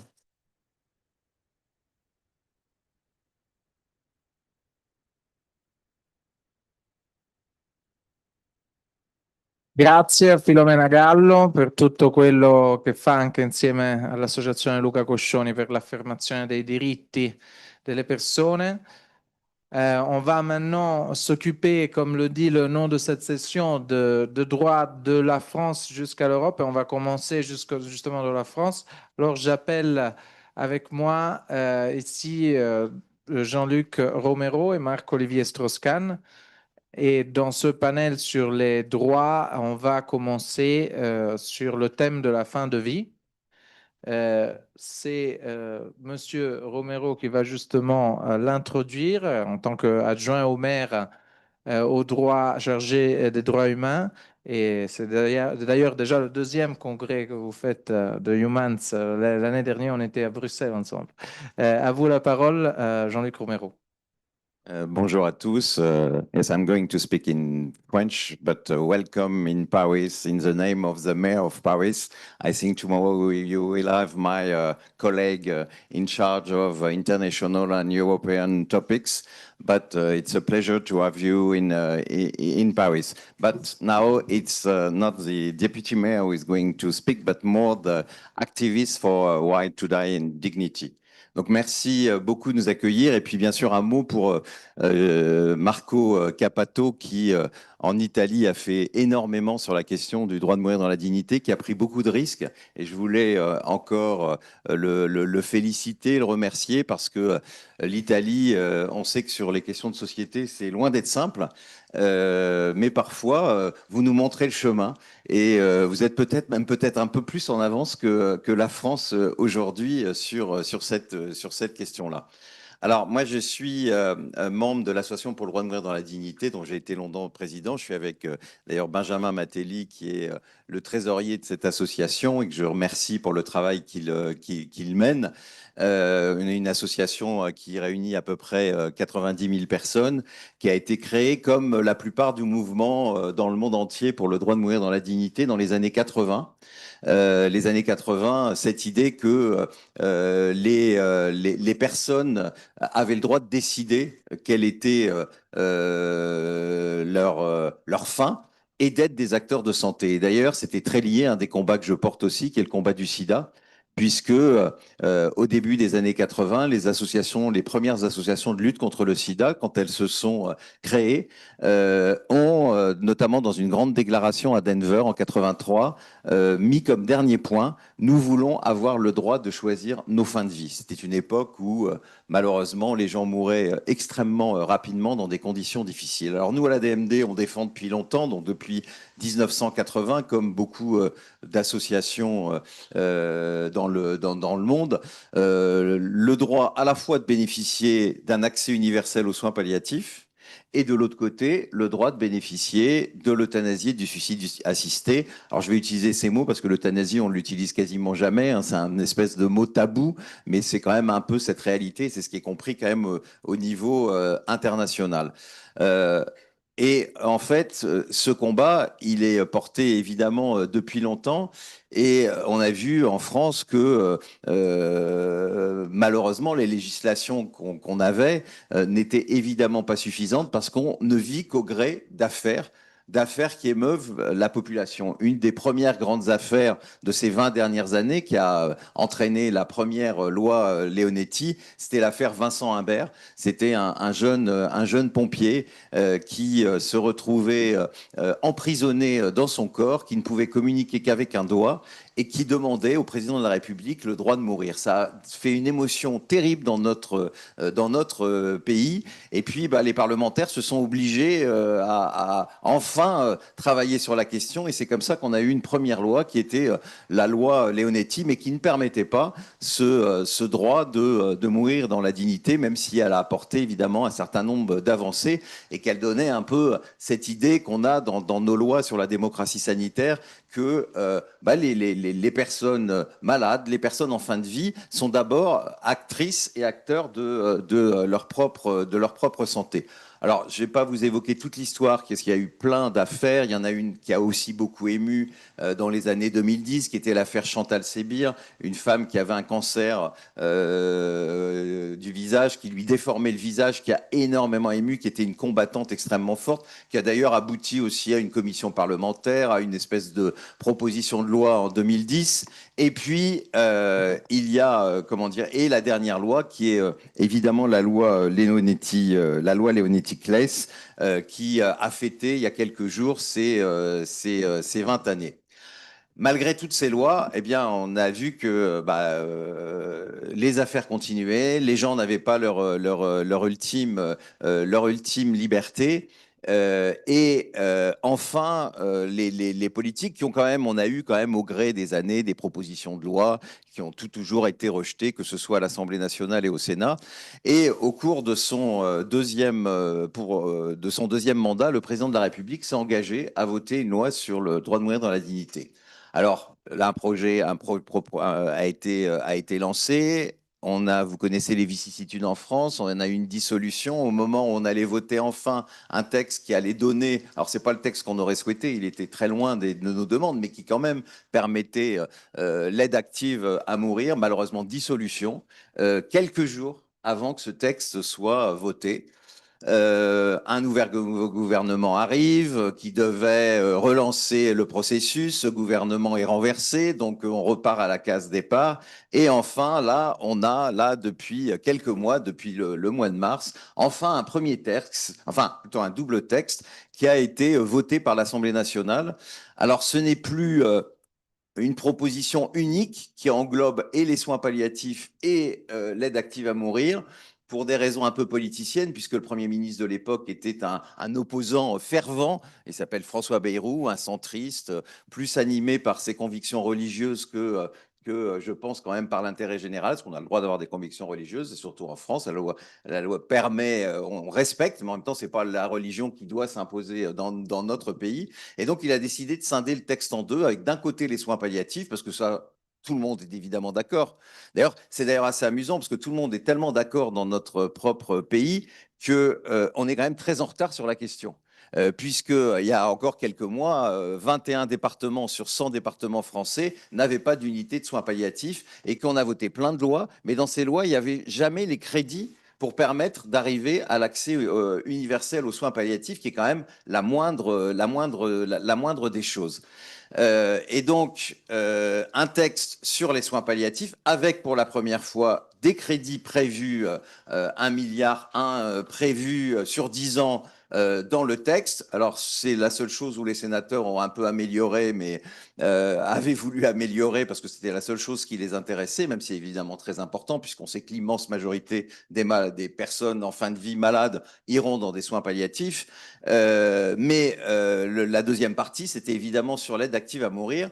Alors, l'Assemblée nationale a fait un texte qui, je vous le dis, n'est pas le texte que nous aurions souhaité, avec des conditions qui ne sont pas celles que nous aurions souhaitées non plus, avec notamment l'oubli des directives anticipées, qui est quelque chose pour lequel on s'est tous énormément battus et qui ont été complètement occultées dans cette affaire. Je dirais même que c'était une opposition de la ministre de la Santé, mais l'Assemblée nationale a voté une aide active à mourir sous la forme d'un suicide assisté. C'est la personne qui doit faire le geste, sauf exception. Là aussi, on aurait souhaité que les deux possibilités puissent être faites avec des conditions qui parfois sont même un peu ridicules. Je pense par exemple être français. Moi, ça m'a rendu un peu fou d'entendre ça parce que nous, en France, on a quand même eu beaucoup de nos amis, on en a accompagné qui sont partis en Belgique, qui sont partis en Suisse.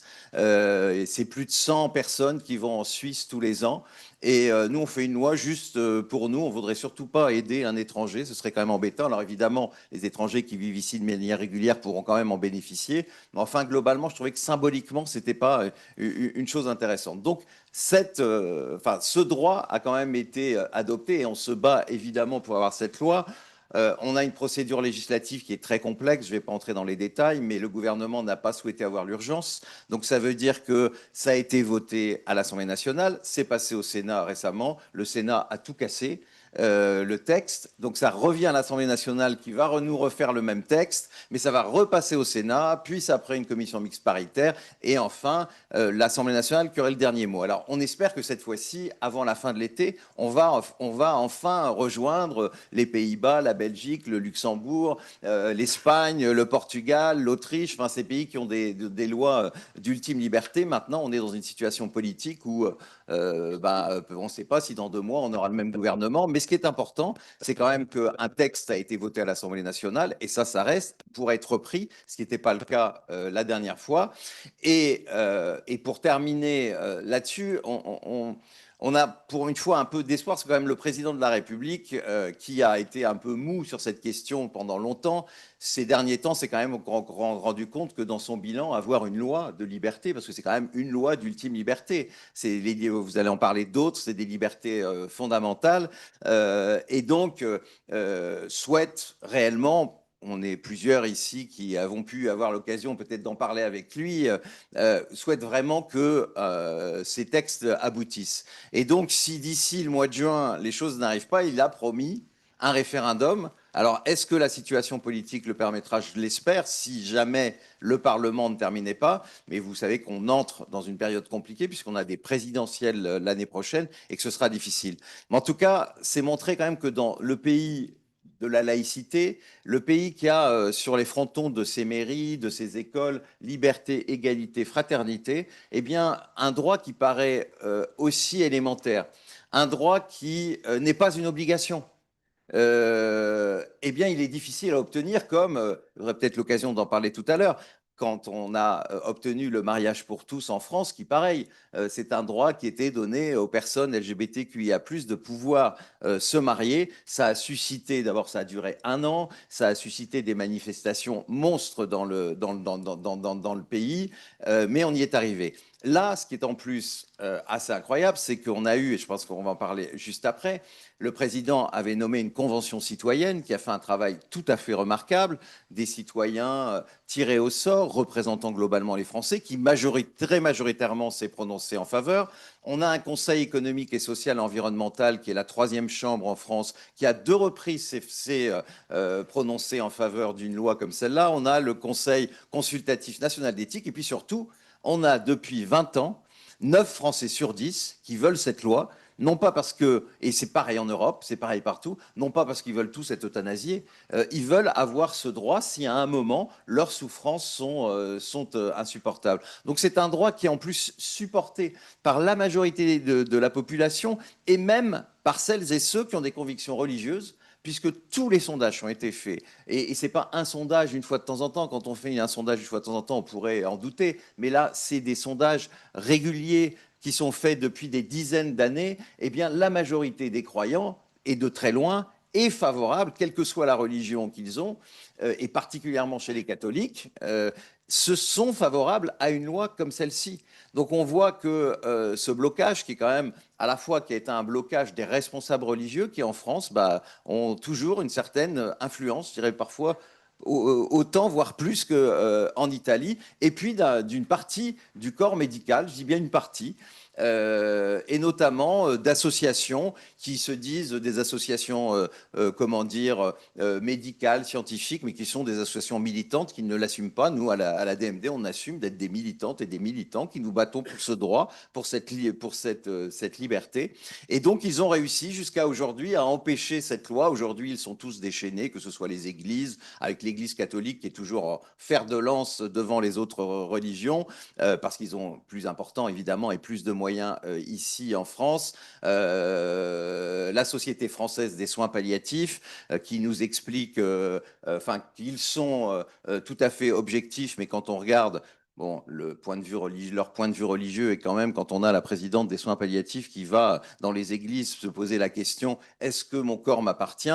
et vous devinez la réponse qu'elle peut apporter, vous vous dites que c'est pas si voilà, ils sont pas aussi laïques et aussi objectifs qu'ils diraient. En tout cas, on est dans cette situation. La France pourrait avoir une loi et je crois que vous vous battez à Eumans pour éventuellement un référendum un jour européen. Et je pense que c'est aussi important parce qu'on voit que d'abord quasiment tous les pays qui entouraient la France en ont, qu'en Europe, je sais que dans les pays de l'Est, je vois nos amis polonais qui sont ici et qui rament sur cette, pour y être, aller les voir souvent, qui rament sur cette question. Je crois que cette question, elle est vraiment fondamentale et elle est fondamentale des valeurs que nous devons partager en Europe, que nous devons défendre en Europe. On doit avoir ce droit de choisir, d'éteindre la lumière. Ce droit, il doit être non seulement en France, et j'espère que la prochaine fois que vous viendrez ici, après le mois de juin, nous l'aurons, mais ça doit être aussi un droit fondamental en Europe. Merci beaucoup. Merci beaucoup à Jean-Luc Romero. Et d'ailleurs, le sujet que tu as mentionné, l'insertion de l'euthanasie comme droit fondamental dans la charte de Nice, la charte des droits fondamentaux européenne, et une pétition aussi de Eumans au Parlement européen. Je saisis cette occasion pour remercier aussi Gaia Minieri qui, sur ce sujet et cette proposition, a organisé des débats en France, à Rennes en particulier. Je vais maintenant passer la parole, oui, à Marc-Olivier Strauss-Kahn, qui est un citoyen représentant aujourd'hui l'association Les 184. Alors, je vous laisse nous expliquer qu'est-ce qu'exactement cette association et la connexion avec la Convention citoyenne sur la fin de vie. Thank you very much. I'll speak English because I jotted down a few ideas in English, but you'll notice that my English sounds a little bit like my French. So, indeed, here I'm one from the governance of the association, which was created just after the end of the second Citizen Convention, the one dealing with the end of life. And as we were 184, that's our name in French, Les 184. And we have been designated as the official intermediary vis-a-vis all other stakeholders representing that convention. And I will focus not on the end of life itself, because it was very well explained by Jean-Luc, but rather by the way in which we interact with, as citizens, the representative democracy and as an association. And tomorrow I will be allowed to speak a little bit more with Bernard Reber, who was one of our guarantors, about the experience itself of this convention, which was one example, at least the only one have had the privilege to live through, of deliberative democracy. To remain very brief, I will evoke our 4 goals, the main goals we have, 5 key ingredients that we are using, and I will take 6 examples of outcomes of our activity after the convention. The 4 goals are very short. It is to valorize the recommendations that have been published in a report at the end of that convention, and which are integrated very often, although we were consultative, in the project of law and now the proposals for law. Second, to tell about our experience, that will be for tomorrow, to help contribute to the end of life and to improving the end of life, and renew democracy by discussing and contributing to deliberative democracy. These were the 4 goals. The 5 ingredients are the fact that we are a non-partisan or transpartisan association, gathering those who are in favor or against the assisted dying proposal. And we wanted to keep that spirit, that capacity we've had to discuss together on such a delicate topic. This is the reason why a second ingredient is that we are very respectful of the consensus that we could build to improve, of course, palliative care, but also about the 3/4 majority which voted in favor of assisted dying after 4 months of discussions with those were against and exchanging our views. We are fully aware that during that convention, and still now, we are only consultative. We tried to provide the information we could gather so that the nation and the representative democracy, the elected ones, can debate with knowledge and dignity.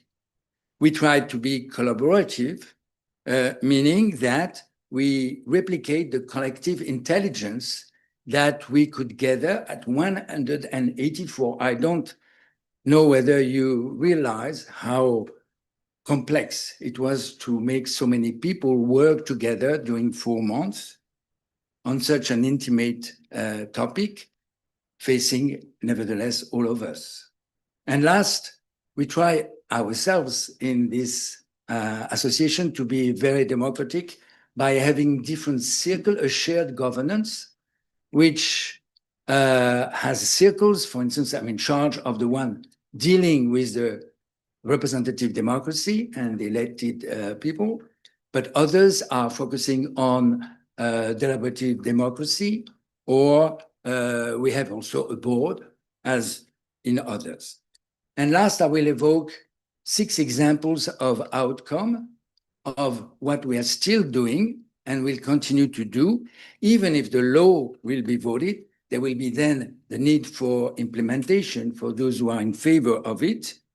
And that consists in having published 5 open letters to the President of the Republic, which were published in major newspapers.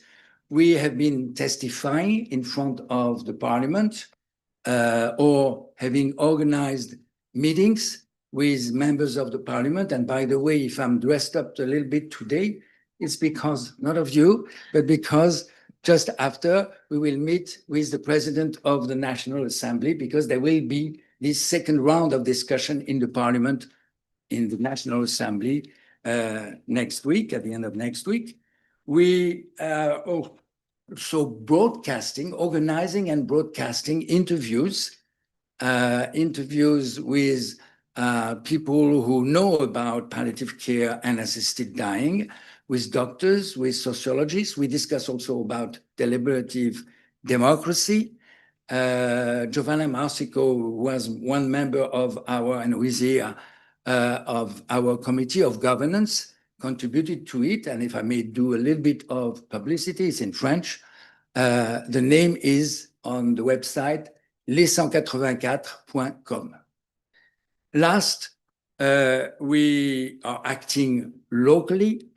And I'll take one example where we have contributed to the creation in the center of France of one more unit of palliative care. And of course, we are working with many other associations supporting either a better end of life or improving the health system in France, or more generally about deliberative democracy.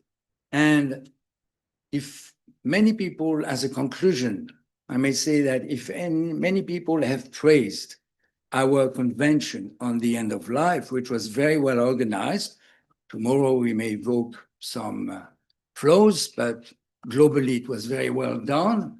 Nobody had thought about the end of life of a citizen convention. Because when you create a citizen convention, people work together and they create a sort of family. And all of a sudden, they are alone. So that's the reason we decided to create that association. There is life after a citizen assembly, and we try to be vigilant about the way in which our consultative views are taken into account, and if the law is voted, how it will be implemented, because there is a need for citizens to maintain the momentum. I thank you very much.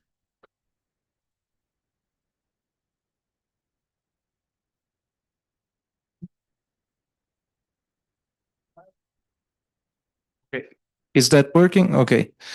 I will leave now the floor to my colleague Alice Spaccini, and I will call here on the On the floor, Sarah Duriot, Alice Coffin, and Alicia, I will let you.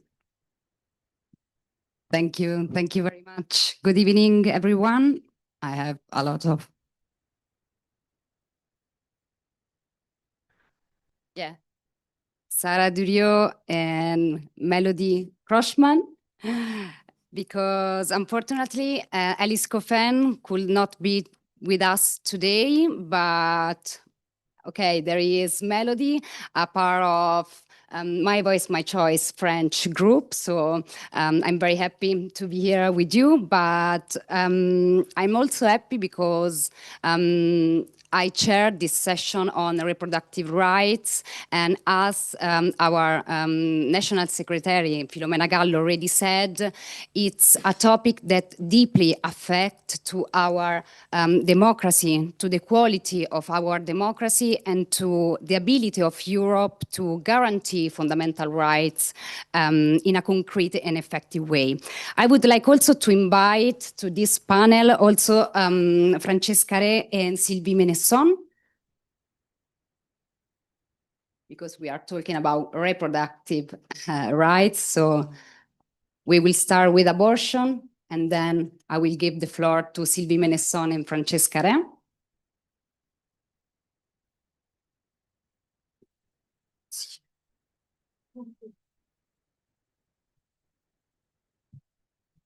Okay. Yeah. Sarah, I would like to start with you with abortion, because speaking about abortion here in France means starting from a concrete experience on political and civic achievement, because France in 2024 took an historic step by amending its constitution and put the right to abortion in the chart.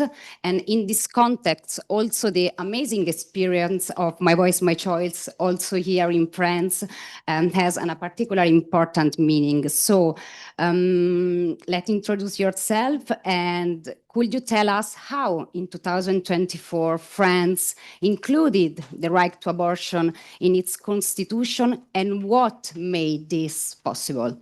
The floor is yours. Thank you, Sarah. Thank you very much, and thank you for welcoming us and for organizing this. I was laughing because Jean-Luc and I met, I think, something like 10 years ago, working on the same topic, so it was a good transition. And back in the day already, like one of the way we were working was to, realize the power of people organizing in order to get legislative change. So I used to work at change.org, and there was a petition, but I would say that especially how it happened in France, I would say is three ingredients that really made a difference. I would say the first one is the timing. We need to remind ourselves that we launched a campaign for constitutionalization, it's super hard to say, of abortion almost on the eve of the decision that was made in the US, Roe versus Wade was reversed, which meant that abortion would be less or non-accessible in the US. And I think all of our theory of change was to say, is now the moment to mobilize people, and especially political leaders, because we know that we still have space to prevent this happening in our country. And actually it was, I think the timing was the first element, but the second thing was the commitment of political leaders that we had. I start with them because one of the part of our theory of change is that, and I'm sure many of you in the room have seen that, everyone was saying how bad it was that it happened in the US. And nonetheless, there was no actual real protection, constitutional right protection for abortion in our country. So we used that to work with other political leaders to get this done in France. And the third element was people-powered movement. And actually there was a petition, was my first petition on my name, because I had the right to start one since I had left change.org, that I started with the Planning Familial, Planned Parenthood in France, to actually say we can't have it in France if we don't have the political pressure that people can bring to the table. So really the three ingredients were this. I don't think we would have made it without the support of especially two amazing leaders in the parliament, Mélanie Vogel, who is a senator, and Mathilde Panot, who is a parliament member, and a deputy. And I think that their support, but also their capacity to negotiate with other political parties and with other people inside the chamber was reinforced by our ability to mobilize more than 100,000 people in the country. And so, you know, like, I think it's important we realize that, especially in this time where democracy is struggling, this was said in one of the previous speech, nothing will change only by politics or political leader, but nothing will be changed either only by people powered. But without people powered, you don't get political leaders to have, you know, the kind of leverage they need to achieve that kind of change. So we started this campaign. And I think that one other element I think that was really key was the coalition of actors, of civil society actors. So, of course, you had, you know, everyday people signing the petition, mobilizing themselves, but you also had a very large coalition of feminist organizations and feminist associations. And to be fair, it wasn't easy first, because the reality in France is that abortion is still not accessible as it should be. You know, you have centers that close every day. We still have the conscious clause that allows doctors not to perform abortion. And still, you know, it is not accessible to every woman in the country. So I can understand in the beginning of our coalition that there were, for example, some association of midwives that were a little bit concerned that we would focus on like such a symbolic thing when, you know, they actually didn't have the means to perform abortion. But what we realized is that, you know, the power we had at that specific moment with Roe versus Wade was enough to get that kind of constitutional change. I'm not going to go through everything, but I think it's important also to realize that this took a lot of time. First of all, we only started this campaign, but I think feminists in France have been working to get abortion into the constitution for many, many years. It's just we used that kind of acceleration at that moment in 2022 to get this through the line. So it was actually 2 years campaigning. And the I think the very beautiful thing that we've seen is that, and just like you were talking about end of life, like there was such alignment from most people in this country, like either like, you know, citizens, politicians, but also like civil society actors, like there was no reason for this not to pass. And this is where the power lies. I think it's when we are doing advocacy, we want to make it difficult for people to say that they disagree with that. And I think there's a simple question, like, do we think that women should die because they can't get an abortion? And that's at the core of the question, at the core of the freedom for our own bodies. Like, women will abort anyway. So are we comfortable with letting them die because they don't have access to abortion? That helped us really to build political momentum. And again, we had a writing at the end, because since we are talking about like the kind of nitty-gritty of advocacy, the writing we have in the Constitution is not the one we wanted to have. You know, we have guaranteed freedom, which is not exactly the same as rights. We have the mention of women, and we wanted to have the mention of people to be more inclusive. But to be honest, we had to win that at that moment. And that's the leverage we use in the negotiation to be able to actually have this right, even though it's not perfectly written into our constitution. The last thing I want to say, and that can kind of make the connection with My Voice, My Choice, is that actually I started this campaign, and at the same time I had one of my good friends, Nika Kovac, who is from Slovenia and leads the organization Institute 8th of March, who decided to start the European Citizens Initiative for abortion, safe and free abortion in Europe. And we were able to launch the campaign in France on the day we celebrated the victory in the Constitution. This is important to understand because everything we win gives us more power for the next step we want to achieve. And I think that's one of the biggest challenge today for people who are fighting for rights, is that we feel that everything's falling apart and we never win anything. But even when we don't win exactly what we want, we need to use that superpower to give us more energy for the next step. And that's why, you know, even though we heard the kind of commentary and criticism about the writing of the Constitution, we knew that we had to win been very loud to show strength and to especially to anti-rights movement that we had the ability to go further. So we had this big party on the Trocadero that was beautiful. And then we started to work on the campaign My Voice, My Choice, which basically the idea of the campaign is to say we know that it's not in the competency of the EU to actually make decisions about abortion rights, but the responsibility of the EU is to give access to healthcare to its citizens. And so that's the entry point we used to start this initiative. We collected the 1.2 million signature, which kind of allowed us to present the initiative then to the committee and to the parliament. And now maybe I will let Melanie explain a little bit what happened then, but I just want to kind of close this by saying there's still a lot we can win. Like really, I think it's important for us to, especially in this moment, like there's a lot we can win, but we can't do it without good political leaders who have guts and who really, really work not on behalf of, but with movements. And movements are the only way political leaders now today can have leverage, because it's becoming, especially in our country, but everywhere, everything is being overly polarized between political parties. And so we citizens are the one who can say, actually, like, we don't care about, you know, your little fights. Like, what we want is to move forward with rights for everyone, and you need to deliver on that because that's your job. But we will be there. We will cheer you on and support you if you're supporting us, but also like you have to have the gut to do that. So maybe I'll let Melanie explain a little bit about My Voice, My Choice.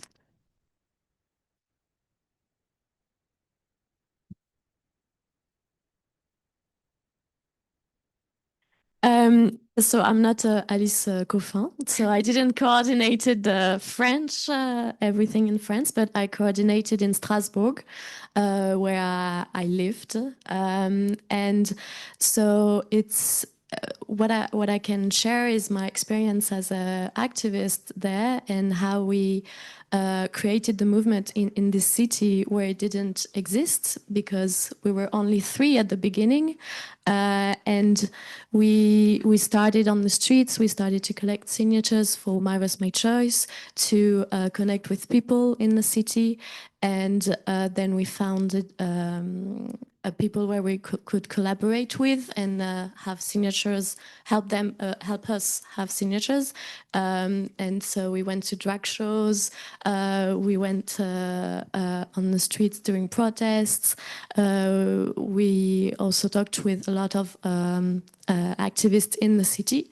And at the end, after like 3 or 4 months, the whole city had our stickers.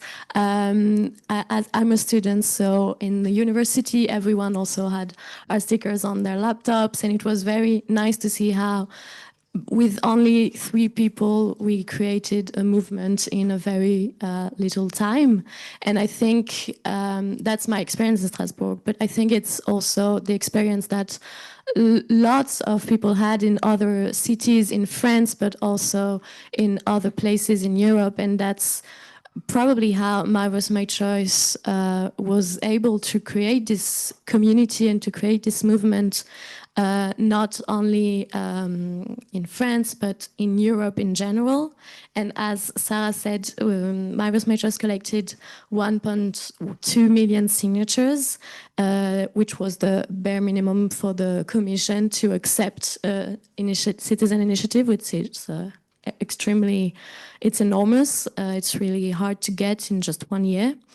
And then after, maybe I can talk about the My Voice, My Choice, where it is and what it is. So after the collection of signatures, the idea was to, as Sarah said, to be able to let women have access to free and accessible abortion. So it's impossible legally to legalize abortion in Europe. The European Union can't do it legally. But going through healthcare, there's a possibility that at least we could make abortion safer and don't let women die because they get an abortion. And as Sarah said, it's not because it is illegal that someone will not get an abortion. So the idea was to ask that to the Commission. And when going to the first step was talking to the European Parliament, we realized that it was harder than it looked because it's really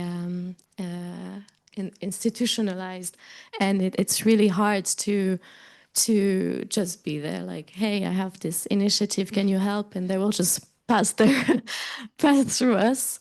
And so there was a team there that worked really, really hard for a few months to be able to get everyone on board. And the thing they did is they decided to talk to everyone, even people who they knew they might not support us, even the right side. And by talking to everyone, by spreading the word that there is this initiative, that citizens want women to not die because of an abortion, and to express the citizens' will in a very institutionalized world, it actually created a spirit also of community inside the European Parliament on this subject.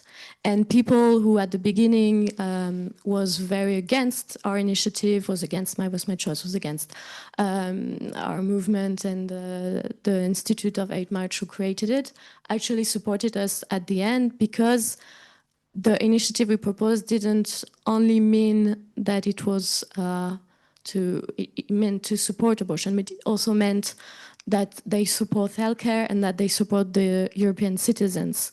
And this the fact that it comes from 1.2 million citizens is something huge, and it shows that by just like 3 people at the beginning in one city, and then in all cities of Europe, you can actually create a community, and this community can go up to the institutions and they can actually create maybe a law. We will know in in a few days, but it can create something big, and I think. Thank you. Can I just make a call to action? Sorry? Can I just use the time to make a call to action? So today is like February 6th, right? So there's like 19 days before the Commission makes its decision. So right now what we need is a lot of pressure on the Commission, and especially we need member states to make it clear that they are supporting that. So if you have any connections, if you want to tag your commissioner, or if you want to tag your head of state on social media, please do it, because this is really where it's, and I think that was said before, like we had 2 votes from the FEM committee, we had 1 parliament vote, we had 1.2 million citizens who support that, but still it comes down to the decision of the Commission. And it can say no, and it can just disappear. So we need to really have this pressure, and so I hope that you can help us do that. So yeah, it's 25th of February decision, so please, as much as you can do. Thank you very much. Thank you, Sarah. And thank you, Melody. Yes, thank you.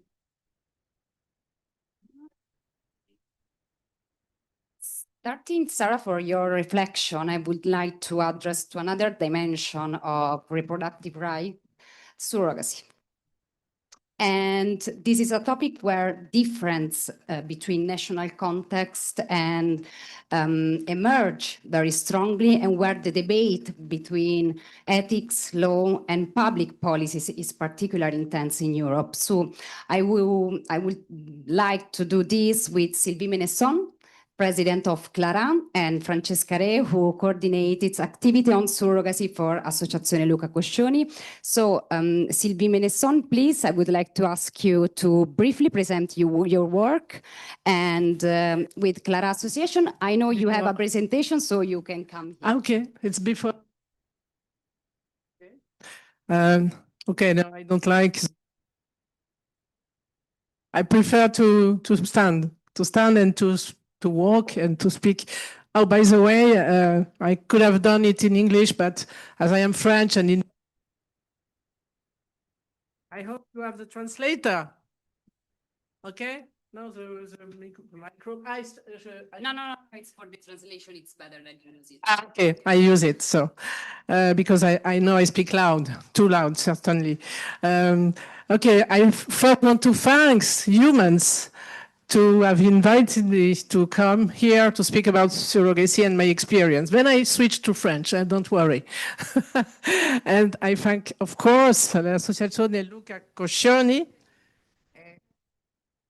Ok. E Filomena e Francesca, Marco, grazie a tutti, grazie a voi.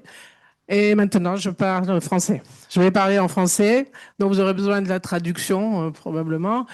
Et en fait, là, aujourd'hui, je me sens un peu gênée, là, avec tout ce que j'ai entendu. D'abord, c'est pas facile d'arriver à la fin. Et puis aussi, d'avoir des sujets aussi graves que des morts et des tas de choses qui se passent horribles dans le monde. Mais la GPA, donc je vais vous en parler, mais j'allais dire, c'est presque les enfants qui devraient être là pour en parler. Et d'ailleurs, Fiorelle, la mère de mes filles, est là. Et elle a maintenant 25 ans, donc elle est assez grande. Bon, je l'inviterai bien à venir à côté de moi. Hein. Voilà. Et je salue Manon aussi, qui est aussi une enfant adulte née par GPA, par gestation pour autrui. Voilà, toutes les deux sont là. Et en fait, c'est leur voix, leur voix qu'il faudrait entendre, pas la nôtre. Moi, ça a été mon choix, notre choix, c'est vrai, nous les parents.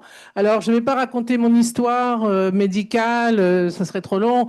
Et aussi, pourquoi on a été le premier couple depuis l'interdiction en France à être pourchassé par la justice. On totalise un record quand même, je pense, 16 décisions de justice en 19 ans. Donc un combat très long, très très long, et c'est pour ça qu'on a créé notre association. Alors qui appuie sur le... Voilà, alors je ne vais pas vous assommer avec des chiffres. En revanche, je crois que c'est important de dire que le premier but de notre association, c'est de défendre les droits des enfants. Voilà. C'est vraiment le premier but. Alors, évidemment, on nous avait dit, Monsieur Macron le premier, ah, mais ça, je suis d'accord à 100%. Ben, c'est pas vrai. Parce que dans la réalité, il met les bâtons dans les roues. Le Parlement n'arrête pas de faire un stop and go. Et c'est franchement, encore aujourd'hui, une catastrophe. Alors, notre autre but, évidemment, c'est de demander la légalisation de la gestation pour autrui en France pour pas que les gens continuent à aller à l'étranger où ils se font arnaquer quand ils vont dans des pays low cost. Et dans d'autres pays, il y a très peu de pays qui protègent réellement les enfants et tous les protagonistes, à commencer bien sûr par la femme qui va porter l'enfant pour quelqu'un d'autre. Alors, nous, aujourd'hui, on a plus de 2500 membres, 40 experts, on a un comité scientifique donc, qui nous aide dans cette démarche. Et là, voilà les noms, on vous a mis les noms, hein, je ne vais pas passer. Alors, je sais que la plus connue d'entre elles, c'est Elisabeth Badinter, mais bon, je passe. Voilà, c'était une des premières. Combien de naissances? C'est un chiffre qu'on nous demande tout le temps. Nous, dans notre association, voilà le résultat. Et vous voyez qu'à part au moment du Covid, il y a une croissance assez importante. Mais aujourd'hui, c'est un rythme de 150 à 200 enfants par an qui naissent par GPA à l'étranger. Donc, alors, c'est quoi la GPA? Parce que souvent, on se rend compte que les gens confondent. Ce n'est pas la procréation pour autrui qui est le fait que la femme qui porte l'enfant a aussi donné son ovule, son œuf, son patrimoine génétique. Ça, c'était avant. C'était ce qu'on appelait la GPA, enfin, la procréation pour autrui, et en anglais, traditional surrogacy. Ça existe encore un peu, mais c'est vraiment plus du tout recommandé parce que c'est pas quelque chose qui est, parce que ça peut avoir des conséquences négatives pour l'enfant, non pas parce que pour des raisons, j'allais dire médicales, mais pour des raisons psychologiques, pour des raisons, j'allais dire, qui font que cette personne, parfois, s'attache à cet embryon qu'elle porte. Voilà. Donc, c'est quoi la GPA? En fait, pour nous, c'est une histoire d'amour. Ça commence par ça. C'est une histoire d'amour, l'amour entre deux personnes, l'amour des enfants, de l'enfant à naître et qui arrive, l'amour d'une histoire de confiance en fait. Voilà, d'amour et de confiance. L'amour de ses futurs parents, donc la confiance qu'on a envers cette femme qu'on a choisie, et on se choisit mutuellement, je dois le préciser, avec cette personne, qui va faire le plus beau cadeau de notre vie, en fait, et de la sienne aussi, parce que elles sont, ces femmes-là, maintenant on a du recul, on a suffisamment de recul, on a plus de 40 ans de recul pour dire que aujourd'hui ça se passe bien quand c'est légal, encadré, réglementé. Ça se passe toujours très bien. C'est extrêmement rare les cas où il y a un problème. Et c'est, franchement, n'écoutez pas les fake news, ça se passe toujours très bien. Voilà.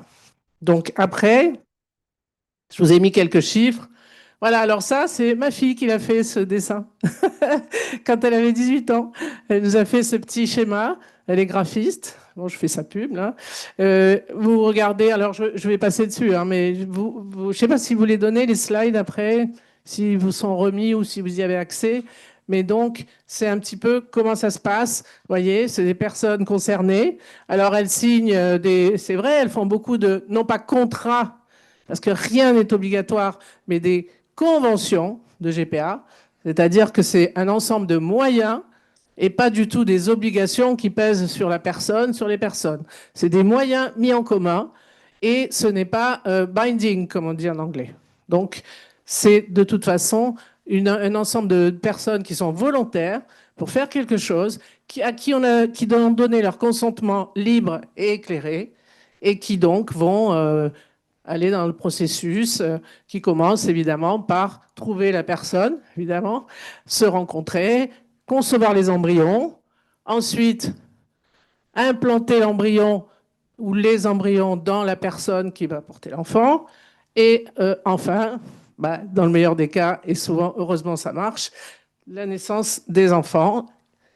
Et c'est là qu'après, délivrance des papiers, on va en parler, les problèmes se posent. Et puis, entretien des relations, parce que ça ne s'arrête pas à ce moment-là, ça ne s'arrête pas à la naissance. On ne dit pas à la personne qui a porté l'enfant, « Salut, tu m'as bien aidé, ciao ». Non, c'est pas vrai. Il y a toute une relation qui se fait. Cette personne, eh ben, elle va faire partie intégrante de votre famille.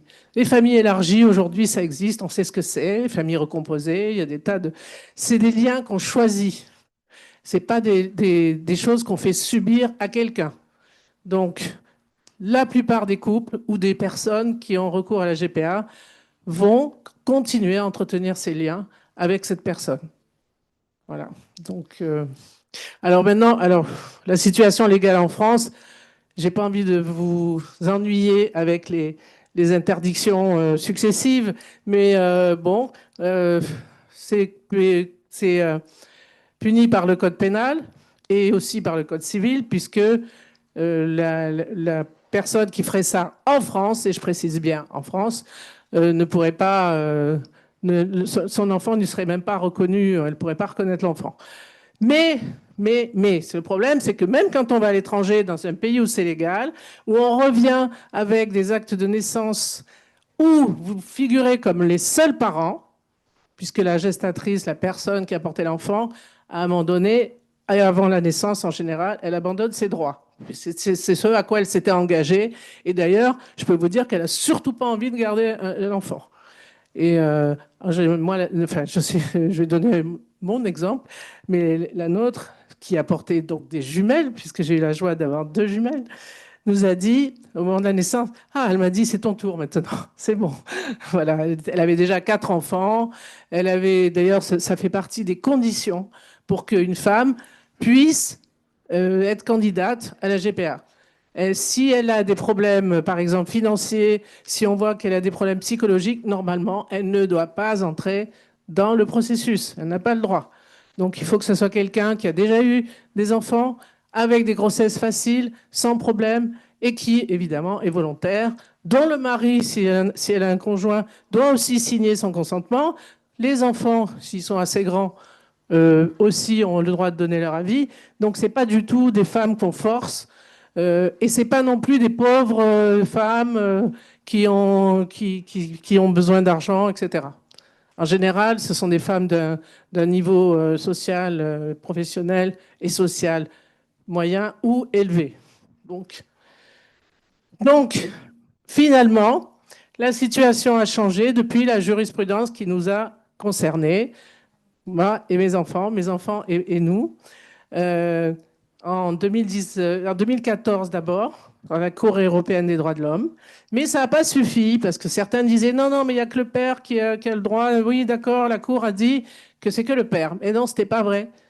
C'était un petit peu ambigu. Donc on a dû retourner devant la Cour européenne des droits de l'homme. C'est d'ailleurs même pas nous qui l'avons demandé, c'est le gouvernement lui-même qui a demandé un avis en se disant bah, ils vont pas leur donner. Hein. Eh bien si. Et la question qui était posée, est-ce que la mère d'intention, comme on l'appelle, intended mother, est-elle vraiment la mère? Et la réponse, ça a été oui, sans ambiguïté, aucune. Donc en 2019, enfin, nos enfants ont été nos enfants. Et ce n'était plus celles qu'on avait appelées les fantômes de la République. Fantômes parce qu'ils n'existaient pas en France, en fait.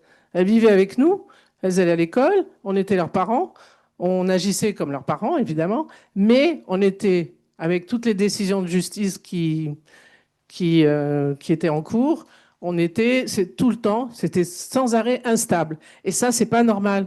Un enfant ne devrait pas avoir sa filiation instable.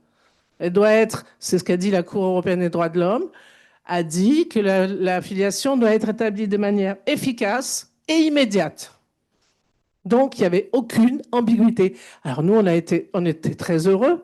Et puis non, hop, encore un rebondissement après.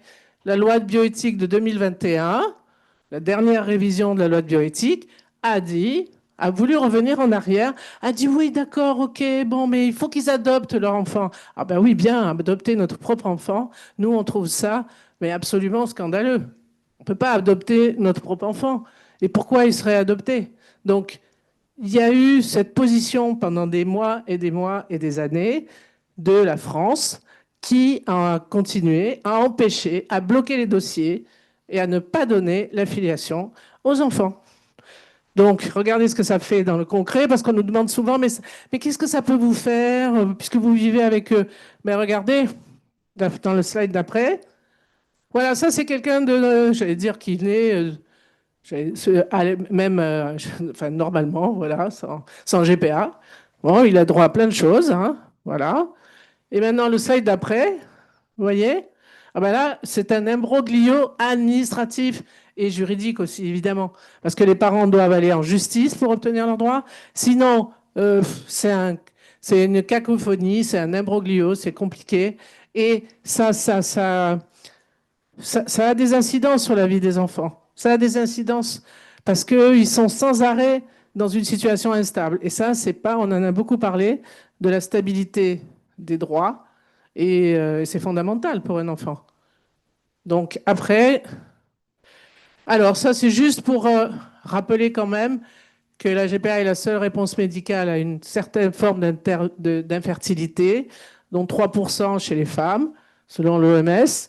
Alors il y a les cas qui sont cités, je ne vais pas aller dans le détail, et l'infertilité sociale reconnue aussi pour les couples de même sexe, ou même aujourd'hui de plus en plus pour des mamans solo et des papas solo.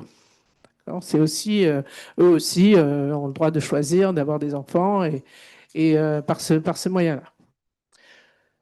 Et ah oui, alors je dois dire aussi un chiffre important, parce qu'on nous dit maintenant, on entend parfois dans les fake news, hein, pas chez nos ennemis, hein, c'est un truc d'homosexuel. Non, absolument pas.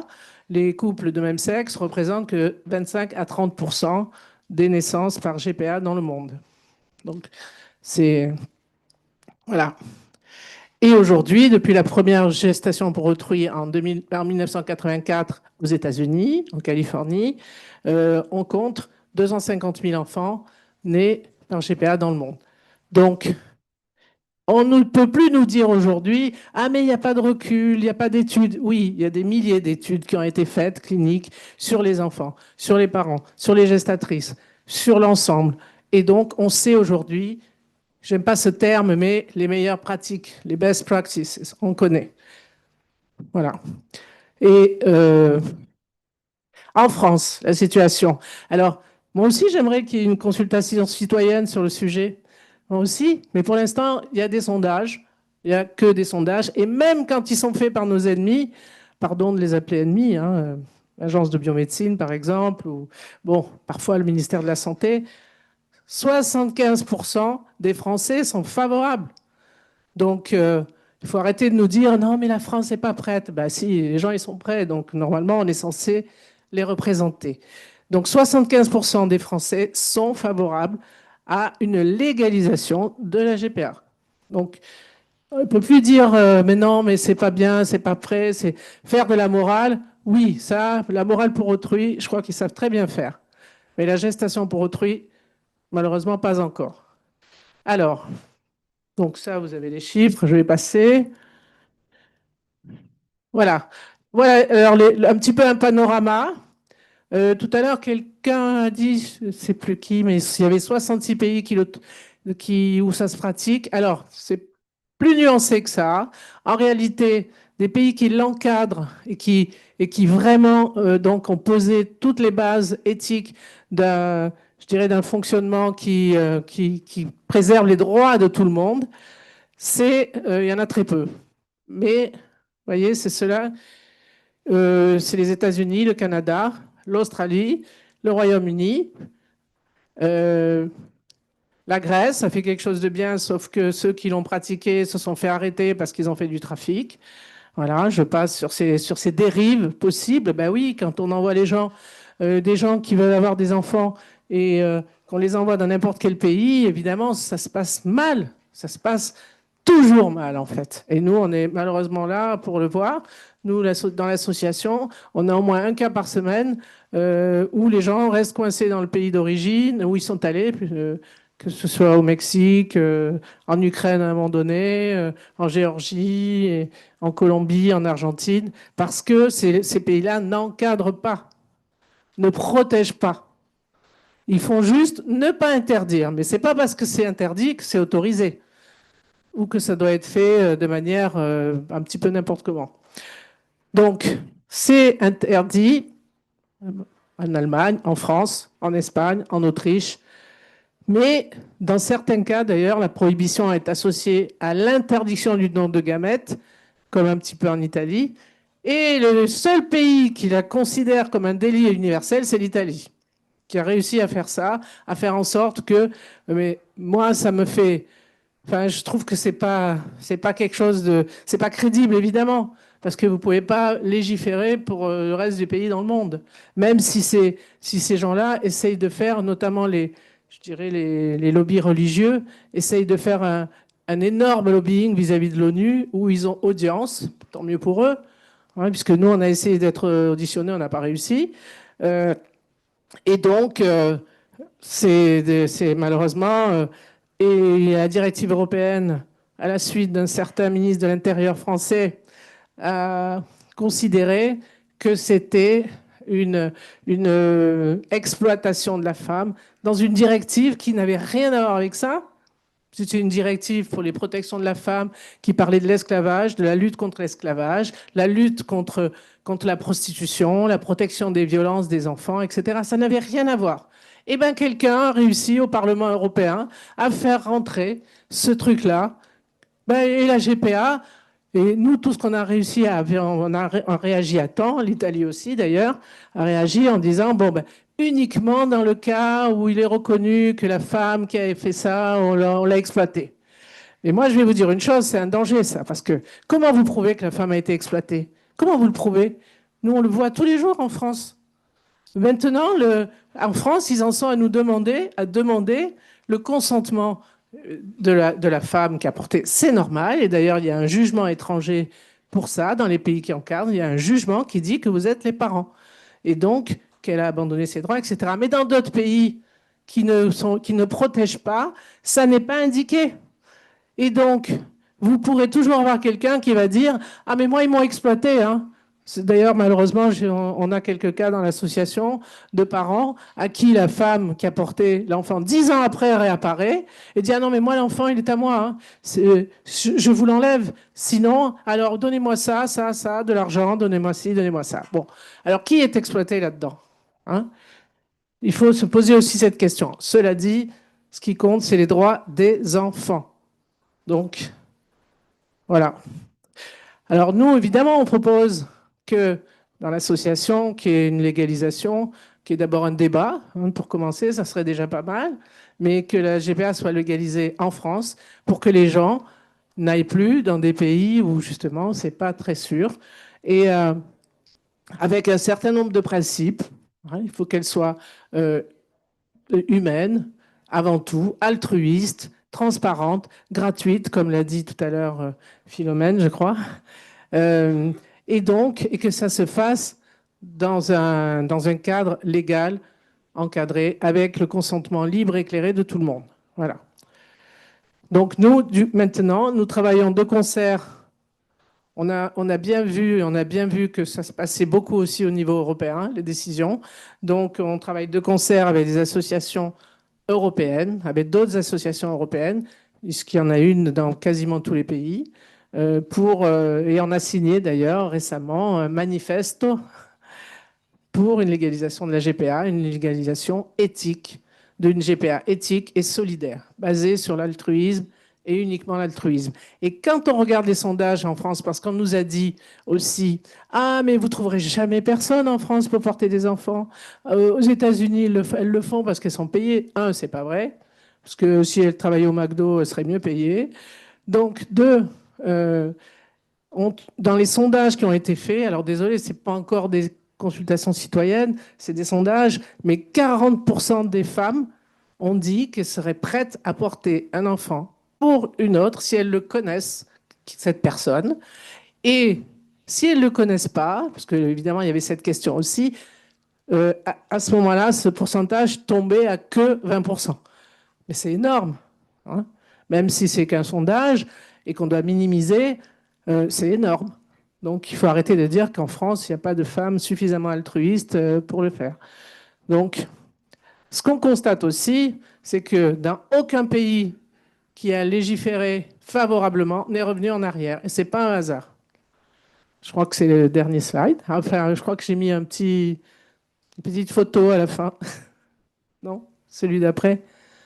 The next slide. Voilà.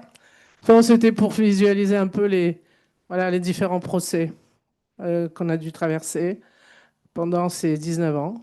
Voilà. Jusqu'à ce qu'enfin, nos enfants ne soient plus des fantômes. Et enfin soient reconnus dans leurs droits. Moi, j'aurais bien aimé que Fiorella, tu viennes ici. Tu viennes là. Oui. Bon, tu te lèves. Tu viennes. Que tu dises ce que tu en penses. Parce que j'ai oublié de préciser, mais les enfants ont lancé une tribune pour défendre les enfants nés par GPA devenus adultes, hein. Il faut attendre qu'ils aient 18 ans. Voilà. Qu'est-ce que tu veux dire? Je sais pas, je suis émue. Ok. Pour la tribune. Ok, bon. Du coup, je suis la fille de Sylvie. Donc, je suis née par gestation pour autrui. Et ça va faire maintenant 2 ans à peu près que autour de moi, on va dire que s'organise une sorte de petite réunion de personnes nées par gestation pour autrui de plus de 18 ans, parce que j'avoue que la plupart sont encore très jeunes, mais on est une petite vingtaine de personnes à nous organiser et à réfléchir collectivement à nos conditions d'existence et de naissance, et aussi ce que ça représente aujourd'hui d'être né par gestation pour autrui. On ne choisit pas la façon dont on est, mais on est pourtant tous assez d'accord pour dire que on mérite de pouvoir grandir dans la dignité et dans le respect, et cela passe forcément par la reconnaissance de nos filiations. La gestation pour autrui, ce n'est pas forcément la chose la plus difficile à concevoir pour l'esprit d'un enfant. À vrai dire, on grandit tous en fait avec le modèle qu'on connaît. Et donc, pour moi, personnellement, c'est impossible pour moi d'imaginer une vie où je ne suis pas née par GPA. Je trouve que c'est même plus simple que d'imaginer ma vie sans ma gestatrice et ma donneuse d'ovocytes. c'est pas quelque chose qui rend confus ou qui traumatise, puisque c'est souvent un des arguments aussi qui est préconisé quand on cherche à limiter ou interdire la gestation pour autrui. Et je suis d'accord, il faut en effet s'intéresser à l'intérêt des enfants et ce que cela représente pour lui. Et l'intérêt des enfants, encore une fois, ce n'est pas de voir ses droits et sa vie restreinte, son identité niée, diminuée et pas respectée. Donc, mon cas est assez particulier puisque il a fallu attendre 19 ans pour être reconnue comme la fille de mes parents. J'espère que ce ne sera pas le cas pour tous les enfants qui sont encore à naître parce que les gens continueront d'avoir recours à la GPA qu'on l'interdise ou pas. Par contre, nous, ce qu'on peut faire, c'est de travailler très très dur pour permettre à ces enfants de naître dans des conditions qui sont éthiques, solidaires, qui placent l'amour en son centre et faire en sorte qu'il n'ait pas à attendre 19 ans ou même, en vrai, même 5 ans, c'est long. Enfin, un enfant doit avoir sa vie et sa filiation et sa famille garantie dès le début. Donc, c'est pour ça qu'on milite, nous, à l'association Clara et aujourd'hui aussi à l'échelle européenne. Voilà, merci.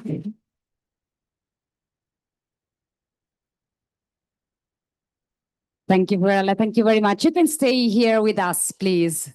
Yes, Francesca, come here to your file.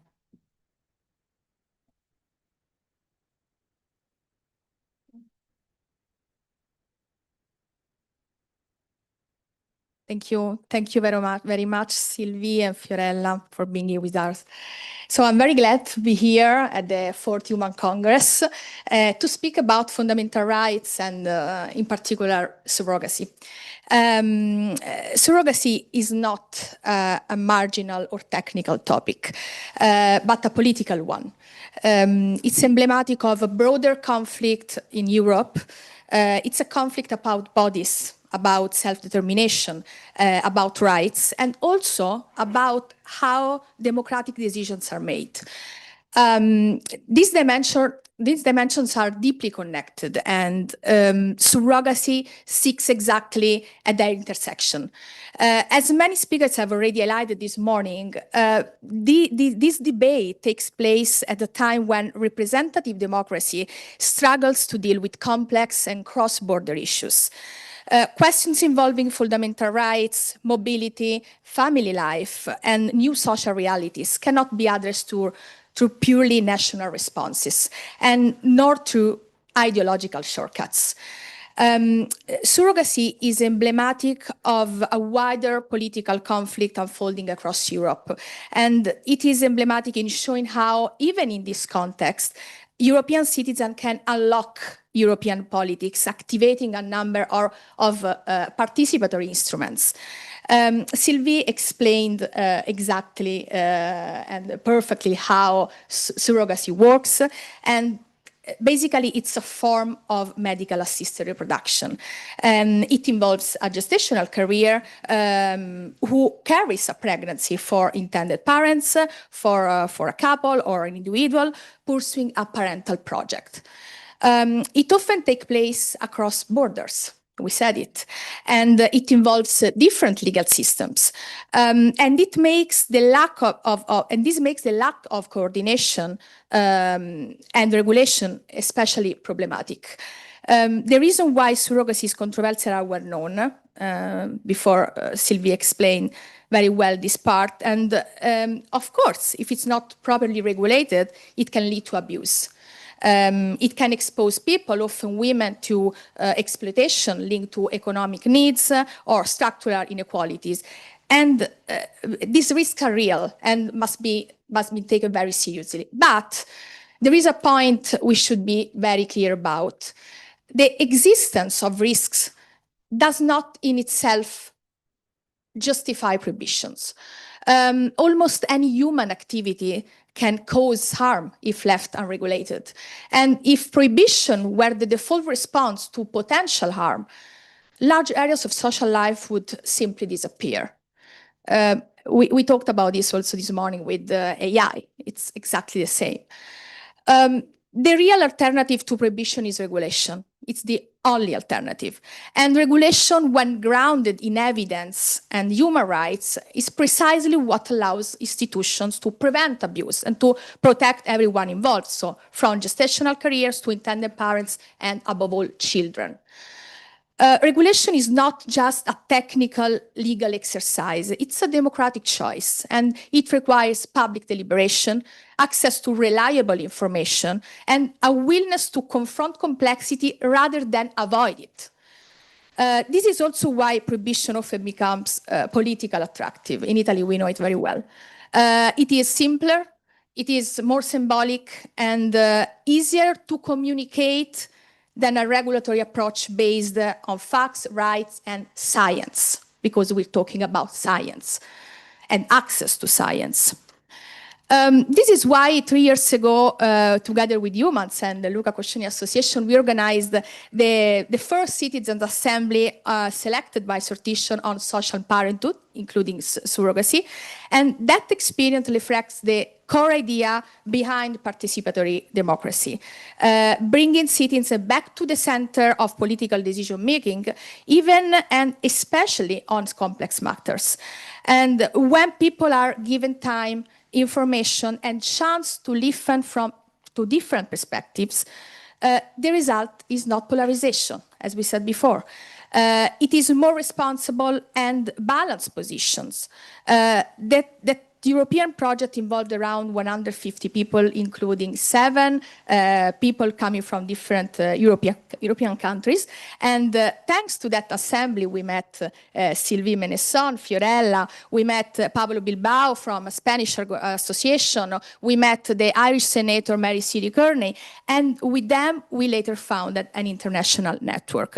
I was very interested to the cross-border association before Mr. Lagodinsky talk about this project, and I think it would help a lot our project.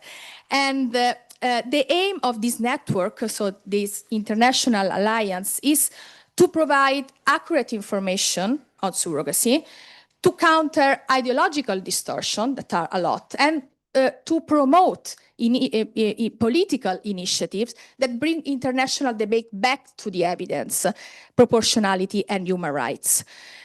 Today, the network includes several organizations from different countries, and as a first coordinated action, we aim to organize, with the support of Eumans, the first transnational citizens' assembly on surrogacy, likely in mid-2027.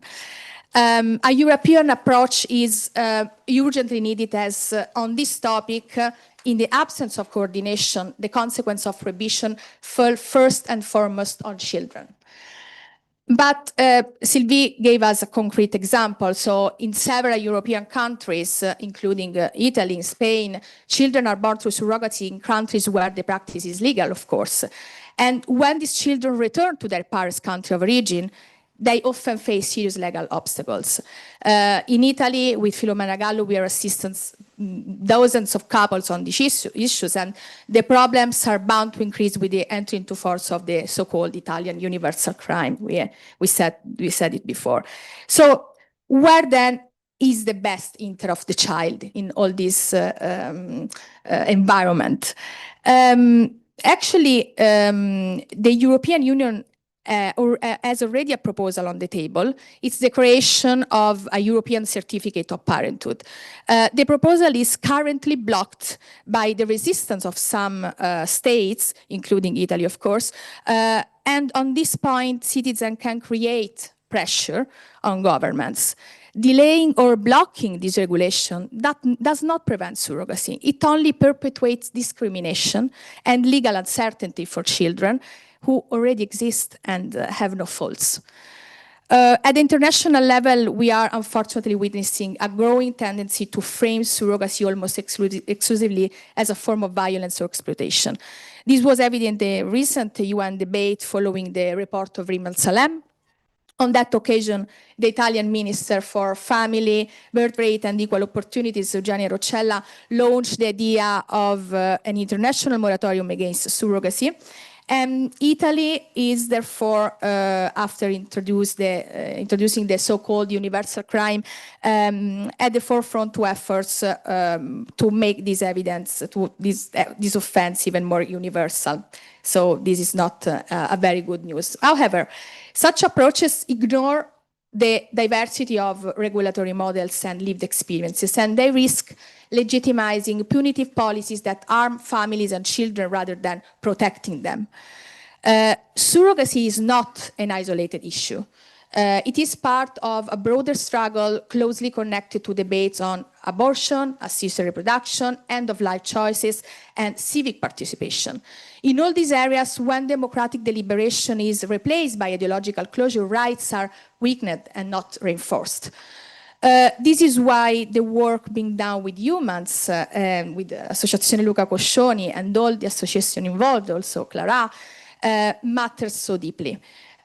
Restarting democracy means creating space for informed participation, transnational dialogue, and evidence-based policymaking. In the case of surrogacy, this means moving away from prohibition as a reflex and towards regulation as a responsibility. Regulating is harder than banning, but it is also the only way to protect rights, especially the rights of children, of our children, I would say. Thank you.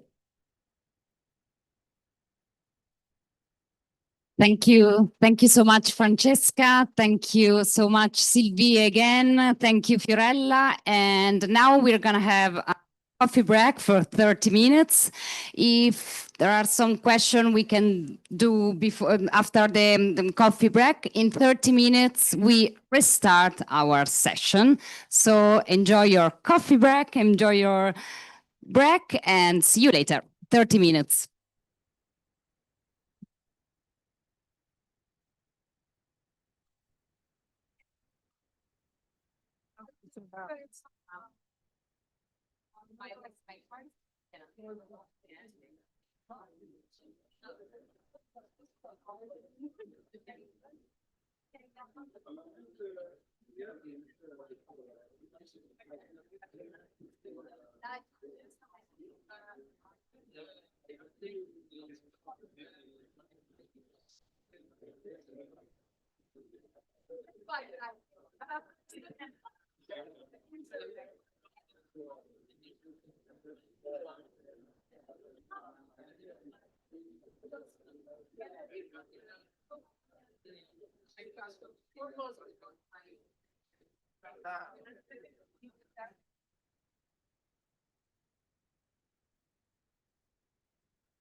Bene, bene, bene, riprendiamo. Ci siete tutti? Mi sembra di no. Let's go back.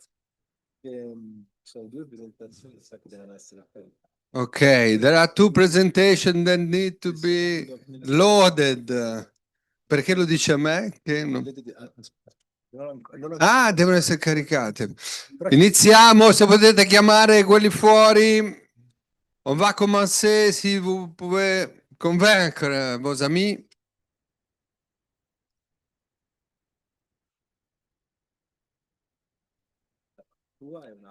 Allora, ne approfitto per chiedere a chi di voi non l'ha ancora fatto di andare su Discord, registrarsi e entrare quindi nella community Discord di Eumans, perché come vedete ci sono molti temi, dibattito molto intenso, è più difficile interagire, lo si può fare con calma tutti i giorni usando anche la piattaforma Discord. Ovviamente sto soltanto cercando di dare il tempo alle persone di rientrare. Ce que j'étais en train de dire, c'est que ceux qui ne l'ont pas fait peuvent se enregistrer sur le canal Discord Humans. Donc, vous trouvez avec le QR code, le même QR code pour trouver l'interprétation. Vous trouvez aussi le link pour vous enregistrer a Discord. So se qualcuno è andato a fare venire, a far entrare le persone, mi sembra di no. Vedo anche addirittura le persone che sanno. For those who didn't do yet, you can register on the Discord channel of Humans so that we can keep on discussing and debating through the Discord channel where you can find all the documents of this Congress. In order to find the link of the Discord channel of Humans, you can use the QR code who is over there is the same here. So, and it can be also activated with your badge. I hope that the technical issues are solved. No? Yes? No? Tonina, you pull on my leg always. That's not nice. Siete pronti? Invece tu... Vai. C'è bisogno di speaker, bisogna. Certo, però intanto poi... Sì, cosa abbiamo fatto? Sì, sì. Ok. Let's wait for all coming in. Bring people inside.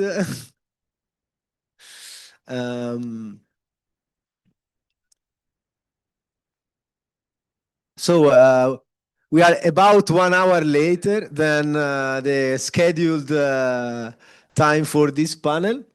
But yeah, hopefully you are still you have still your mind fresh.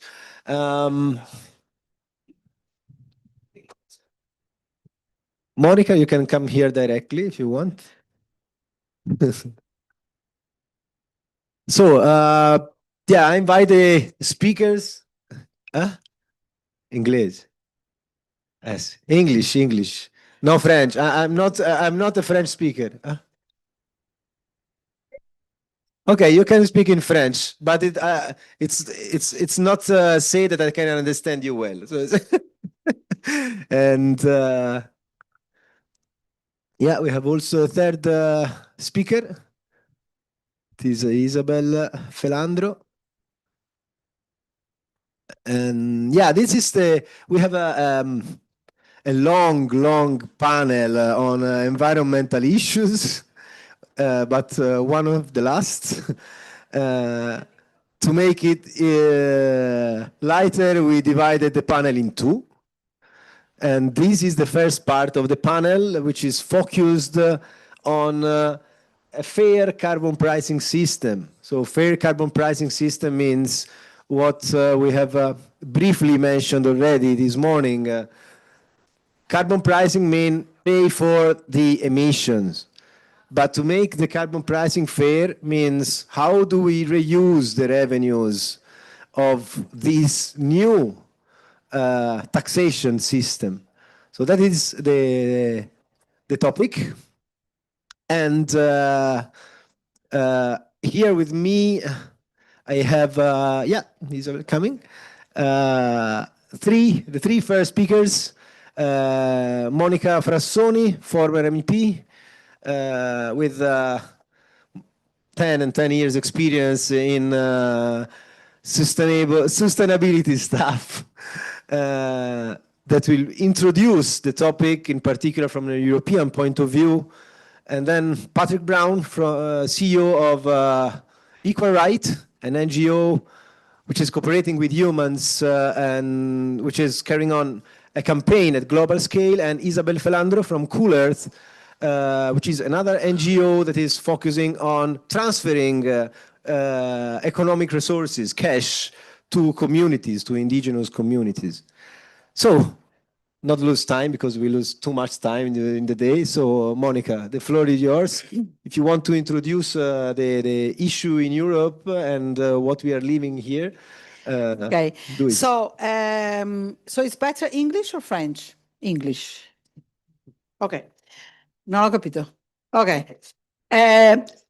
So, right. So, hello, my name is Monica, and I am supporter since really the first hour of the initiative of Eumans.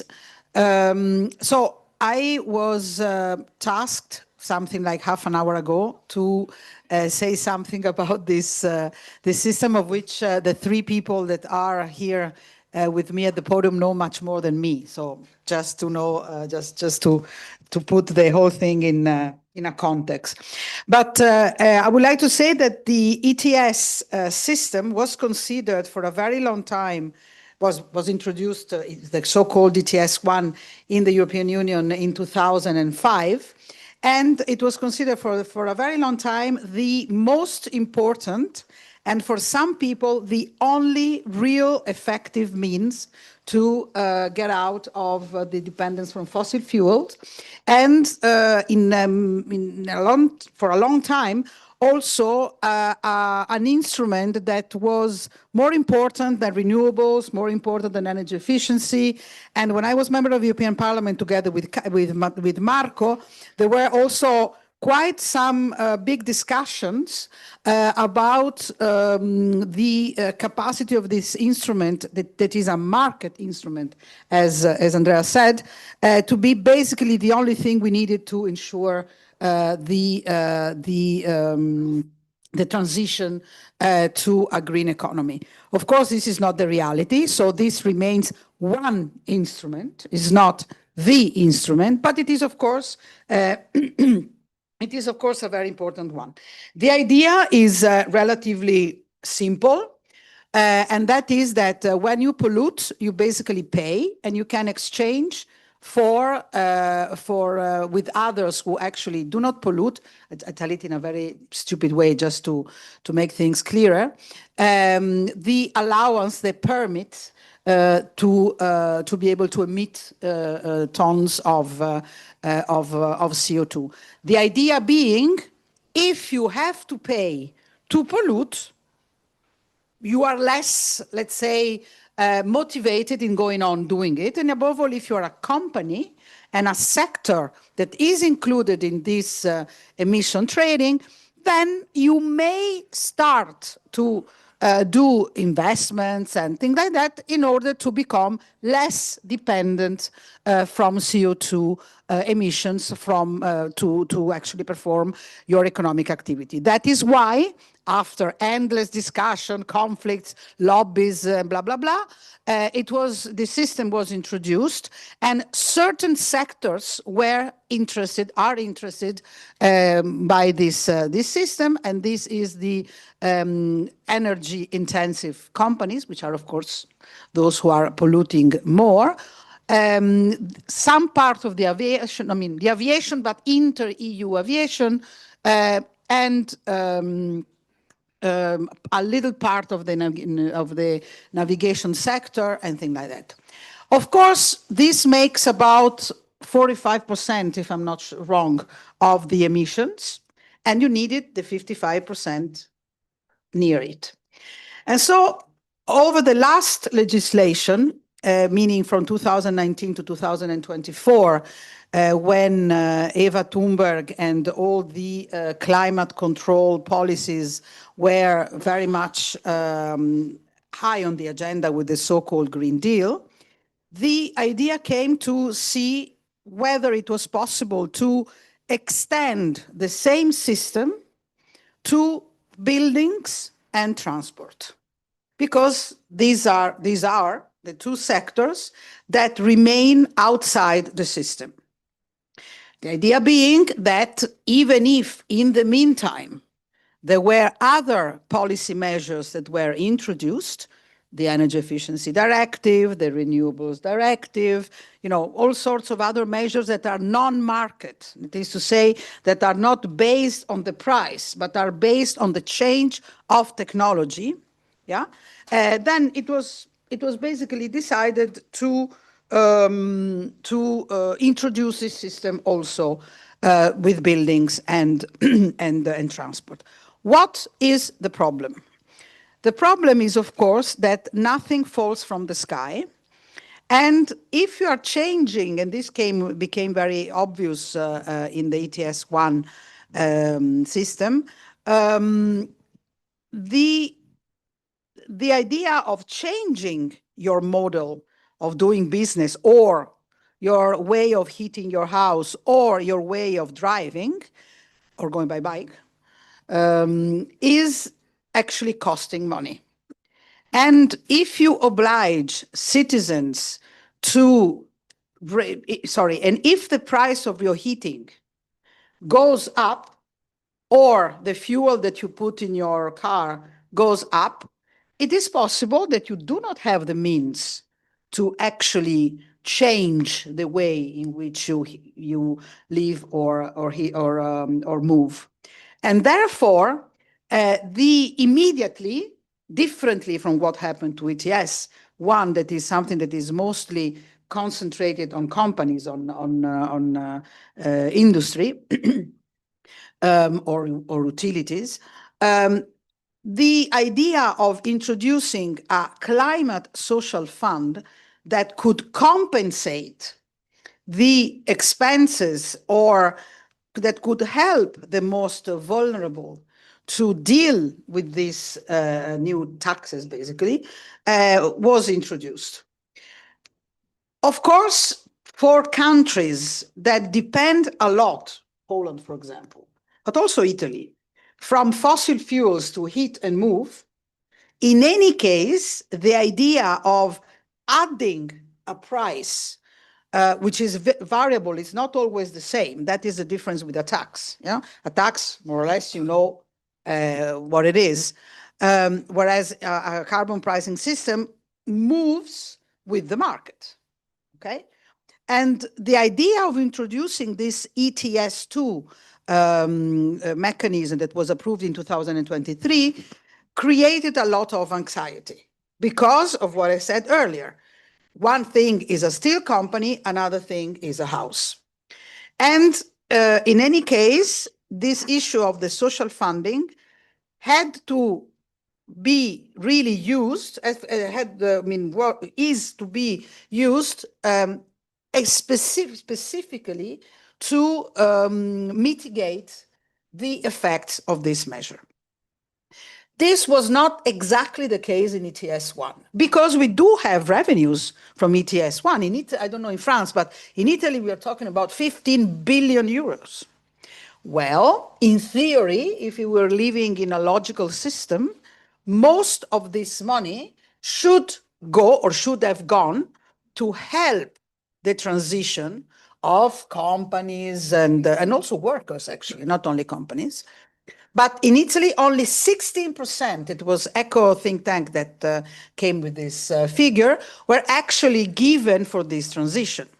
So since today, these allowances, that is to say the capacity of buying a ton of CO2 is very expensive, is very expensive. Lots of companies in Italy and other countries are saying, let's exempt from paying this allowance those who are producing energy through electricity or those who are using electricity, yeah? Which is a complete nonsense because, of course, the whole instrument would collapse and we would not have the 15 billions. The problem is that this money, the social fund and also the allowances, should be used to accompany the transition. So now what happened is that the ETS2 instrument has been postponed of 1 year, exactly for this reason, for the pressure of member states. Italy, of course, was in the forefront. And together with Poland, I think that was mostly Poland, but also Italy and other countries were. But the social fund is supposed to be created anyway. And just today, the European Investment Bank said that they were allocating 3 billion euros to be spent in programs that were connected with this ETS2. So this is the thing. Of course, we as humans, we have been working a lot on this question of carbon price, and notably Andrea, so he will certainly talk about it. But it is true that since it was created, or since the discussion about an ETS came, the conversation about having a global ETS has been going on, because of course, if I do the ETS, but he doesn't do it, we have a problem, yeah? So there is always this question of communicating problems, from one country or one system to the other. So this is what I wanted to say. I hope I was not too long.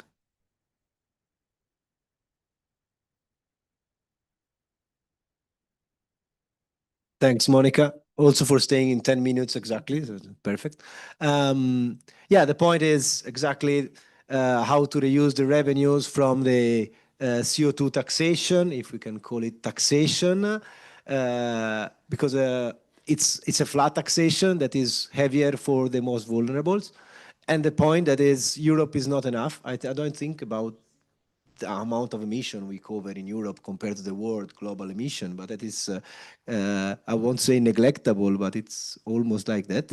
So that is why Equal Right is promoting that globally, because global warming is global and it must be faced global. So Patrick, if you want to present the activities that you do, and I think Alicia is scrolling the slides. So yeah, thanks.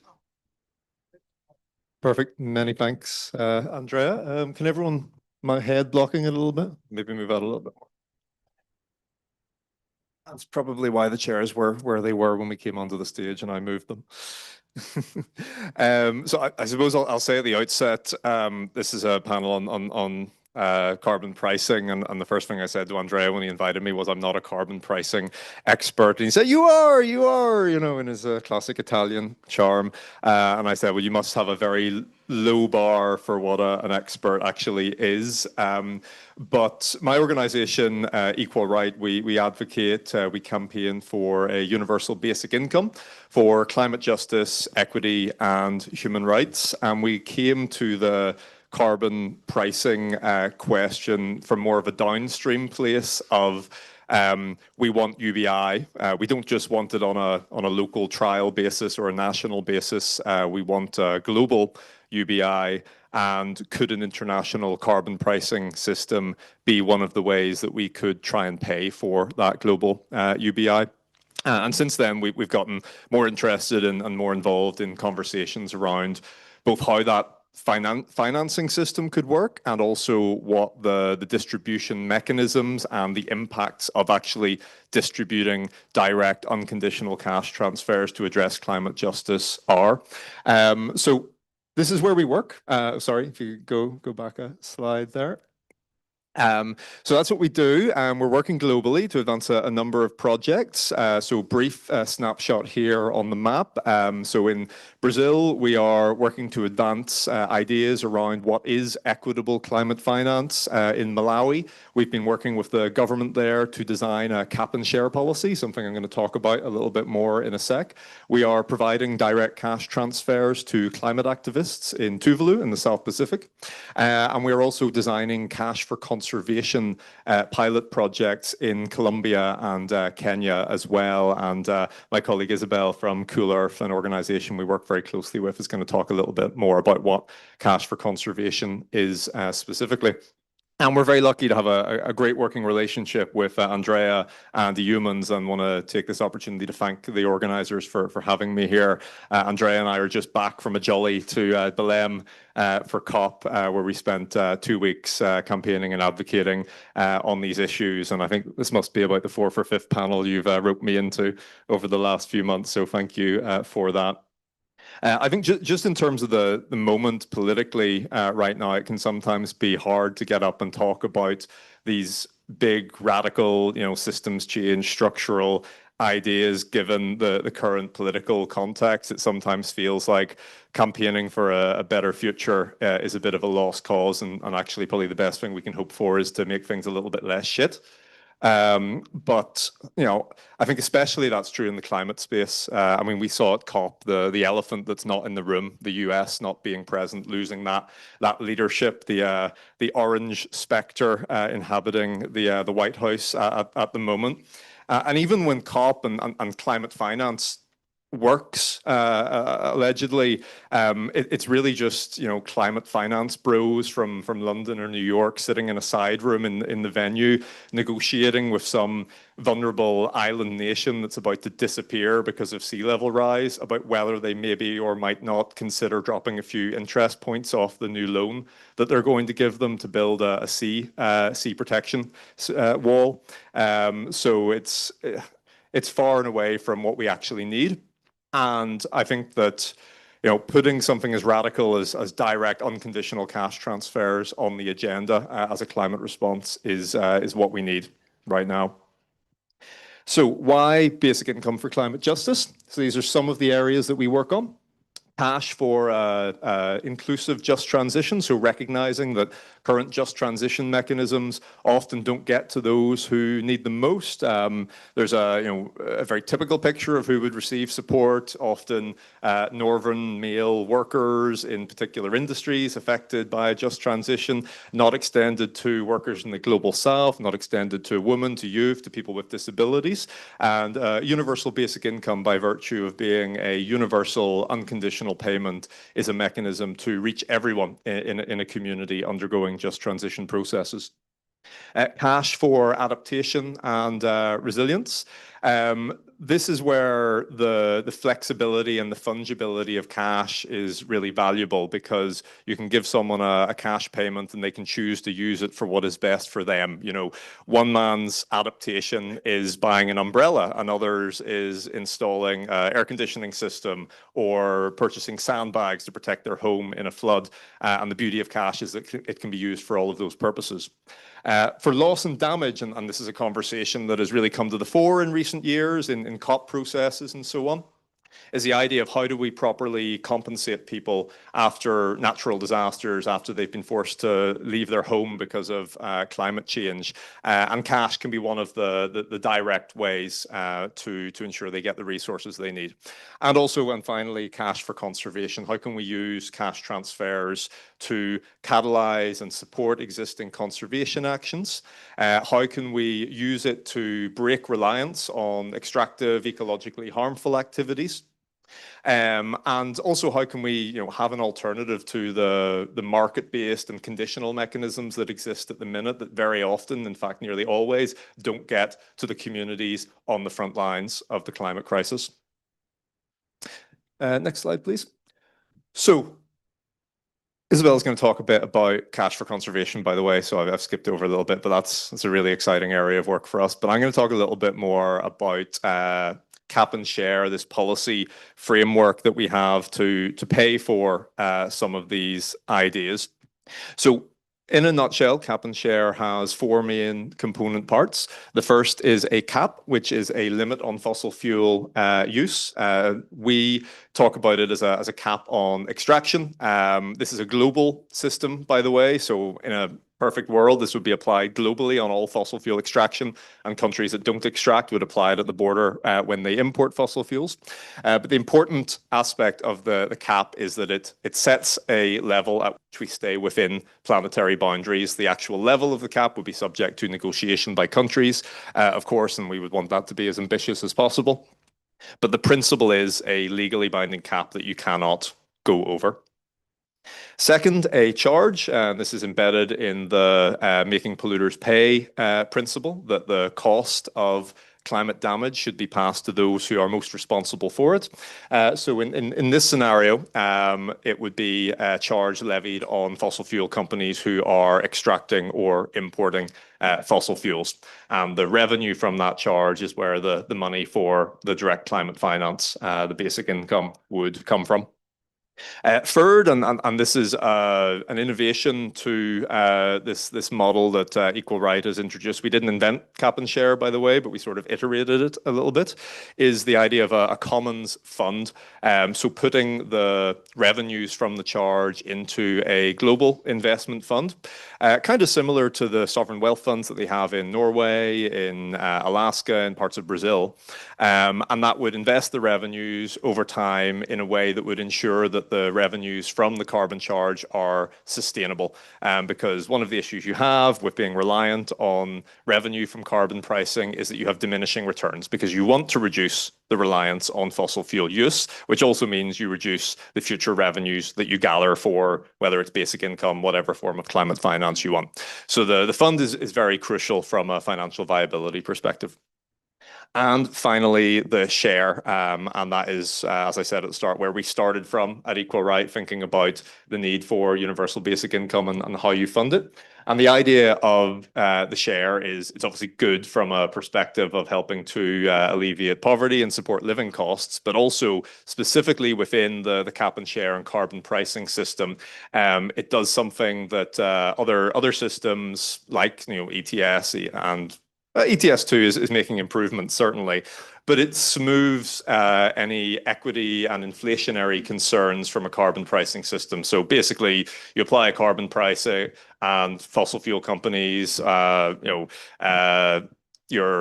you go and get petrol, the price is going to be more expensive because that cost has been passed on. So it harms people's wallets at the pump when they go to fill up their car, heat their homes, whatever. The idea of a redistributive price, of giving some of that money back, is it can smooth those downstream inflationary impacts. Okay, next slide then. So how do we make it happen? So some hope after my more negative comments at the start. So there was some positive things to come out of the most recent COP. We had the BAM, the Belém Action Mechanism, a just transition mechanism. We had Brazil commit to a fossil fuel phase out. It happened after COP, but it still happened. And we also had the announcement of the world's first fossil fuel phase out conference, which will be happening in Santa Marta in Colombia in April. co-hosted by Colombia, Tuvalu, and also the Netherlands, which I think is very interesting and also very relevant, hopefully, for Eumans. I don't know if there's any folks from Holland, Netherlands in the room. Is there one? We can talk later. If anyone is interested in the work that Andrea and I and others will be doing to engage the Dutch government ahead of this conference, please do come up and say hello. We would love to talk about whether we could get some sort of campaign going to try and get the Dutch government, Colombian government, and others who will be attending this conference. And I think they expect, up to 70 to 80 countries to be taking part. That's the target. If there are any tangible steps, campaigns that we can be doing in collaboration to put cap and share on the agenda. So first of all, identifying the countries that could take a lead on this sort of system, engaging with them in the run-up to the conference around cap and share, but also the principle of a UBI for climate justice and cash for conservation, and then seeking pledges of support from those nations heading into the conference, and trying to secure some willingness for them to explore these ideas and see how we can tangibly make them happen. That could take the form of some sort of cross-party, i.e. cross-country commitment at the conference, or further on into COP31 in Turkey, some sort of MOU commitment, or even legislation at a national or bilateral level. We have experience in Equal Right and through CASCA, the Cap and Share Climate Alliance, which Eumans is part of, in building task forces of government, civic society, NGOs. So this would be a tangible way to take some of this work forward. And we also have tangible first steps that countries can take on introducing a cap and share system. So it doesn't need to be all four of those things, the cap, the fund, the charge, and the share at the same time. They can take a first step by doing a cash for conservation pilot in their countries. They could set up a fund similar to what the Marshall Islands has just done. They've just set up a fund to provide unconditional cash payments to everyone in the Marshall Islands. Or they could make some sort of commitment at national level to a binding cap on fossil fuel use. That was all. There's just a final slide with some resources. If you are scanning, use the one on the right. The one on the left is actually expired, but it's both. They're both to our website. And the one on the right will take you to a Cap and Share Pledge, which is an initiative that we've launched for individuals, organizations, and countries to sign up to support Cap and Share. Thanks. So, you talk about cash for conservation. So that's the question that I think anyone has is how to transfer cash to communities, to those who need. So Cool Earth and Isabel can explain how they do that. I think it's quite a nice experience. Thank you, Andrea. Well, yes, so I work for Cool Earth. For those that have never heard about Cool Earth, we are a climate change organization that we have been working with indigenous and local communities for over 20 years. What we do is what Patrick was saying, like we do cash for conservation. So our approach is quite simple. So we want to transfer direct and flexible and conditional cash to indigenous communities living actually in the rainforest. We have projects in Peru, in Papua New Guinea, in Cameroon, so where we have the biggest rainforest areas in the world. So we are covering 2 million acres of rainforest at the moment and working with almost 60,000 people around the world. So why working or supporting indigenous people? So there is a lot of literature that support that places where indigenous people live, the rainforest is well protected. But what happened is, like, I don't know if you have had the opportunity to travel to the rainforest, but it's a very challenging environment. So those communities, sorry, can you go just back one previous slide? Just for, I want you to have an understanding how difficult it is living in the rainforest, because those communities live in very remote areas, so they don't have access to basic needs. And sometimes they are threatened by extractive industries, loggers and mining that wants to come and buy their land, their territories or forests. And now, on top of all of that, they are on the front line of the climate crisis. So we call them the guardians of the forest. Probably you have been in many climate change international conferences. That's what we do. But we provide very little agency, resources, or cash to those people. And that's why for us, for Cool Earth, and it's so important to work with these indigenous communities and provide them the resources and the cash so they can continue protecting the forests. They have been doing it for centuries. Next, please. So the problem and what we're trying to challenge is this unfair finance structure that distributes really little to the people on the ground. So there is a lot of research that shows that from the whole climate funding that exists globally, only 1% of that amount really reach the people on the ground. So what is happening is that the system is not really working. No? So we have heard about market-based instrument, payment for ecosystem services, REDD+, that has been in the industry for some years, but really not achieving any conservation goals.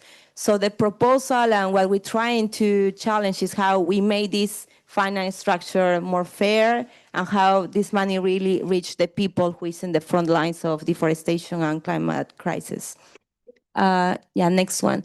So the model that we are proposing is based on trust. So we trust the people, we provide the cash to transfer, but we don't tell them how to use the funds because those communities knows better what are the challenges, what are the priorities. So they just rely on their communal governance and they decide how they want to use the funds. And most of the times is to cover basic needs, to send children to school, to cover transportation, just having more like a dignified life.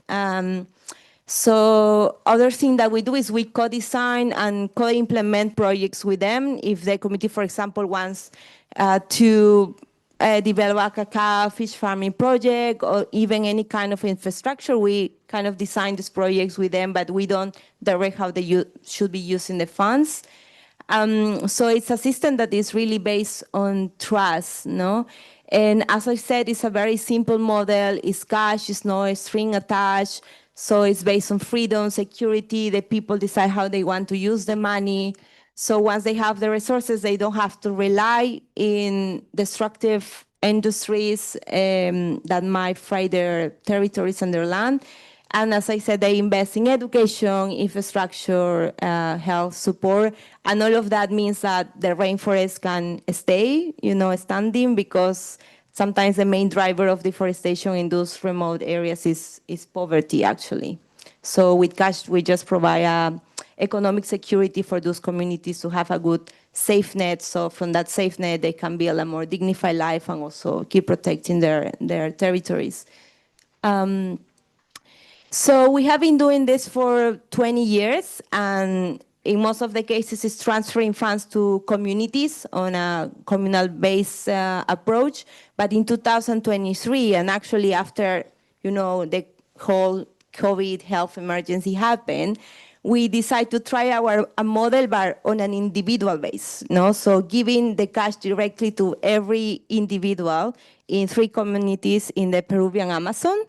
And so that was quite new for us. Cash transfer projects has been happening around the world for some time, but none of them have been tried in a rainforest ecosystem in remote areas or with indigenous communities. So we wanted to try that a model like this can work in a remote area as a rainforest, and we want to deliver the pilot in a safe way, taking care of the people that will be working with us. So these are just testimonies of the people that we have been working for a 2-year pilot that has been delivering it's approximately $2.5 per day per person. How the people has been reporting on using the money is, as I said, covering basic needs, food, transportation, buying crops, but what has been very interesting to see is like the impact is not only on an individual basis, but also they have report having more time to spend on communal activities. No, for example, they have been doing reforestation of water springs because droughts are a main, issue in those communities, and also doing some diversification of the crops. So also it's helping with climate adaptation as the project is being developed. And yes, and because we knew that we didn't knew much about how challenging a rainforest environment is. So since the beginning, we knew that we want to partner with indigenous organizations to build this project. So we partnered with 2 indigenous organizations in Peru, ONAMIAP and OMIASEC. So we designed a whole pilot together, and that really provide a great insight on how we can make a pilot happen and work in that very challenging environment. Next one. And this is actually part of a more global movement, as Patrick was saying, though we're trying to advocate for more direct and flexible funding to indigenous people. So the pilot has got a lot of attention. We have been in The Guardian, Mongabe, Independent, because it's not only showing how it's helping the livelihood of those communities, but it's also showing it's working for conservation. So the forest rate there is standing. We haven't seen any deforestation happening around those territories. So it's really building the evidence to help us scaling this model even further. And maybe I should have mentioned that in 2023, with organizations like Equal Rights, we create this movement, Cash for Conservation. And what we're trying to do is to advocate for a global movement to more direct funding to indigenous communities.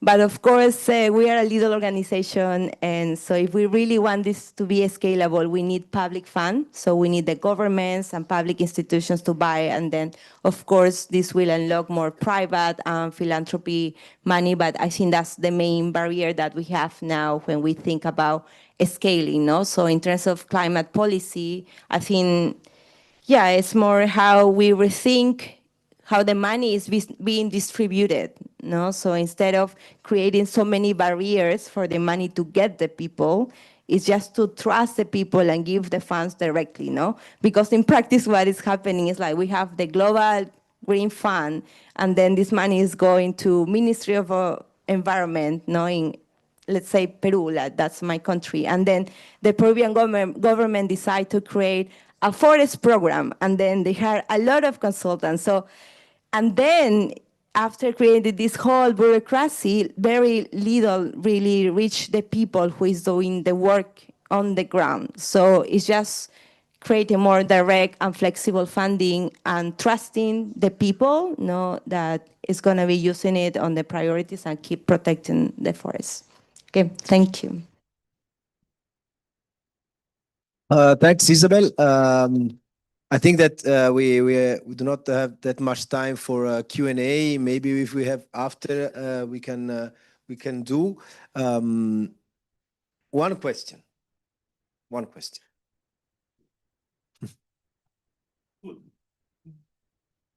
How does the transfer translate into preservation of indigenous food, and doesn't translate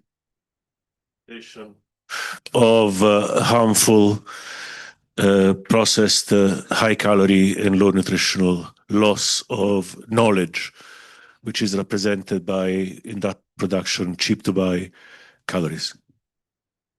Wow, that's a lot. It's a big question. So what we have seen in these communities we're working, Cash is first providing food security to those communities, but also food sovereignty, no? Because they are doing diversification of their crops. So there are some ancestral crops that they haven't been using it lately and relying more on, like Western consuming. But we have seen now they are using, those funds to buy seeds and also to do a lot of not only reforestation, but nurseries of more ancestral, vegetables that they used to grow in the past. So I think that's like a clear example of how this is also working for climate adaptation and food sovereignty. Does that check out basic income for farmers? Oh, sorry. Just very quickly, there is a campaign called Basic Income for Farmers. It's a campaign we work very closely with, and they've looked at these sort of considerations, and there are some pilots to suggest that, say, reliance on monocultures actually reduces in line with what Isabel was saying about investment in diversifying into new seeds and crops and so on. So I think it's actually the opposite. I just wanted to share on this element a very pragmatic empiric experience that I just had in Bolivia, where there is a very big number, about 45% of people are of indigenous origin. And there is a real rediscovery of local food and ingredients that 10, 15 years is absolutely not there. The sense that there was all this, strive to go and eat all this Western junk food. But now, I don't know how general it is, but I really noticed the difference is a sort of a slow food global movement that is really there. And in Ecuador, the same. I'm not in Peru because I went, but it was not yet there. Okay, thanks. Yeah, the insight is very interesting. As said, I think that Europe has a system, which is the carbon pricing system, to export globally. On the contrary, the protection of local communities is something that is not existing here. But in the view of having a budget derived by the revenues and by the CO2 taxation, this budget should be used for a set of initiatives, which is helping vulnerable households and local communities. What is Cool Earth doing for indigenous people in rainforest can be done the same in areas which are contaminated by previous industrial activities in Europe. That's the same approach. We need to give people suffering climate issues money to preserve the area they are and also to restore. And it could be really interesting to comment on that in the future, and I think that we could manage to do that. Now, I think that we can move to the second part of the panel because otherwise we go for dinner. So we shift the panelists, but stay here for a picture afterwards because we want the pictures together. Thanks so much. Thanks so much.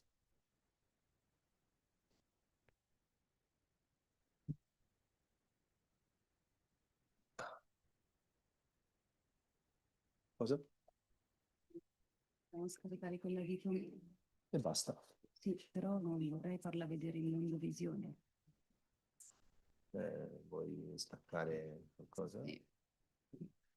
No, io potrei partire con il trailer. Sì, te lo metto subito, un attimo. Prima ce le ho. Sì. Ah, ok. Prima la tua si mette in Visto rosso. Sì, sì, sì. Per evitare che si veda, No, devo andare su. la presentazione da mettere in mezzo. Dovrebbe essere così, era una scelta. Io credo sia tutto ok. Tanto. Okay, panelists for the next step. Aurora Rosso Di Vita, who is coordinating the Eumans campaign on saving polar bears, and Lorenzo Mineo, coordinator of the Stop Intensive Farming campaign, and Clara Tomé, founder of Rights of Roots, and environmental lawyer, activist, and whatever. So many things that you have to present to us today. And we are uploading your presentation, so we have some minutes missing. But I take the occasion to link this part of the panel to the previous one. Too often we do not consider the same the climate emergency with the ecosystem approach. Preservation of the ecosystem is something valuable, the same as reducing CO2 emissions, because otherwise the risk that we have is that we focus our attention on the energy sources and on the economic aspects, but then we lose the importance, for example, of soil quality, on biodiversity, and on the whole ecosystem, which is, and this can be dangerous, because when we see floods and all the climate disaster, we think about climate change, but at the end, it's not only climate change. It's because we put cement and cement close to the rivers, and then the cement does not absorb any water, for example. That is not any climate change issue, if we think about it. It's about our, approach to the to our economic system without taking care about the ecosystem and the equilibrium of water, energy, nutrients, in the soil, in agriculture, and in all the other sectors. So that is why preserving the rights of nature is a key part of humans' activity. And in fact, here we have an NGO, which is Rights and Roots, that is doing action globally, and it's focusing on rights of nature preservation. But we have also two humans coordinator of campaigns on intensive farming and polar bears. Many things to discover, many issues that we have still to solve.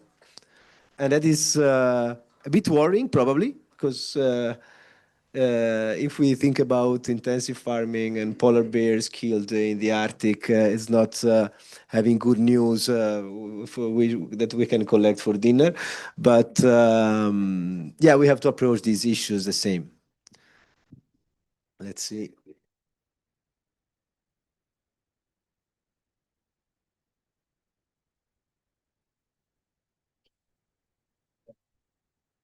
Okay.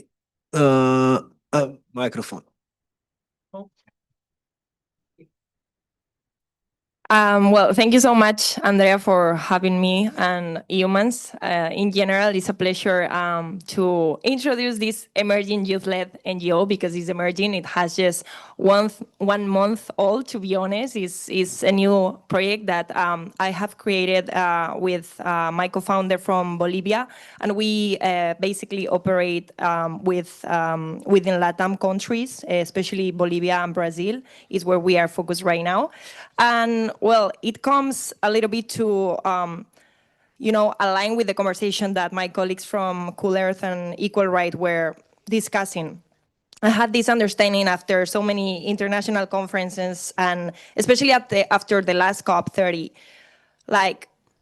we always focus on climate solutions, and when we focus on climate solutions, we tend to think about technology, innovation, and these carbon credits, these, market mechanism so many times.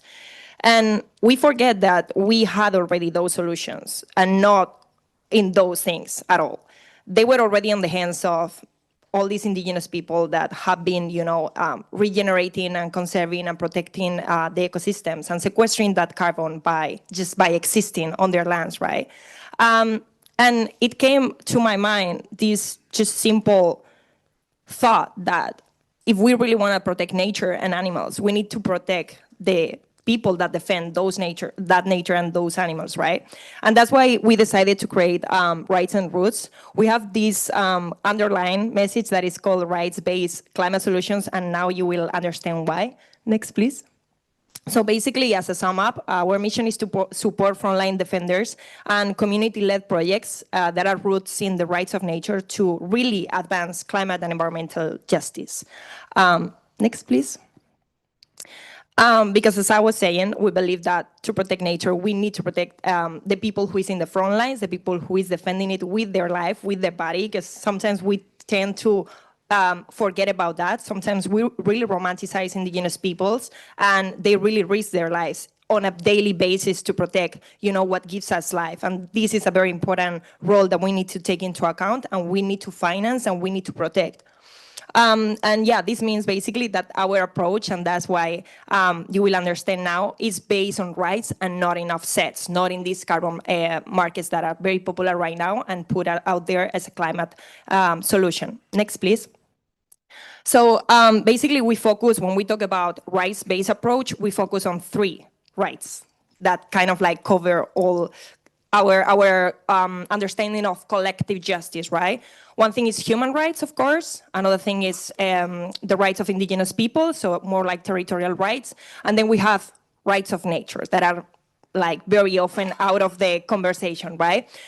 We cover human rights, of course, because we understand that ecosystems are living entities, and those living entities are like literally interconnect with, you know, the right to have a healthy environment, the right to live, the right to have healthy food, you know, and they are basically inseparable of, you know, the rights of the persons that are there. When it comes to indigenous rights, we need to understand that protecting indigenous territories is one of the most effective climate solutions that nobody talks about, you know, because basically when you demarcate that territory, like so many in Brazil, you are already recognizing that that territory exists under indigenous governance, and you're creating somehow kind of like a wall, so all these like extractive companies and oil companies cannot come inside, don't have like the freedom to come inside and extract and pollute and so on. So we really need to invest on recognizing the rights of indigenous people and their territories. And third, when we talk about rights of nature, we really need to understand that nature is not a commodity, it's not a thing, it's not a resource, it's a living being that now is being recognized with inherent rights in so many parts of the world. But we really need to see how we apply this out of the laws, out of the paper, right? Next, please.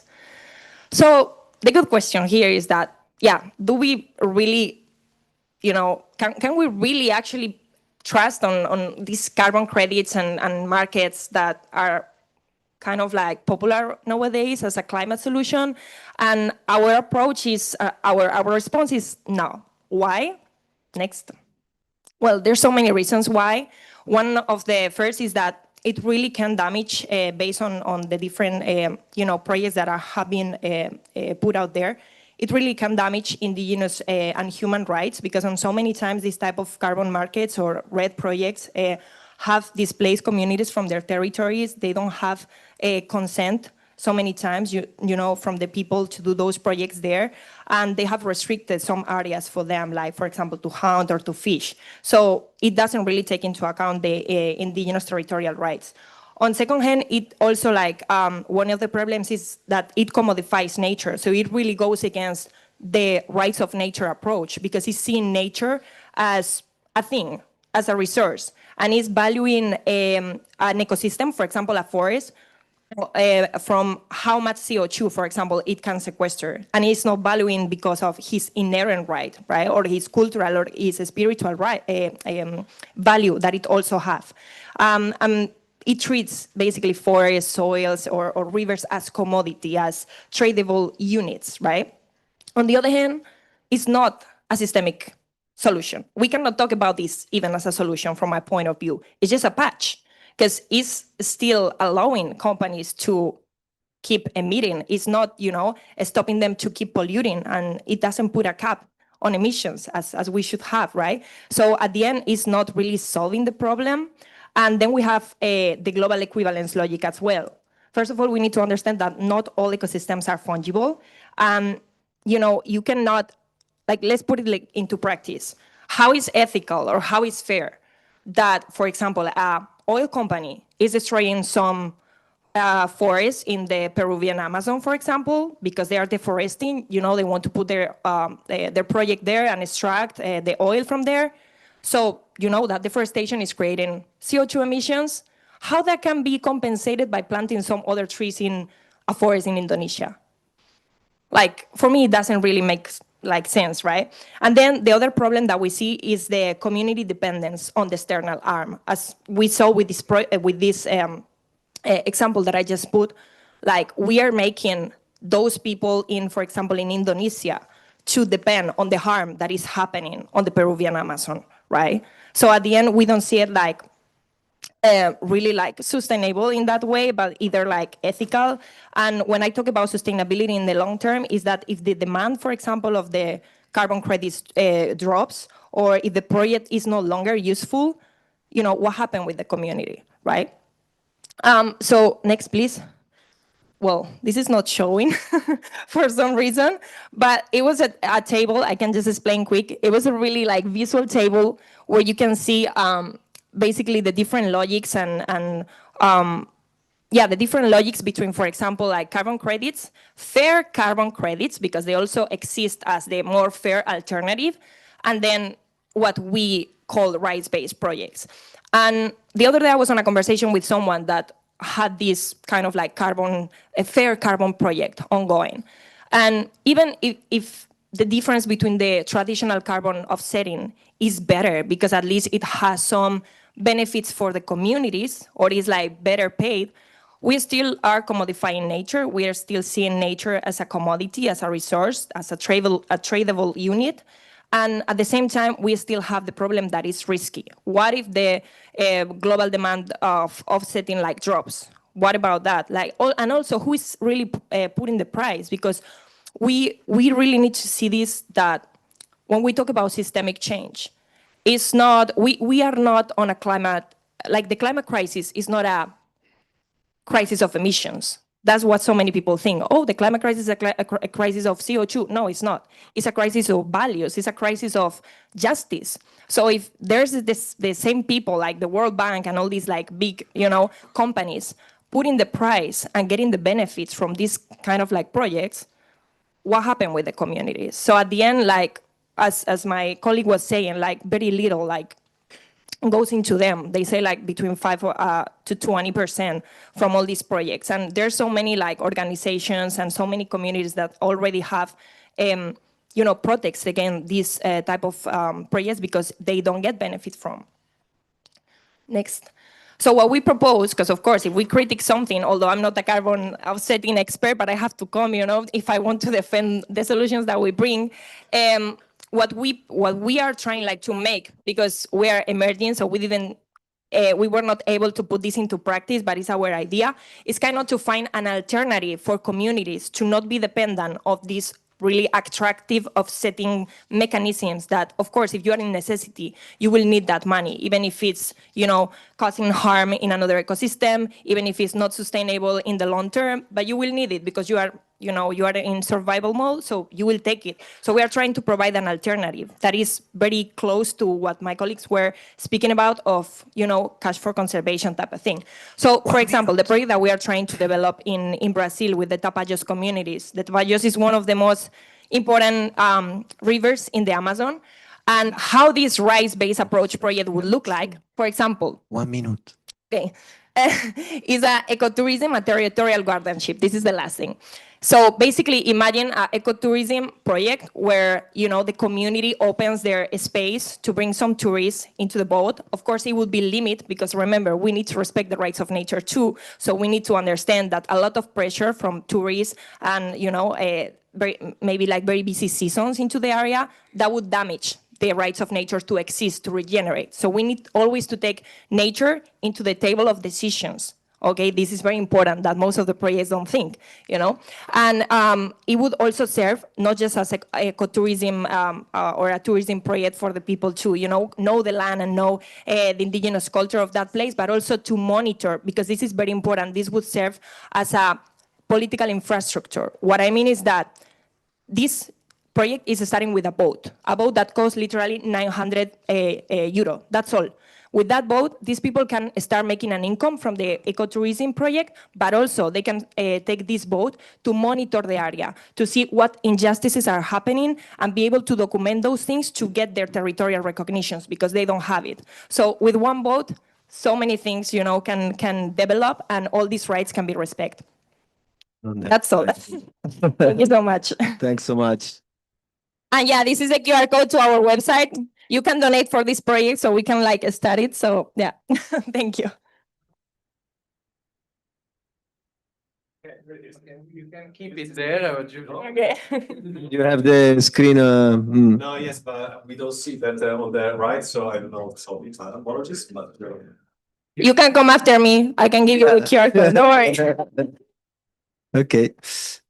So who's next? You don't have slides, Lorenzo. So if you want to tell about what do we mean when we have to protect rights of nature, but also of animals?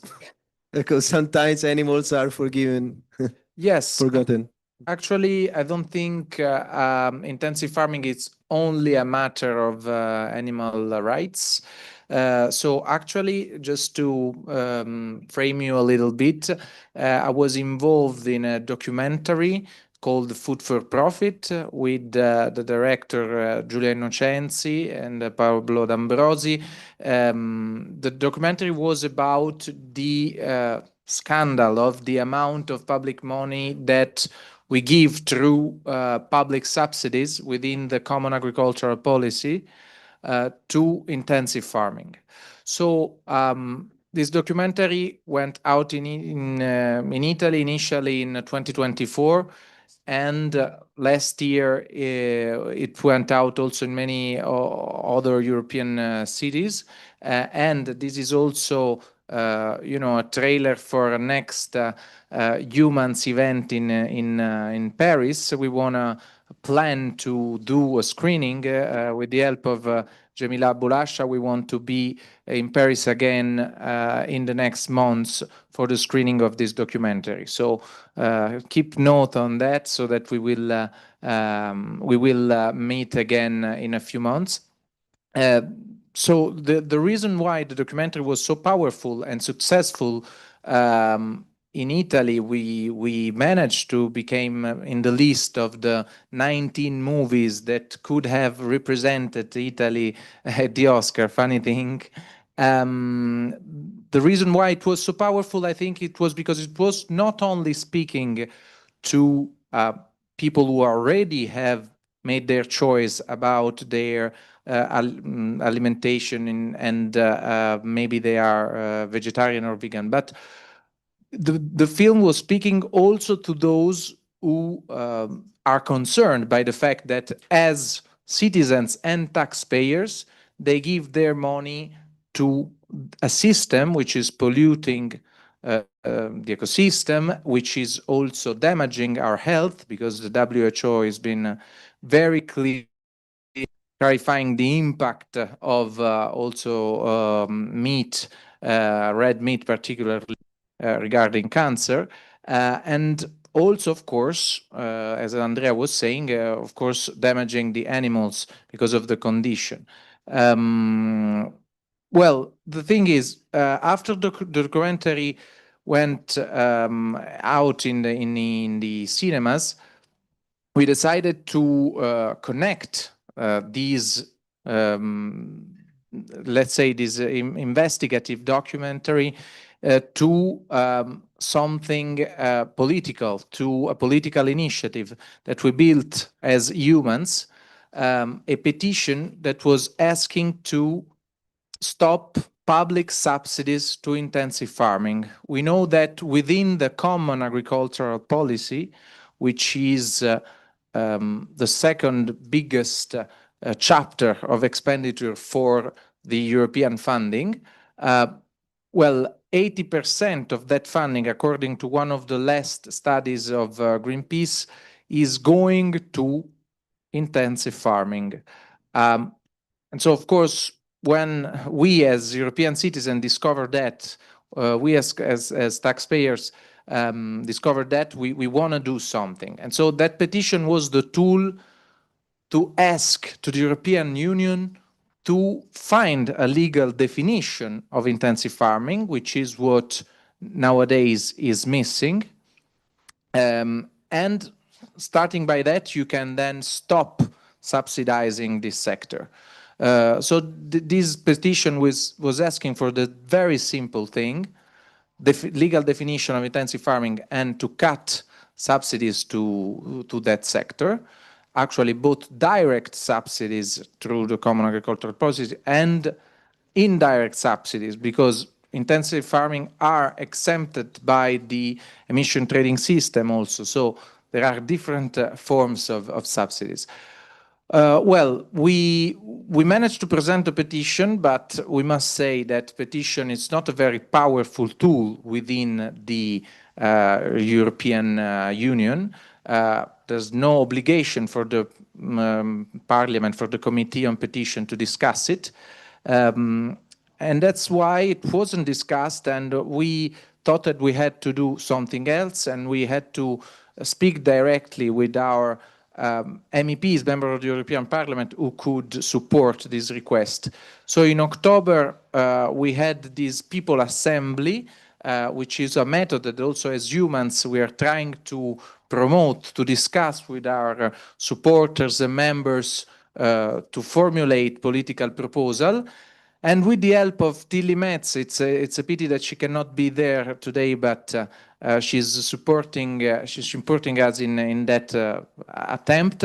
You can find us. You can find it also on our website and also in the Discord channel of Eumans, where there is a dedicated session to intensive farming, where we are putting all the information about this campaign. The result of this People Assembly were several requests to address directly the upcoming CAP reform, Common Agricultural Policy reform, that will see the light in 2028. And the discussion will be mainly in springtime, summer, and fall of this year. So in particular, we want to address Article 4, which is already asking for more support to less intensive farming practices, but it's a bit unclear on the way to achieve this result. And so we want to amend that article, particularly in a way that the legal definition of intensive farming is concerned in that article. So yes, this is what we are trying to build with the help of some also member of the European Parliament. And so the campaign is still ongoing, but we really need also your help to build this campaign, because as you see, as humans, we are doing so many things. So in case you want to give a hand on that, again, the Discord channel is here for that, so that the more people are supporting the campaign, the more we manage to obtain a result. So thank you very much. Thanks, Lorenzo. So last, it's crazy to believe, but saving polar bears doesn't mean that we save from climate. We save because someone loves to hunt them. And there's a link to a video. Yeah. Okay. I just say one word before because I'm the last one. I thought that starting with this video, 1.5 minutes, will attract more attention, and it's a powerful trailer of also a documentary film that helps in a nutshell to show what's going on in the reality on the polar bear. So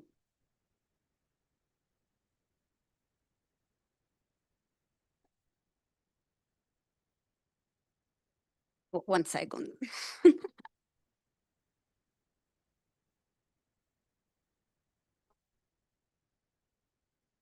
Or maybe you can do trade secret.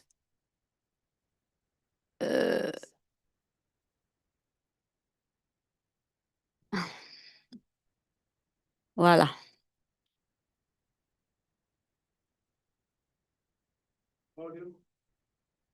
Volume, if we have it.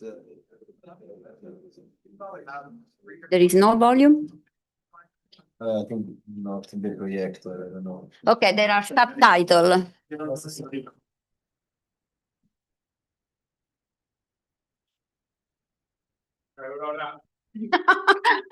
I couldn't expect all.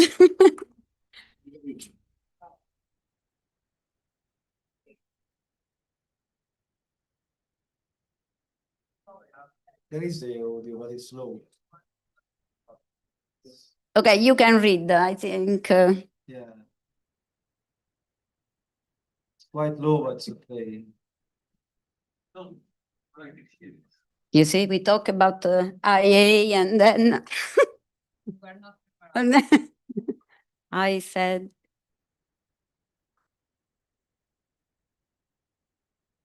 No, Aurora, if you would start from the beginning and then maybe we can. You project later the video. Okay. The video is important part, and so we should watch this video because it says how many polar bears are killed. It's a documentary that has been recorded out of 6 years with the most prominent figures with protecting polar bear, that it's Ole Ljoden. And now I will tell you instead what we are trying with the Eumans as a campaign. So the campaign that started 1 year ago, it was, can I see the slide? Okay. The campaign started almost 1 year ago in the Congress in Brussels. Maybe some of you can remember. And where I presented the data, the figures on the hunting of trophy hunting of the polar bears. In these 11 months, what we have been achieved, we achieved that the Parliament, the European Parliament, passed the resolution in October last year. Before there was the vote of the ENVI committee, it passed the resolution with amendments that has been proposed by us, calling the member state to advocate for stronger protection. Because I try to give you a bit of context. The Conference of the Parties for Protecting Animals, it's taking place every 3 years, and last year, was the year of the Conference of the Parties of the CITES. And so the Parliament has to take a line. And so we managed to have these amendments, and the other achieving has been also to be partner in this very powerful, you see Eumans there, short, in this documentary that has won a lot of prizes, that it's a very clear first denunciation of the hunting of the polar bear. I want to, in the meantime that we see this video, I think that the message I want to pass today is that Eumans, it's a good platform. Next video, please. No video, sorry, slide. What's next? This campaign, in my opinion, is a good case study because it shows that one activist can have an idea that if it's in line with all our beliefs, that it's protecting the environment and conservation, then you can start, but to go on with the campaign, you need more people. So I think it's only a movement that delivers. You cannot do alone. So the objective that we have now in the, I continue to say we, because I hope that we all share this urgency. I think in the medium short term, it's now we have to collect signature and to have a critical mass to push our European institution to take a position at the next Conference of the Parties in 2028. Because the resolution of the Parliament, it was a small necessary step that give a political direction also to the Commission and the Council. So I hope now we can see the video. No? Not even if you digit on Google. But there are subtitles.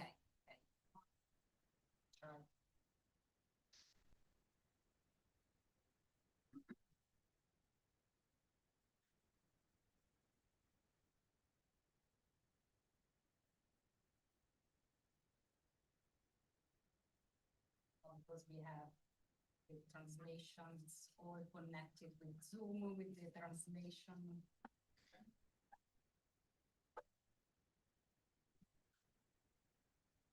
Okay, but there are subtitles.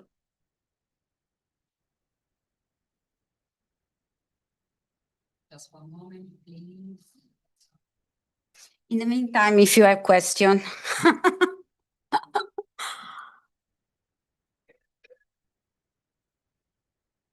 So the main killer is trophy hunting.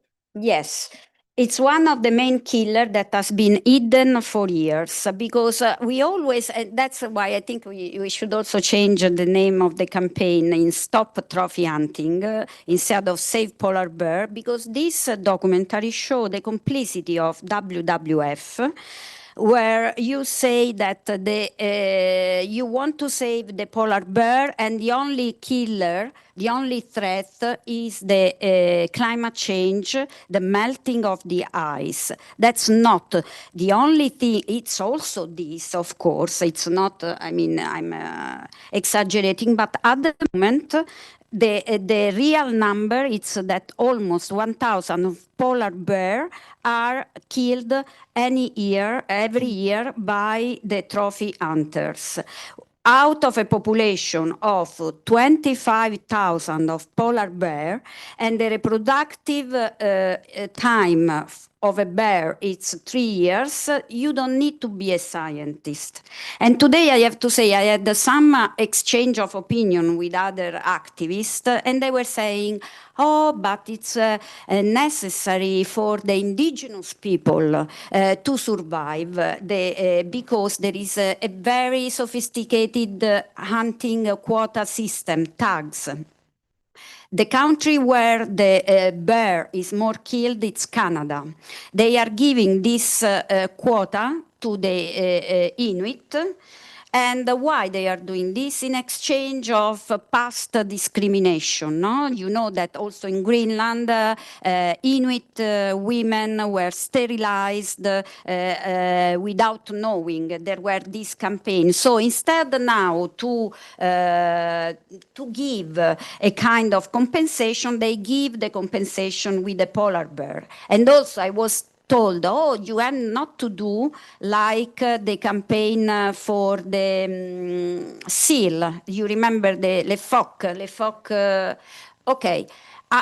What we heard today, there are a lot of common points. No? We had the compensation for conservation. I think you can help the indigenous with a lot of other tools, and not the polar bear. If you do ecotourism, a safari, just making photography of a polar bear, it's more income than killing a polar bear that are exterminating. Ah, okay. You're 5 years old or 50 years old. The polar bear is the most beloved iconic species. So how many cultivators though? Probably have 300 to 400 of them. 300 to 400 cultivators installed. Yes. Scientists have described this as a ticking time bomb for the 26,000 remaining polar bears. To see this majestic, iconic animal being reduced to a commercial product, is this what we're about?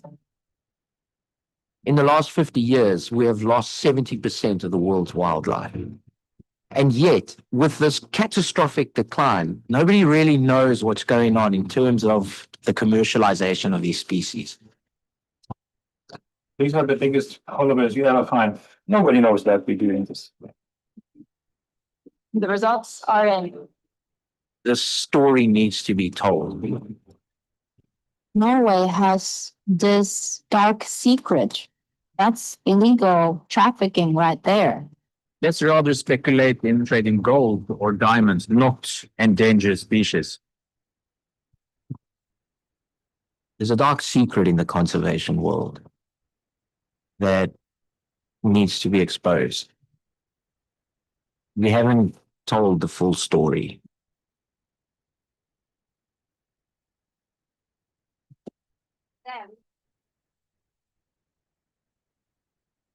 So we are partner with them, and so I really call on you to support this campaign, to work together, because we achieved a small step in this year, less than 1 year, but a lot more needs to be done.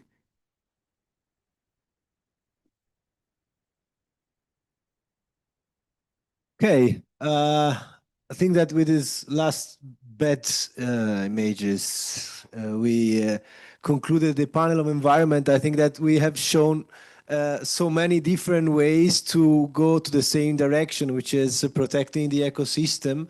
We can engage citizens, we can crowdfund and direct transfer cash, we can do policy lobby, we can do legal advocacy, and also legal protection of communities. All these methodologies must be improved and implemented at the same time. And I think that our target as humans, but as many other NGOs that are partnering with us, is to create a network where all these different ways of doing and initiatives are integrated in a common approach.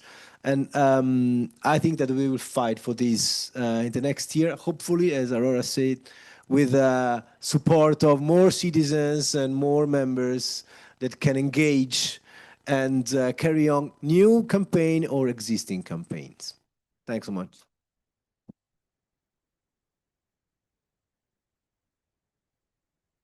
Don't know how much time do we have. Want to say something, Aurora? Anyone a question? Okay. But, Miss, Mademoiselle, l'écotourisme is positive. L'écotourisme, c'est positif si les fonds, les indigènes, c'est juste. I'm trying to understand French more or less. So Is ecotourism positive? Actually, yeah, thank you for the question. Well, I cannot talk about our project since it's not implemented yet, but as an activist, as the way I travel myself, I found that yes, it is positive if you really don't put more pressure into the ecosystems, because we know over tourism is a thing in many places, and specifically where we want to implement it, there's over tourism actually is in Alter do Chao, which is the Caribbean of Brazil, and the indigenous communities are being displaced because of this tourism that is happening, but they need to adapt. Like my friends are telling me, the indigenous community, the Borari, they're telling me we don't want tourists, but they are already here. What can we do? We need to adapt. So we need to compete with these big companies of tourism. And that's why, we just need a boat to do so.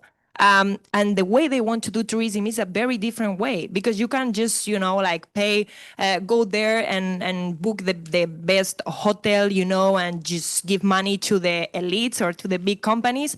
But you need to have the other way where you can give some income to these indigenous communities. And the way you're gonna discover the place is understanding also the problems that they have, because they are gonna tell you in that boat, this is what is happening. This is our problems. This thing that we are doing right is also affecting us, and they're also going to contribute to that monitoring, because that's what we want. It's an active tourism that is also allowing visitors to, help on that task of seeing what is happening around and kind of monitoring and documenting any injustices that are happening, because they are happening every single day, to see some illegal mining, to see some illegal logging and all of that. So it's also put responsibility on the tourists. And thank you for the question. I just wanted to add to the conversation to your exposition.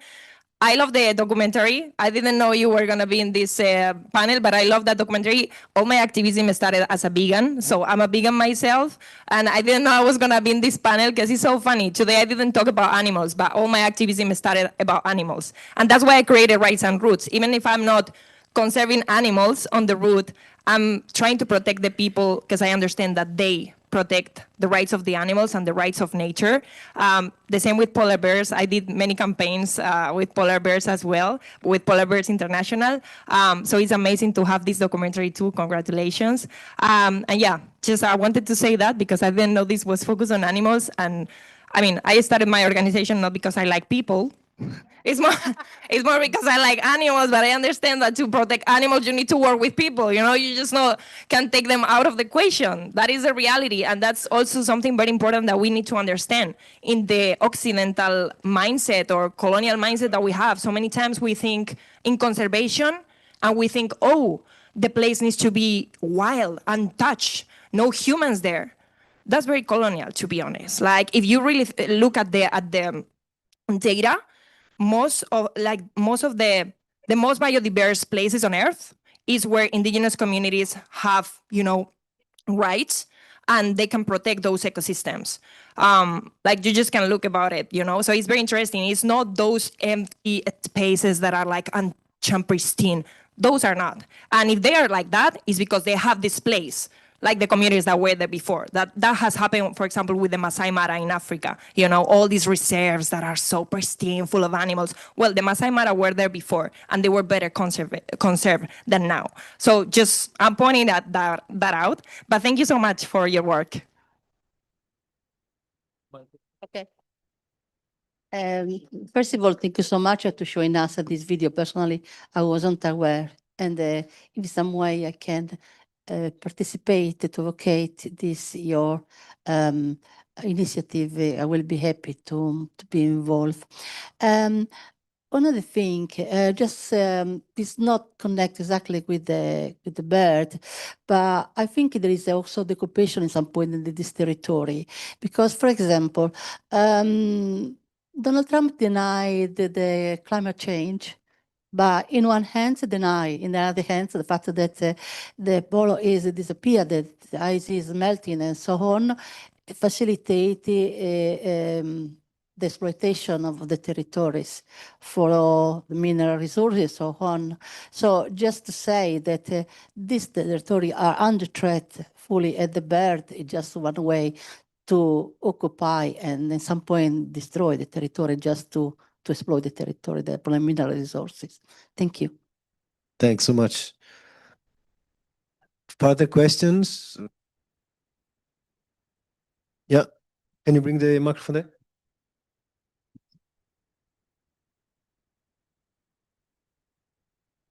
Hi to everyone. I introduce myself. I'm Claudia Morini from Italy. I teach European Union law in a small-sized university in the south of Italy. This University of Salento is based in Lecce. I'm very happy to be here. I'm following you since 3-4 years, but never been able to attend a conference. This is my first one. I hope it's not the last. I've learned a lot of things today, so I thank you so much, all the panelists. And I'm grateful because it's a very different approach from the one we have at university, where everything is more strict. And I have a question, because in this small-sized university with a private association, that is the Association for Supranational Democracy, we are trying to make a big effort. Yesterday, for me, it took 10 hours to reach Paris. We are very far from where decisions are taken, from Brussels, for instance. But there in the south of Italy, in the hill of the Boot, we are trying to involve engaged citizens. But it is very hard. Each year, we organize the Supranational Democracy Dialogue. This year, it will be the 8th edition. People from all over the world, from very different backgrounds, they came to Brindisi, to Lecce, so to the south of Italy, trying to shape a different future, to talk about global challenges, to talk about the threats affecting democracy everywhere in the world. but we have a very few response from citizens. So my question, and I'm looking for suggestion from this very impressive speakers, really, how to engage citizens, how to let people aware of the importance of being engaged. Last November, I ran for regional elections as a candidate. And when I talk with people in the streets, they demonstrate all their disaffections. They do not trust politics. They do not trust even me. I'm not a politician. I'm a university professor, and I wanted to experience how it is to be engaged, actively engaged. And the fact that we have this very low participation in the representative democracy moment is a signal of disaffection, of loss of trust. So how can I, or we, that we are struggling in specific context, ask people to be engaged because they are oppressed by loss of jobs, health troubles, so everyday problems. I really feel empathy towards these campaigns, all those campaigns. But I live in a privileged world, okay? But the goal is to engage everyone, citizens, people of the street. So can you suggest how to try to promote engagement? Because it's a very hard work. Anyone wants to answer to this easy question? I try myself, but it's because of my experience. I think that one of the issue is that any association tries to engage citizen itself, and but there is an issue in that because, for example, I believe in being part of other organizations, and I believe in cooperating with other organizations to enlarge a network and to be more impactful and to have also a higher impact in inviting citizens. Because if organizations work their own, and most of them are small, like we are, without a partnership with many others, we could not reach anyone.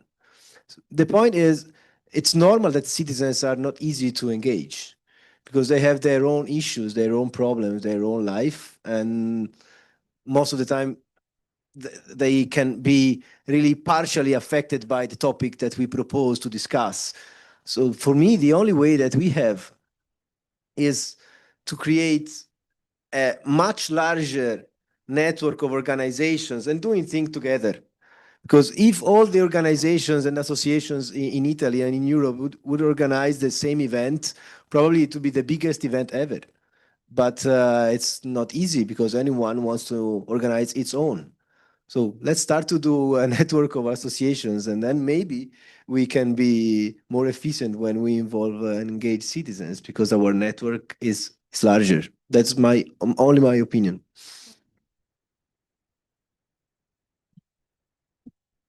I just want to add to that. From my experience, know your audience very well. Like I give talks in high schools to youth.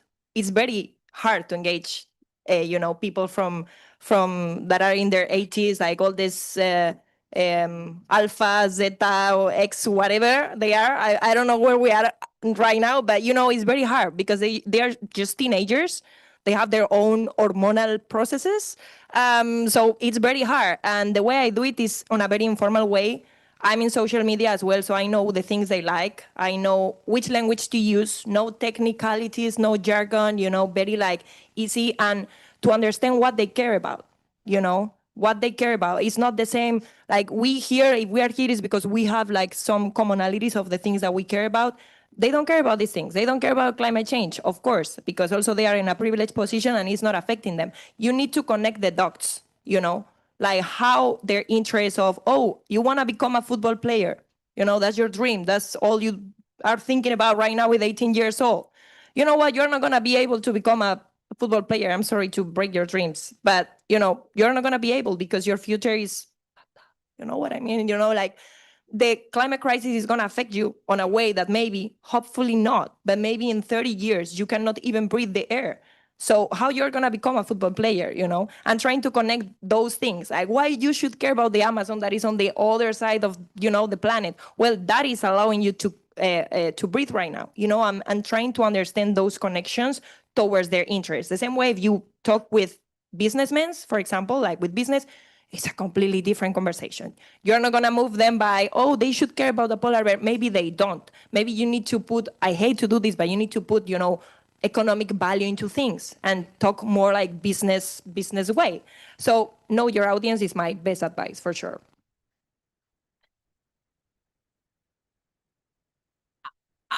I was thinking to your question, and I think it's there are two type of people maybe that you are thinking. If the people it's too much under pressure for job losses or economic crisis, of course these people cannot be an activist or don't want to be an activist. But luckily there are still a lot of people who could be an activist, but they don't because they don't have affection, they have a disillusion.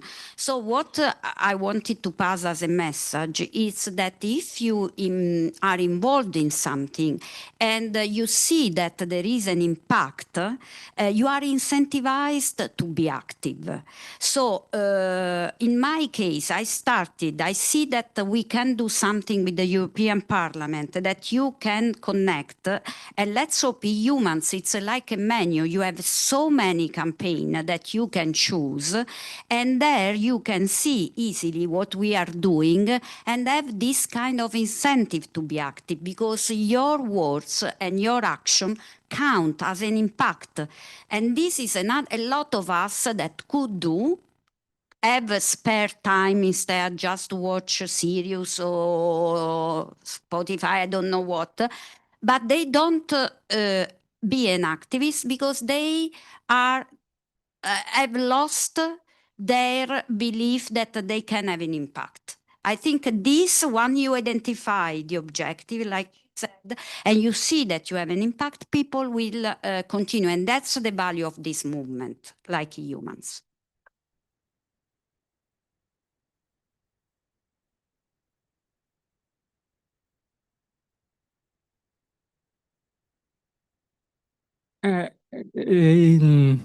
Try in English, French. C'est très important de pulire, netter i propri chakra, il proprio spirito, perché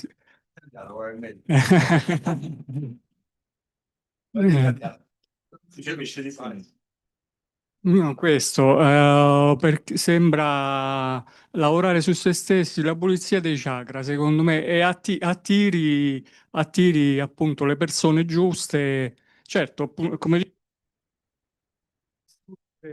invece che a istruire, invece che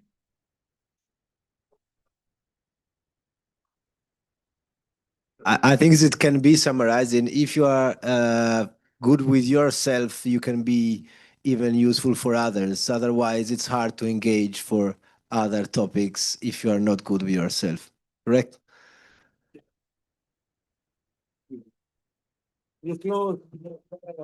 Part of the answer is the session of tomorrow morning, because to have an impact, one of the issue is to connect your campaign, goals, objective, initiative, and so on, to institutional change, reforms.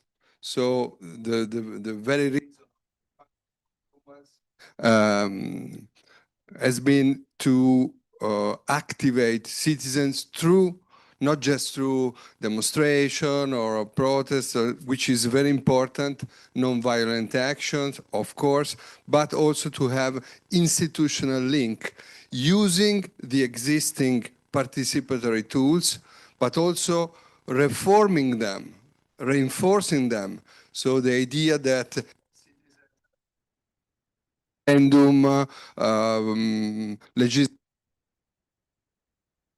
participatory budget, all those tools and should be used and reinforced at European, national, regional, and local level. So it is exactly the agenda for tomorrow morning. We will start at 9:29. 1 minute less or 1 minute more, we still don't know. So 9:29 tomorrow morning. I don't know if we have other technical communication. For those who did not register to the Discord channel of Eumans, that could be useful to keep in contact also after the Congress. So you find the link through the QR code or activating your badge is the same link where you can find the interpretation, which give us the reason to thank, even if we don't see them, but they were with us all day long, our interpreters. So an applause to them. They can see us, but they can hear us, and also, of course, all the people who did the most technical work and audio, the room, the logistic, the travel, and so on. We will name them at the end, but thank to all those who made this Congress possible by now, and see you tomorrow.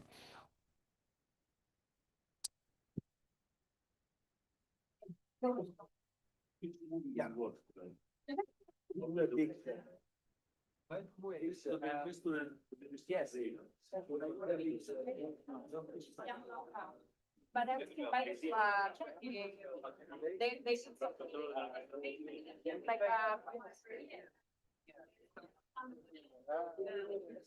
they